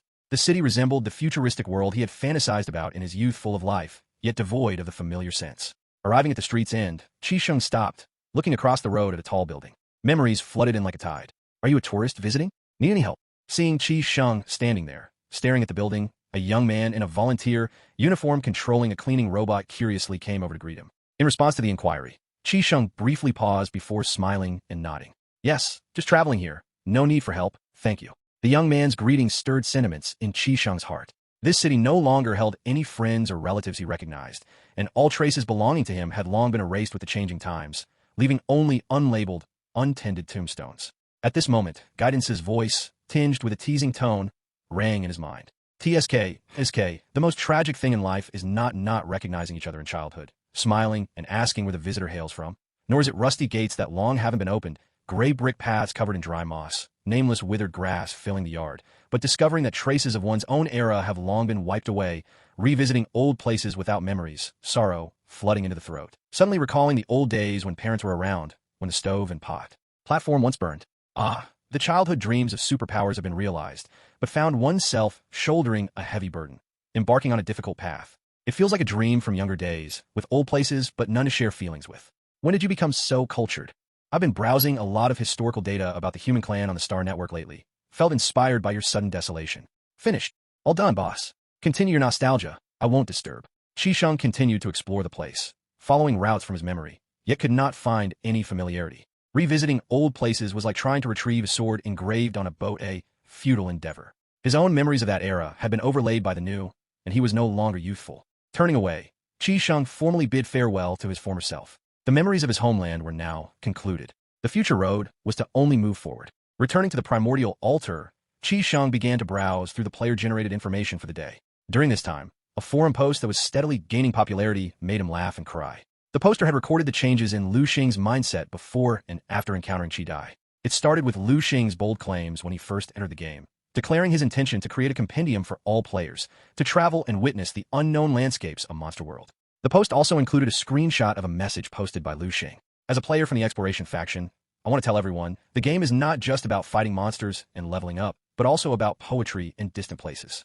While you guys are inwardly focused on leveling up, the red dragon in the sky above the ancient battlefield is tearing through the clouds. While you dig for sacrificial power, vibrant flowers bloom on the blood-colored plain. While you worry over combining star veins, the described starry sky, fish leaps from the starry sea. It said that the night sky in the great north is colorfully spectacular, with unimaginable beauty. These wonderful scenes, only described in guidance, will be the stops on my future journey. The last part of the post was paired with a GIF created by the poster from a recording in Lu Xing's livestream room. In the image, Lu Xing, beaten black and blue by Qi Dai, is tremblingly pointing at Qi Dai, angrily roaring. Wait for it. Other emojis also came with descriptive text, such as, taking a beating, curling up to minimize the force area, I've got this, maniacal laughter with a gun. Watch me blow you up, arrogant face before setting off a spiritual bomb. Let's talk, pleading, this is unscientific, shocked after a failed explosion. A gentleman's revenge is never too late to revenge after 10 years, madly leveling. Lu Xing's challenge against Qi Dai turned into a comedic serial in the eyes of forum players. Everyone was looking forward to the sequel, but even more so to the completion of the plot, so everyone could finally make use of their wind-controlling souls. After reading the post, Qisheng was drawn to another newly refreshed thread. There is a serious problem with the current star vein combination setups. Hopefully, the Moon Eclipse Clan officials will see this and make improvements as soon as possible. Poster, Dark Night will come. Content. Recently, I played many new star vein combination flows in the test tower and thought of a very serious issue that will cause our later game sacrificial power expenses to skyrocket. Why is there no life soul decompose function in the game? If I come up with better and more creative ideas to restructure the star vein combination, I have to strip the previously embedded life souls. But the initial investment of the stripped life souls cannot be returned, which makes the cost of trial and error extremely high. For example, if I upgrade a black armored snake life soul to level 30 and later don't want the black armored snake life soul anymore, stripping it will free up the star vein slot for a new life soul. But does my initial investment just disappear like that? If the dog officials are reading this, I hope this aspect can be improved. This idea seems entirely feasible to Qi Sheng. Initially, the player's extracted life souls didn't just disappear, but were refined into pure sacrificial power and re-entered the sacrificial pool. This part of the profit was not allocated to the players, but monopolized by him. However, player proposals made him feel that doing so would indeed increase the burden on players to enhance their strength. How to solve this problem? Qisheng already had an idea after reading the post. He planned to take a 5% handling fee from the evolution points produced after the decomposition of the stripped life soul into the sacrificial pool and return the remaining 95% to the players for free allocation and use. The setting of decomposing and returning would significantly alleviate the player's effort and investment in recultivating a life soul. The introduction of a life soul decomposition mode would also inspire players' creativity, encouraging them to bravely try various combinations of the Star Vein School without worrying about recultivation. But before launching the decomposition feature, he needed to contact the Super Dimension in advance to implant the new functions of life soul decomposition, refinement, and resource return into the Challenger system. With the idea in mind, Qisheng immediately contacted the Super Dimension residing underground through guidance to propose its design. The Super Dimension, who was constructing the armed vehicle's features, after listening to his explanation, immediately indicated that this part was very simple. It could first complete the feature of decomposing and returning, and then continue with the production of armed vehicles features. After the conversation ended, Qisheng disconnected the call, and his gaze switched to the Earth Vein Cliff area indicated by the latest feedback from guidance. Earth Vein Cliff. The derivative energy from the domain node and the energy particles wandering between heaven and earth were being ceaselessly extracted by the towering Evil Eye Tower.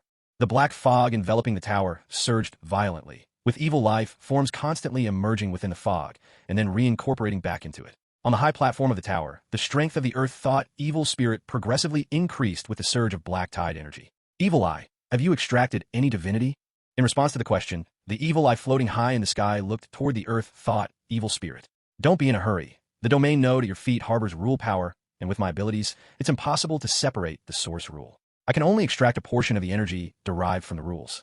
Even this energy that carries a trace of rules needs time to be assimilated into your body. Hearing this, although feeling impatient, the earth thought evil spirit still nodded in agreement. Knowing the strength of Monster World, he had already toned down his pride and decided to develop well in this world. He then continued. First, infuse the extracted power into me. This time, the evil eye did not speak. Numerous pitch-black tentacles emerge from its eyes and pierce directly into the back of the Earth-thought evil spirit. Suddenly, a complex imprint appeared on the forehead of the Earth-thought evil spirit, emitting a faint glow, and a surge of powerful energy was infused into its body. Its body strength was also enhanced by the energy infusion. What the Earth-thought evil spirit and the evil I did not know was that their actions were entirely exposed under the surveillance of guidance. At this moment, on top of the primordial altar, Qi Sheng, who saw this scene through the feedback from guidance, became curious and looked up to ask guidance. Guidance, is the evil eye extracting the rule power from the domain node? Upon hearing this, guidance immediately shook its head. Only you, who inherit Emperor Zhao's myself origin, can freely use the rule power contained within the domain nodes. It is impossible for other creatures, including the four of us servants, to do so. The evil eye only extracts derivative energy from the rule core of the domain nodes. To explain with the dark cave as an example, the trait of this domain node is to nurture spirit ore, and the evil eye's actions are equivalent to cutting off the production of the spirit ore, converting the output energy into black tide energy, and using that energy to breed a large number of evil lives. This process reverses the operational laws of the monster world, and there is severe energy loss during the conversion, with only about 10% of the derivative energy being obtained. After hearing the guidance's explanation, Qi Sheng immediately understood the principle. Taking the dark cave as the same example, this domain node operates according to the laws of the monster world, and the energy it produces would nurture spirit ore. Cutting off the method of energy output results in certain losses. Transforming this part of the output energy into other forms of energy leads to even more severe losses. The evil eye can only alter the mode of energy output at most, and can't extract the rule traits of the energy nurturing node domain. What about the energy injected into the Earth-thought evil spirit's body?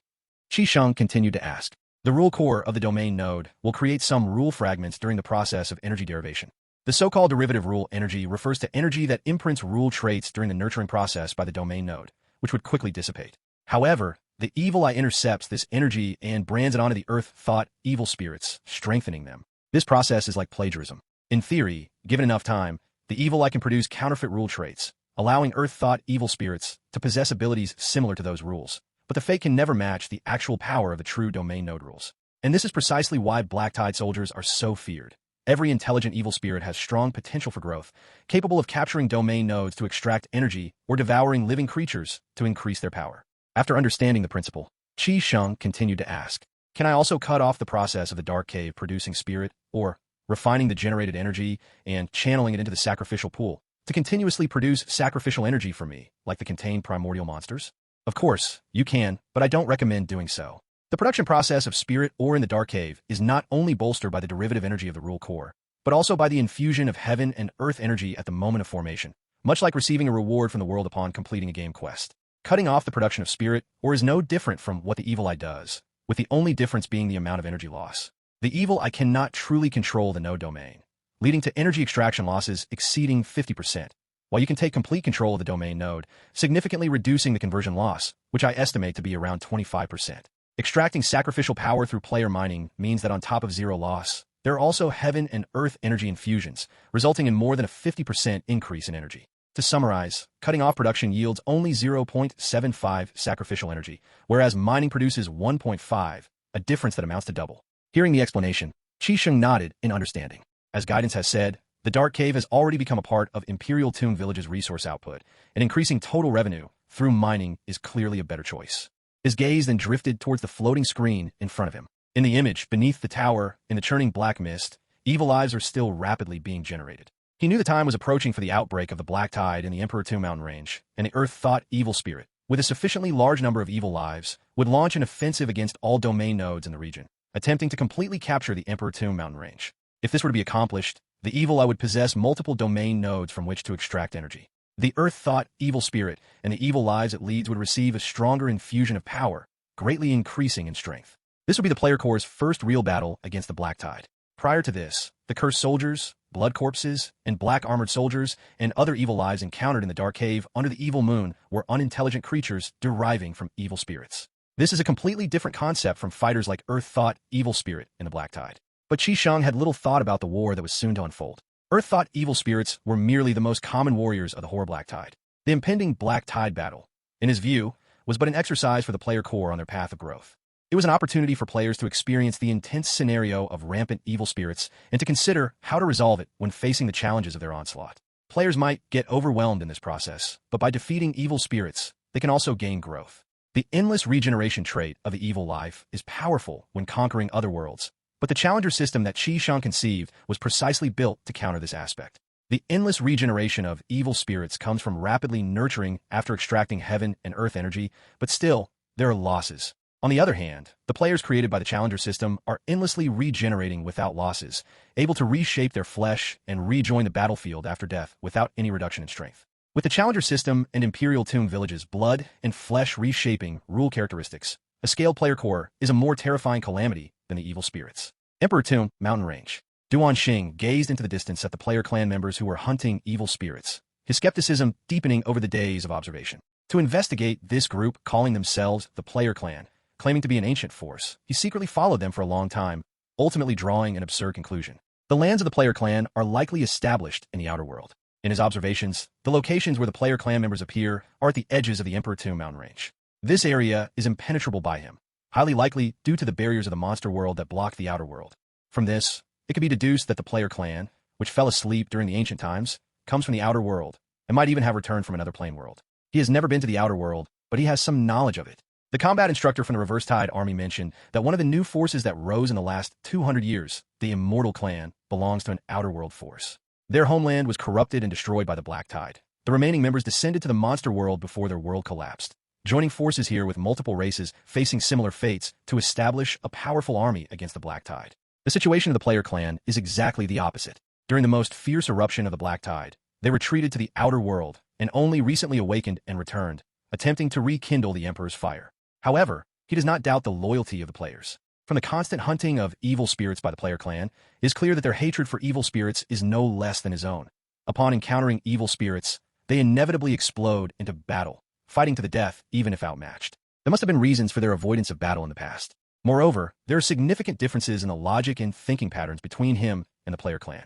This also fits the characteristics of ancient forces, holding completely different values from those born in this era. But there is one thing he does not understand. The method by which the player clan enters the monster world is not through mass migration, but by gradually crossing the world barriers and then roaming around the Emperor Tomb Mountain Range to hunt and fight evil spirits. It seems to him that the player clan is relaying suicide missions with no tactical arrangement. Compared to other racial forces in the monster world, the player clan is indescribably weak, barely capable of fighting unintelligent evil spirits, and their victory is very reluctant.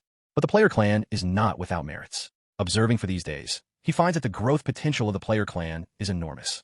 He is incredibly surprised by the growth rate of a few specific player clan members. From initially barely being able to kill a blood corpse together, to now being able to kill a blood corpse alone, they have achieved a leap in strength in just 1 week. For example, the player clan member he gifted the Heavenly Talisman battle skill has incredibly mastered the usage of this skill in a very short time, and is now able to easily absorb nature's spiritual energy to temper his body. This terrifying speed of learning progression is something he has never seen before.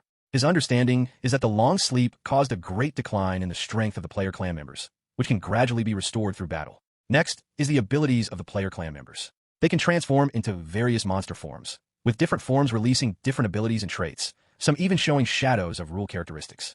This discovery strengthens Duan Xing's resolution. If possible, he wishes to incorporate the player clan into the Reverse Tide Army, making them one of the many forces within. It is said that the Reverse Tide Army's base in the Great North has already incorporated a force from the outer world, which is courageous and robust in battle, already one of the strongest branches of the Reverse Tide Army in that area. This thought takes root in Duan Xing's mind, believing that incorporating the player clan could provide assistance in the development of the Reverse Tide Army. But the unsolvable problem is how to establish contact with the trial inspector Elder Yu. Having lost the shuttle, his route of return was cut off, and his only hope is to wait for the inspector to proactively come to find him. Struggling to return himself, how could he possibly take the player clan members with him? He could not help but sigh, turning his gaze towards the player clan members not far away. Seeing them rushing towards him, Duan Xing decisively flies into the sky to escape. The arrival of the player clan members obviously harbors no good intentions, certainly bringing him trivial problems than demanding various props, items, even information stones recording combat skills. To repay the favor of saving his life, he has already given away many carry-on props and items. Nowadays, what else could he have to gift to the players? Unless it's his rune armor. He is certain that the player clan members would shamelessly demand it, but there is no way he would give it away. The armor is his father's legacy, connected to his heart. Even if he dies, he could not take it off. The debt of saving his life remains. Therefore, he could not lay hands on the player clan members. Avoiding them is the best strategy. Primordial Altar. At this moment, Qi Sheng is browsing a popular post on the forum.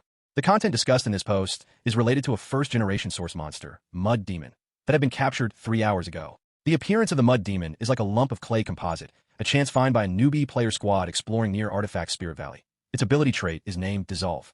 It can spit mucus, causing continuous strong acid corrosion damage to the contacted target. The emergence of a new life, soul, should have been a joyful occasion. However, due to the Mud Demon's unattractive appearance, it has been widely scorned on the forum, even dubbed the most disgusting primordial monster. Most players believe that no player would ever purchase the Mud Demon's monster form or ability trait. However, on that very day, a player developed a hunting mode suitable for dissolving life souls. This player also enthusiastically posted their concepts and actual combat videos on the forum, naming it trap stream tactics. The strength of this tactic lies in the ability to complete level cross hunting easily. In the attached demonstration video, a 5-player squad in the ancient battlefield area dug a trench 2 meters deep and more than 10 meters long, then filled it with common items like earth spikes and torches bought from the store, turning the passage into a trap corridor that damages any creature that advances through it. At the end of that corridor is a pool of solutions spit out after the player transformed into a Mud Demon. The hunting process is quite simple, where one member of the squad uses their physical body as bait to attract several blood corpses into the corridor. The player standing at the end of the corridor becomes the target of the blood corpses at that moment. What follows is a setup akin to that of Plants vs. Zombies. Every step a blood corpse takes, it is injured, with the 4 players at the end of the corridor continuously throwing fireballs in bone fire form, intensifying the injuries of the blood corpses. Eventually, the blood corpses fall into a hole dug by the players in front of their standing area and soak in the dissolution pool, meeting their death. This tactic received lots of likes from forum players, giving the previously critically rated Dissolve Life Soul a place for practical use, and Trap Stream became the first non-frontal combat tactic since the server opened, sparking interest in setting traps among many players. And this was exactly what Qisheng wanted to see.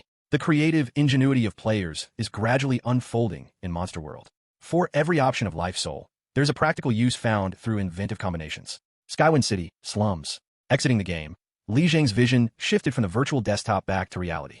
The intense weakness made it difficult for Li Zheng to adjust, and he even pondered re-entering the Dark Land. The disparity between the game and reality became particularly apparent after leveling up. In the game, his main human form perfectly inherited the attributes of level 24 Black Armored Snake and level 11 Power Barbarian Axe, making his comprehensive attribute 15 times that of the initial main form, and in reality, this would be nothing short of superhuman. Attribute enhancement brought about more than just changes in numbers on the status panel. His senses also transformed as he leveled up, making the whole world appear more vivid in perception. For example, his vision sharpened with each level up. Previously blurry sceneries became crystal clear. Even minute dust particles became distinctly visible under light, enriching the colors of the world. In hearing, the sounds became three-dimensional and delicate, from the rustle of wind through leaves, the deep roars of distant monsters, to even the subtle sound of falling leaves touching the ground all became clearly audible. In touch, he could feel more detailed tactile differences through stroking objects in the game. The same goes for smell and taste. Scents and odors in the air could be captured precisely, and the flavors of food became more layered. Importantly, this sharpening of senses was not just a physical enhancement, but also accompanied by a spiritual awakening, synchronizing the enhancement of perception and cognitive abilities. It felt as if his body merged with nature, reaching the unity of heaven and man state only depicted in movies and novels, experiencing wonderful feedback unattainable in reality. This is also why returning to reality after logging out caused a significant disparity in his inner feelings. His former body felt as though it was burdened with heavy shackles, a feeling he had grown accustomed to before, but in the game his body shed this heavy restraint, completely freeing his sensory perception, making actions and thoughts sharp. But after exiting the game, that heavy shackle came back. His vision turned dim, perception became dull, and all feedback was so bad, making him feel extremely uncomfortable. The game capsule opened, and Li Zheng got up. After showering to wash off the nutrient solution, he returned to his desk, started reviewing recent transaction statements. Comparatively confirming the payments for sold sacrificial power, feeling ravenous, he promptly ordered a luxurious takeout, deciding to treat himself well. Before the release of Darkland, people online were already predicting that this game would start a new myth of wealth creation, creating a large number of new era tycoons. Just like the historical waves of the internet, artificial intelligence reforms, digital transformation, and the emergence of virtual worlds, the launch of Darkland would bring forth a plethora of new era leaders. The speculation at that time has now become reality in the game. The initial performance of Darkland has led to a trend of wealth redistribution, where pay-to-play players are willing to buy labor from grinding players at high prices, allowing these transactions to convert labor outcomes in the game into real-world earnings, without any deductions such as taxes. More importantly, the game Darkland has changed his quality of life. He has also decided to rely on this game, Darkland, for his livelihood from now on. Perhaps, with his early mover advantage, he could make a career in the game. While waiting for the delivery, Li Zheng browses the largest star network forum of the Human Clan Federation. Human Race Ascension. After finding the Darkland section, the posts listed were mostly recruitment information. There were few discussions about the game itself. Li Zheng wasn't surprised by this. Every game developed by the Moon Eclipse Clan has an integrated forum, including Darkland, which he is currently playing. The game's forum feature is so comprehensive, there's no need to use external forums to discuss game content. While browsing, a post title caught his attention. Darkland, the biggest promotional scam in history. Although priced at $128,888, it does not reach the epic-making game concept mentioned in the promotions. Poster, birth certificate, IP, Yilan City. Curious, Li Zheng used his mouse to click on the title. The content inside made Li Zheng open his eyes wide. The poster first discussed the issue of the game's realism, stating that the 100% realism touted in the Moon Eclipse Clan's advertisements was unachievable, and at best, it could only achieve 90% realism. Upon closer observation, many issues can still be seen in the game environment's feedback and modeling texture. Next, the poster mentioned the problem of delays in Star Network feedback. It stated that there are occasional delays and lags in loading within the game, such as when players suddenly teleport to a new area and see a mosaic scene, waiting a few seconds before the modeling gradually appears during loading. There are also issues with physical performance. Players can actually fly up into the sky through exploiting bugs, and characters can get stuck in a map scene if players repeatedly exit and enter the game. Other issues include interaction feedback frequency, data processing speed, and so on. In conclusion, the posting player believed that this game could surpass Land of Sin, a virtual game released 5 years ago, but it definitely did not reach the level of epic-making progress. It can only be rated as excellent. However, there is a significant difference from what the advertisements promised. The poster hoped the Moon Eclipse Clan officials could optimize the game content soon, stating that this game still holds immense potential for development and should not be ruined by optimization and other issues. After reading the post, only one thought crossed Li Zheng's mind. The posting player was obviously triggered and was just talking nonsense. The critical descriptions of the game were absurd, nothing but rumors and slanders about Darkland. Since the server opened, having experienced the game content for nearly a month now, isn't he clear about the good and bad of Darkland? None of the issues mentioned by the poster had ever occurred to him in the game. The game Darkland has already achieved a perfect level of realism with no discernible flaws in any detail. This point has also been discussed several times in the in-game forum, where all players agreed that this game had reached a level beyond modern technology, creating a whole new world. Clicking on the poster's profile, Li Zheng found that his avatar was a purchase verification receipt, proving that the poster had indeed purchased and experienced the game content. But this discovery only made Li Zheng more furious, believing that the other party was spreading baseless rumors. Hitting on the game, huh? He immediately screenshotted the content of this post to the Liver Emperor group. The players in the Liver Emperor group, who were discussing the next day's group dining event, after seeing Li Zheng's shared screenshots, all expressed fierce words, planning to go to the Human Race Ascension forum to defend Darkland and blast the rumor-mongering player. Darkland holds a special significance in the eyes of Li Zheng and other Liver Emperor group players. This game brought back the joy of teaming up and gaming together, and it also solved their material needs in the real world. It can be said that this game gave them a brand new future. Upon learning that players were spreading rumors and slandering the game on the Human Race Ascension forum section of Darkland, the fiery wrath of the Liver Emperor group's players was immediately ignited. Family shared Godfather. After seeing Brother Lee's screenshot, I'm so pissed my liver hurts. Spreading rumors without paying taxes. Huh? It's all pure fabrication. Poor Tachi too. LOL. This player must be sick, even mentioning the loading lag in the post. I've been playing for almost a month and never encountered such a thing. Pure cerebral palsy stuff. They said that just for the traffic. Heart-killing. Since they dare to spread rumors. Obviously, they're prepared for the backlash. I'm logging into my forum account to roast them now. Zero charge. Disgusting. What's the benefit of spreading rumors for them? Everything said in the post is not true. Things like feedback delay, modeling details, scene bugs. If those issues really existed, I wouldn't mind it, but there are none. Brothers, go at him, give him a brutal spray.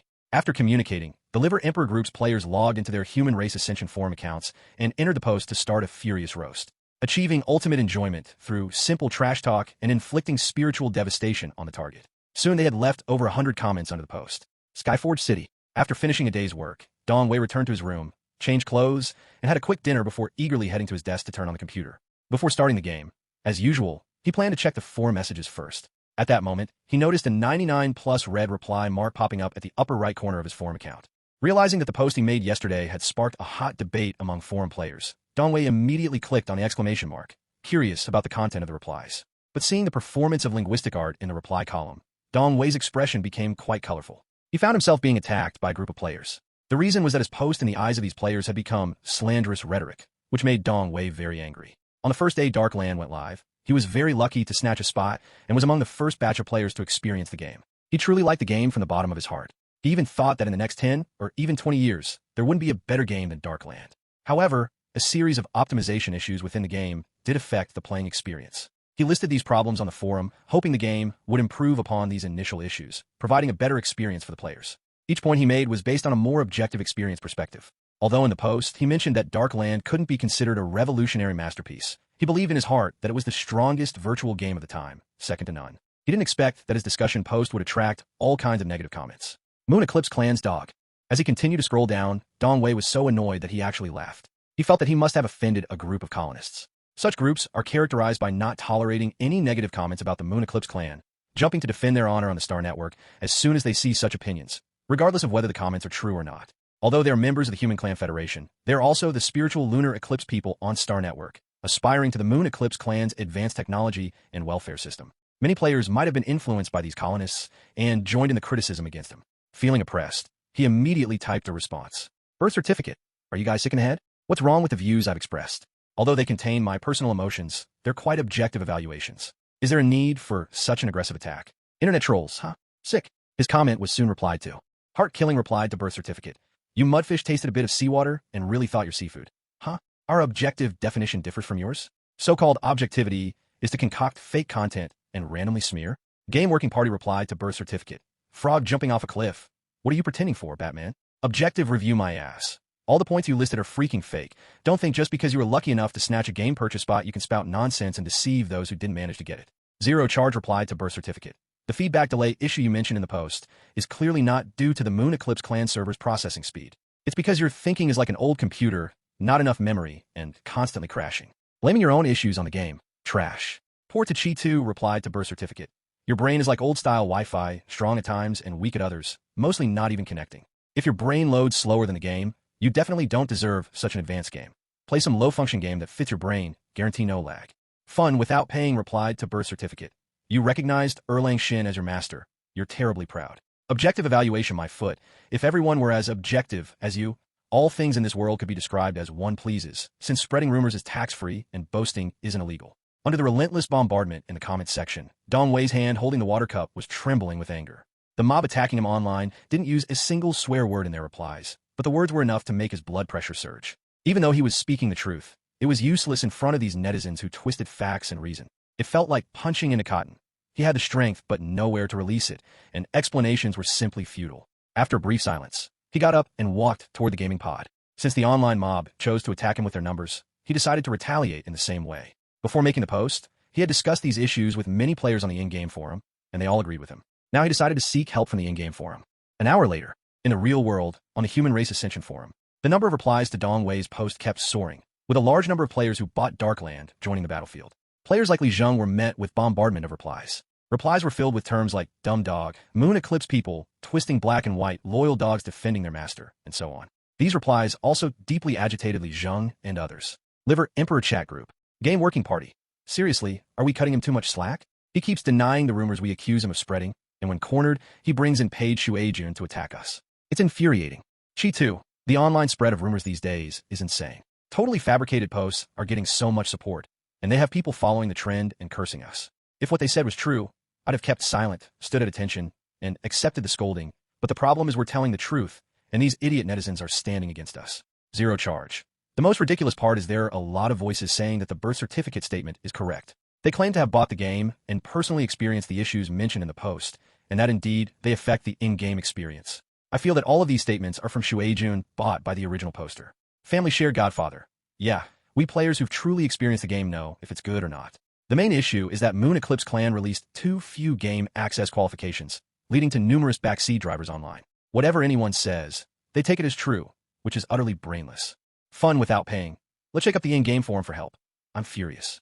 I've received over 200 replies tagging me, and they're incredibly offensive. I can't swallow this anger. Game Working Party. Let's go, shake up the in-game forum for support. The players there are genuine, just like us. They love Darkland as much as we do, and there definitely will be players who'll speak up for us. Minutes later, a new post appeared on the Monster World in-game forum. The poster was Li Zheng. As one of the first batch of players, he had posted many newbie guides and gained a lot of players' attention. His post received a flood of replies from players in a short time. I have to tell you all about something infuriating. I've been cyberbullied. Poster. Game Working Party. Content. It all started when I was browsing the Human Race Ascension forum, Darkland section, and saw a post. The poster smeared and spread rumors about the game experience in Darkland, mentioning feedback systems, modeling details, scene bugs, and a series of issues. We, brothers in the forum, are players who have truly experienced the game, so naturally, we know these statements are made up, simply fabricated to smear the game, and not a single one is true.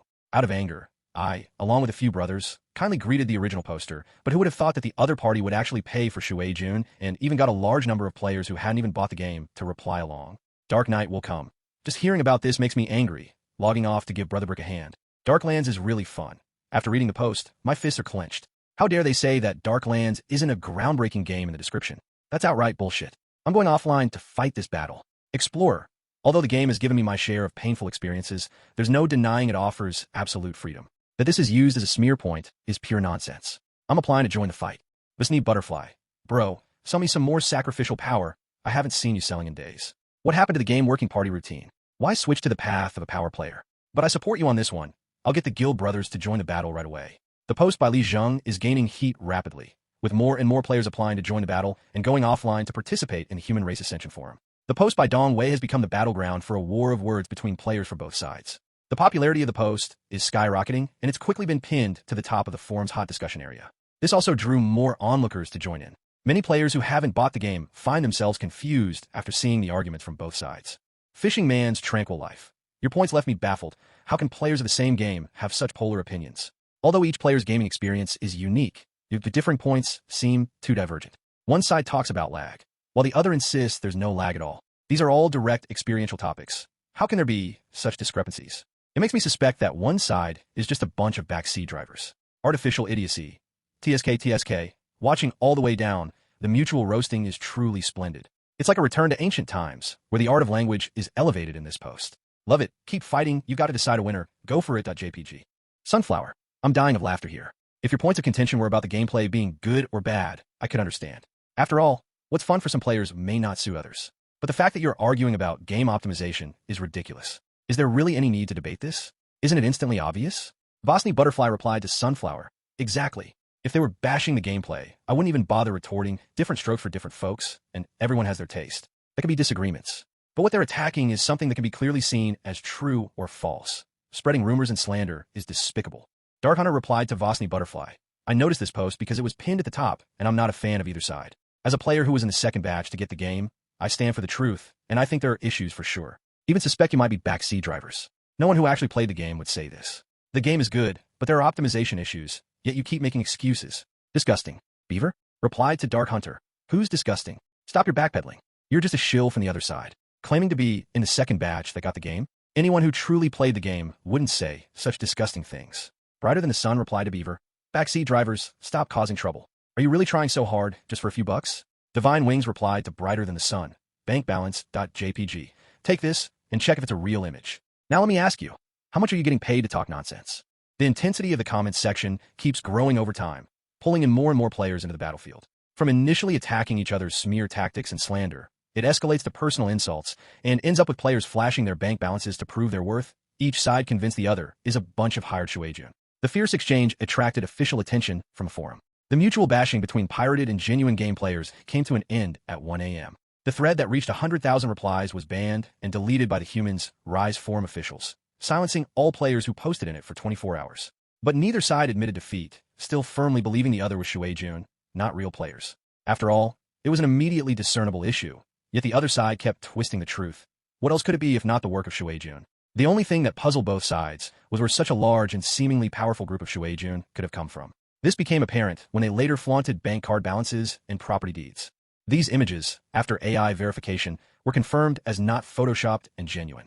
After returning to Darklands and Monster World, players from both sides continued discussing the matter in their respective in-game forums. But on their own turf, their viewpoints were validated by other players of the same game, with no voices of opposition emerging. Thus, the first dramatic battle between the two groups of players came to an end. Players from both sides engaged in a fierce online battle on the Human Race Ascension Forum, with Qi Sheng paying close attention through guidance feedback. Due to Darkland's disconnection from Star Network's live broadcast capabilities and turning the forum into a built-in version, players who haven't purchased the game are clueless about the nature of the game, without even a screenshot available for dissemination. This situation led both sides to believe that their opponents were Shueijun, perceiving their comments as completely inconsistent with reality. Qi Sheng could understand the Moon Eclipse Clan's decision to sever the game's connection with the external world. The core essence of the game Darkland is a training ground crafted by the Moon Eclipse Clan to prepare for future crises, prioritizing stable virtual gameplay over earning foreign exchange, which was never at their core consideration. Operating this game requires immense resources and has various issues needing optimization. Firstly, the server's capacity is not as manageable as perceived from the outside. The high-frequency data created by many players entering the game could congest the star network, leading to data transfer obstructions and potential server errors or connection bugs. To tackle this issue, the Moon Eclipse Clan adopted a batch distribution of access, essentially conducting phase stress tests on server capacity. Only after confirming the ability of the servers to handle the current players and provide a normal gaming experience does the Moon Eclipse Clan issue the next batch of gameplay qualifications. Then, a new round of stress tests commences, continuously escalating the server's capacity threshold to prevent a crush of sudden player influx. Severing live streaming and other features also aim to reduce operational stress on the game. However, to ordinary players, these setups appeared to be manipulative marketing tactics, even perceiving the Moon Eclipse Clan's approach as overly arrogant. The main reason for both sides suspecting each other of being Shueijun in this forum war was their inability to share in-game screenshots. The isolation mode, which barred connections to the outside, made it impossible for game content to get out. If a single game screenshot was available to conclusively prove their points, the disputing players would realize that they were not even playing the same game and would be utterly baffled. After the posts concerning the players' heated battle were banned, Qixing no longer followed the matter and switched his attention back to Monster World. Following the guidance feedback, intense energy fluctuations were detected at the Earth Vein Cliff domain node in the Emperor Tomb mountain range region. Following the guidance's viewpoint to Earth Vein Cliff, Qixing discovered that the evil tide was already stirring and on the verge of erupting. The black mist that originally dispersed from the tower began to creep towards the Emperor Tomb mountain range, and countless evil life spirits intermittently merged into the black tide or solidified their bodies to roar angrily. The viewpoint then shifted to the Evil Eye Tower, where the Earth-thought evil spirit, affected by the energy infusion from the node domain, transformed its appearance on the tower platform. The battle armor formed by the condensed black mist grew fiercer and more sharp-toothed, and its deep-set eye sockets blazed like cinders, emanating a brutal and destructive aura. At this moment, the Earth-thought evil spirit raised its hands. The evil eye above its head consequently moved downwards, and its tentacles pierced into its spine to complete the connection. Instantly, the perception view expanded outward, and the control over the black tide considerably intensified following the connection. Evil Eye target. Upon hearing the Earth-thought evil spirit's command, the evil eye blinked, and suddenly a blurred scene of the Emperor Tomb mountain range appeared in its mind. Several flashing points were visible in the scene, each representing a domain node area. The evil eye then looked down at the Earth-thought evil spirit. Besides the mysteriously disappeared domain node, all other areas can be targets for conquest, but I suggest capturing this node last, as it contains numerous primordial creatures, which might be hard to conquer with our current power level. As the words fell, one of the domain nodes in the blurry map within the Earth-thought evil spirit's mind flickered red, marked as a dangerous area. This area was none other than Artifact Spirit Valley, located west of Imperial Tomb Village. Okay. The Earth-thought evil spirit solemnly nodded, then issued a command in its mind, conveyed through the evil eye to the black tide. Instantly, the swirling black tide fog beneath the tower surged, spreading towards the direction indicated by the Earth-thought evil spirit's consciousness. At this moment, Qixing's consciousness followed the guidance back to Imperial Tomb Village. Each time the Earth-thought evil spirit conquered a domain node, its power significantly increased, but Qixing wouldn't allow the black tide under the Earth-thought evil spirit's control to freely capture domain nodes. Even if it wasn't possible to block it entirely at this stage, the aim was to slow down the speed of the black tide's spread and strengthening as much as possible. Training time has arrived. At this moment, Qixing closed his eyes, and suddenly his head turned into a blazing emperor's fire, spreading all over his body. Simultaneously, Challenger tips resonated in all players' minds. Challenger tips, region-wide the Emperor Tomb Mountain Range region is soon to face the Black Tide catastrophe, triggering the special task, Black Tide Hunter. Black Tide Hunter, special task. Task description, hunt Black Tide demonic spirits. Block the Black Tide power from capturing the domain nodes in the Emperor Tomb Mountain Range region. Map function will mark the direction of the Black Tide spread in areas. Task rewards. During the task, for every Black Tide demonic spirit a player kills, the evolution points and sacrificial power rewards increase by 14%, and task contributions are calculated. Awards based on rankings are distributed after task completion. Task duration, unknown. This special task increased the benefits for players hunting evil spirits. Previously, 30% was extracted from hunting profits, with players gaining 70%, plus a favorability. Player profits increased by. This was done to motivate players to actively challenge the Black Tide demonic spirits and act as a roadblock to the spreading Black Tide. After the game notification was released, online players responded actively. With enhanced hunting rewards and additional contribution prizes, the temptation for players was immense. It was all about hunting, and obviously, hunting Black Tide demonic spirits yielded higher profits. Players, upon hearing the news, began posting recruitment messages in regional channels, deciding to head to the areas where the Black Tide was spreading to commence their hunting. Many players who were originally mining in the Dark Cave also joined this collective action. A massive army of players set out from Imperial Tomb Village, headed in different directions to confront the sweeping black tide. The first group to encounter the black tide were those advancing northward, crossing the ancient battlefield area, and the scene before them was staggering. Dark waves obscured the horizon, sweeping forward massively, forming countless frightful evil life emerging from the black tide, like locusts crossing, the ground trembling slightly under the surge of the black tide. The scene resembled a black curtain rising from the horizon's end, as if about to cover the entire world in darkness. Holy shit, this scene is so scary. I'd probably die of fright if this wasn't a game. We just started the server not long ago, and they're giving us such intense challenges. The Moon Eclipse Clan really values us. Shit, I can smell the rich fragrance of sacrificial power. Why am I a bit excited by this apocalyptic scene? It feels amazing, a player with arms wide open, gazing at the black tide and sighing deeply. Brothers of the Hero Guild, it's time to earn contributions. Kill 1 to earn, kill 2 to earn more, kill 3, and it's a jackpot charge. Accompanied by calls from various teams and guild voice channels, players fearlessly faced the oncoming black tide. When a group of players collided with the black tide, those who were prepared to die in a blaze discovered that the situation was not as bad as they thought. The seemingly dreadful black tide, demonic spirits, were far less intense than blood corpses, even weaker than cursed soldiers. Many analysis screenshots circulated in the regional voice channels. Black tide, evil maggot. Hunting level, 1. Target analysis description. Low-level demonic spirit born from the black tide. Without self-awareness, acts solely according to the will of the black tide's controller. Black tide, dark dog. Hunting level, 1. Target analysis description. Low-level demonic spirit born from the black tide. Without self-awareness, acts solely according to the will of the black tide's controller. Black tide, magic flea. Hunting level, 2. Target analysis description. Low-level demonic spirit born from the black tide, lacking self-awareness, can enhance the black tide by devouring flesh. Players were surprised to discover that the strength of the black tide monsters was far lower than expected. The hunting level was generally between 1 to 2, with very few being level 3. Weak black tide demonic spirits, in veteran players' eyes, were just toys they could slaughter at will. Just as players were easily slaughtered by black armored soldiers in the Dark Cave at that time, players discovering the weak strength of demonic spirits unleashed a berserk mode of massacre, plunging into the evil tide and slaughtering wildly. A player pursuing a monster stream growth path transformed into a black armored giant snake over 10 meters long in battle, plunging into the group of demonic spirits like a dragon rampaging through. Another player, after switching to the bonefire form, unleashed the power of ink flames, creating 5 fireballs surrounding himself, rushing into the group of demonic spirits and sweeping through. Demonic spirits instantly incinerated upon contact with the fireballs. Another player wielding a power barbarian axe swung mightily within the group of demonic spirits. Each strike capable of killing several demonic spirits, like a war god, descended to Earth. Throughout, the regional voice channel was full of laughter and cheer. Turns out Monster Stream is so thrilling. Look at that brother's black armored snake. It's almost as tall as a 3-story building. Must be at least level 20 plus hunting level. It's like a bulldozer on the battlefield, so brutal. Ha! I've been playing this game for over 10 days, often getting beaten up outside. Finally, I can enjoy the thrill. Players with Bone Fire Life Soul installed are taking off, releasing fireballs surrounding themselves, truly in invincible mode. The only thing limiting our advance is mana, spiritual power. Damn, also following Monster Stream, my eagle-headed demon form is so weak, can't enjoy it at all, kills too slowly. I'm so thrilled, like mowing grass. Although most demonic spirits only produce 0.5 sacrificial power, the continuous kill feedback in my mind is truly exhilarating. Seeing how thrilling your slaughter is makes my heart ache. Forum say Taunt is the strongest life soul at this stage, so I chose Stone Statue Ghost paired with Taunt. But the problem is the Taunt attribute is only effective against intelligent life. Totally useless now. What should I do? Someone tell me. The brother above with Taunt. Don't be upset, your Taunt and Stone Statue Ghost form still have combat power. I picked an Eagle-Headed Demon with Energy Absorption Star Vein combination, originally thought of extending the Eagle-Headed Demon perception view through Energy Absorption to enhance endurance. Turns out completely useless now.